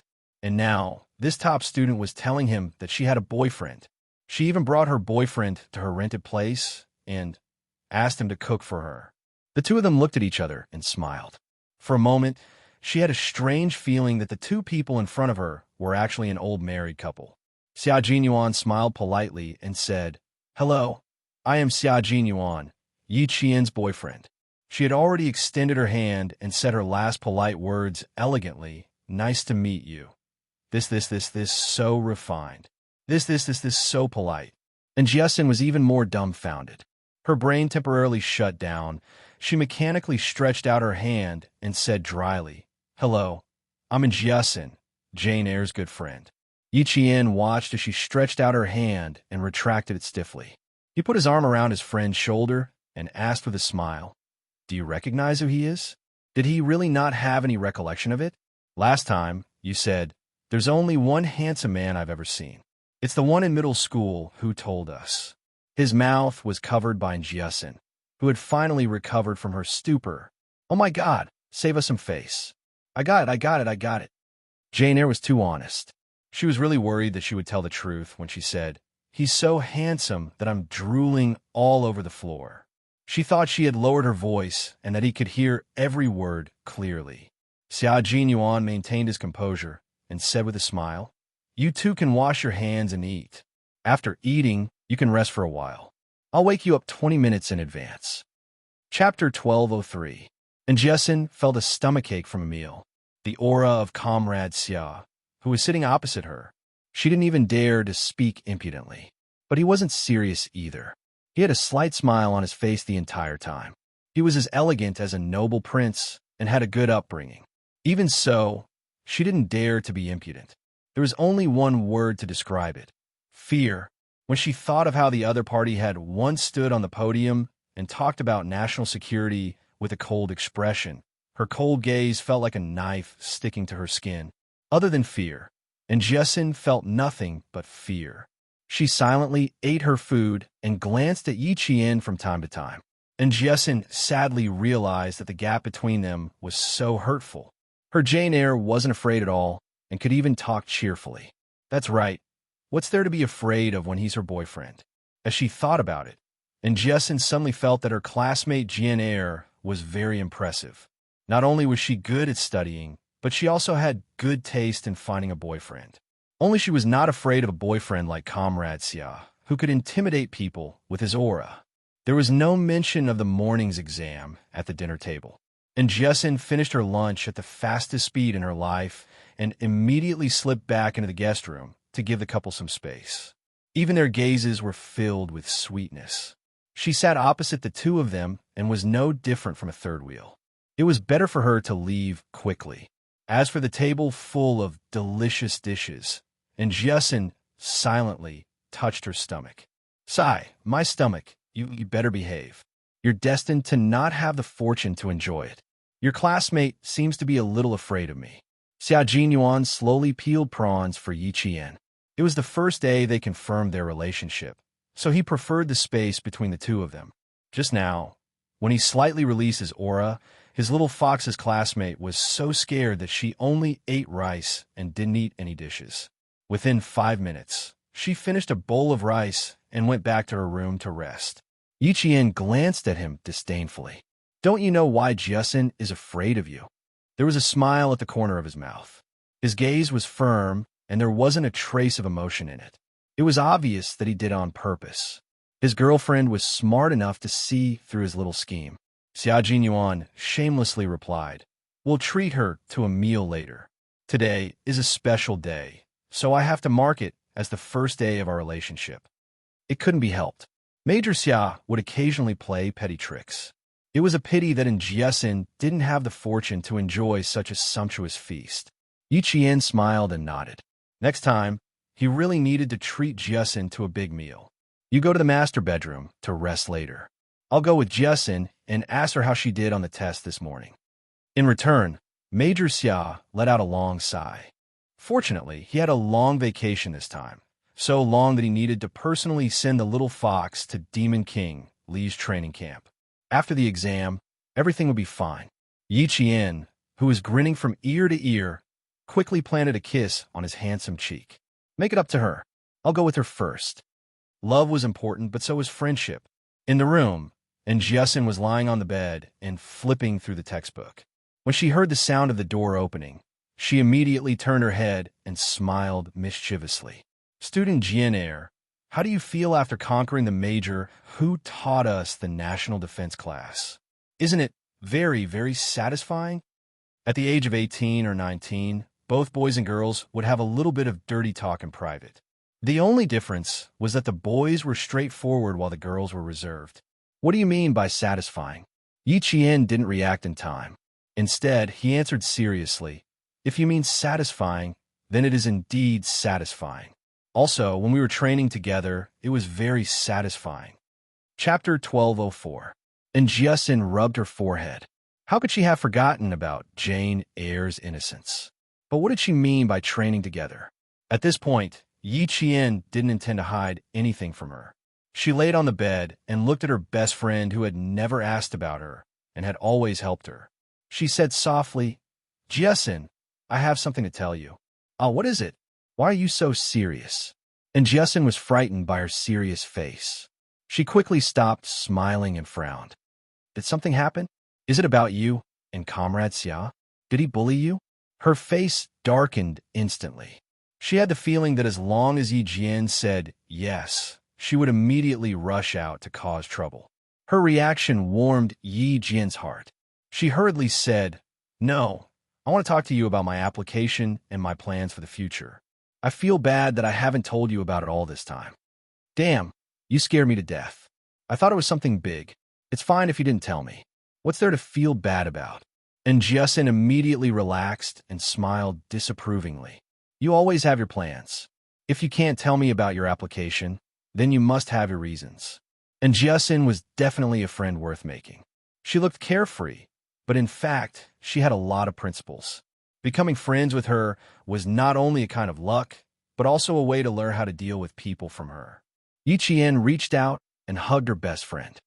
My ambition is to join the military, so I only applied to one school, the National University of Science and Technology. When the time comes, we can only contact each other through letters. You can also leave me a message on QICQ. If I can go online, I'll definitely reply to you. Today was probably a very confusing day, and Jiasin knew that she was confused again. Her best friend's ambition was to join the military, and then there was only one goal, to get into the National University of Science and Technology. Was the National University of Science and Technology, she was talking about the Hua University or Shi University in the military school. The one that was especially difficult to get into and only had 3 or 4 places in the southern province this year. Damn, I'm a little confused. Let me calm down. Calm down. And Jiasin took a deep breath and let out a long breath before asking carefully, Is it because of your boyfriend's influence that you want to join the army? Yi Qian smiled and said, No, I was influenced by Uncle Jin and Principal Chun. Didn't I get into a big fight with Yi Ying and her mother in the second year of junior high school? After everything was settled, Principal Chun had a heart-to-heart talk with me. At that time, I felt that I was too cowardly to be bullied by Yi Ying's family. There had to be a way out, so I started to think about joining the army. At first, I just didn't want to live like a coward. Later, I completely fell in love with it. I liked the roars when I trained with the soldiers. I liked to pick up a gun and hear the sound of bullets being fired. I liked the feeling of wearing jungle camouflage and fighting with the soldiers. Jiasin, I've already been on this path for 4 years. In the future, there will be 4 more years until I can't wear the uniform anymore. And Jiasin's expression was as if she was listening to a fantasy story. For years, classmate Jane Eyre had already decided to join the army 4 years ago. Oh my God. For years ago, wasn't she in the second year of junior high school? On the second year of junior high school, she thought all day long, I wonder what good food the snack shop has brought. I'll go and try it later. Chapter 1205. Or maybe she was thinking, I need to ask Mom for an extra $1 tomorrow. The spicy dried pork sticks in town are delicious. Also, why isn't Friday here yet? I won't watch TV tonight.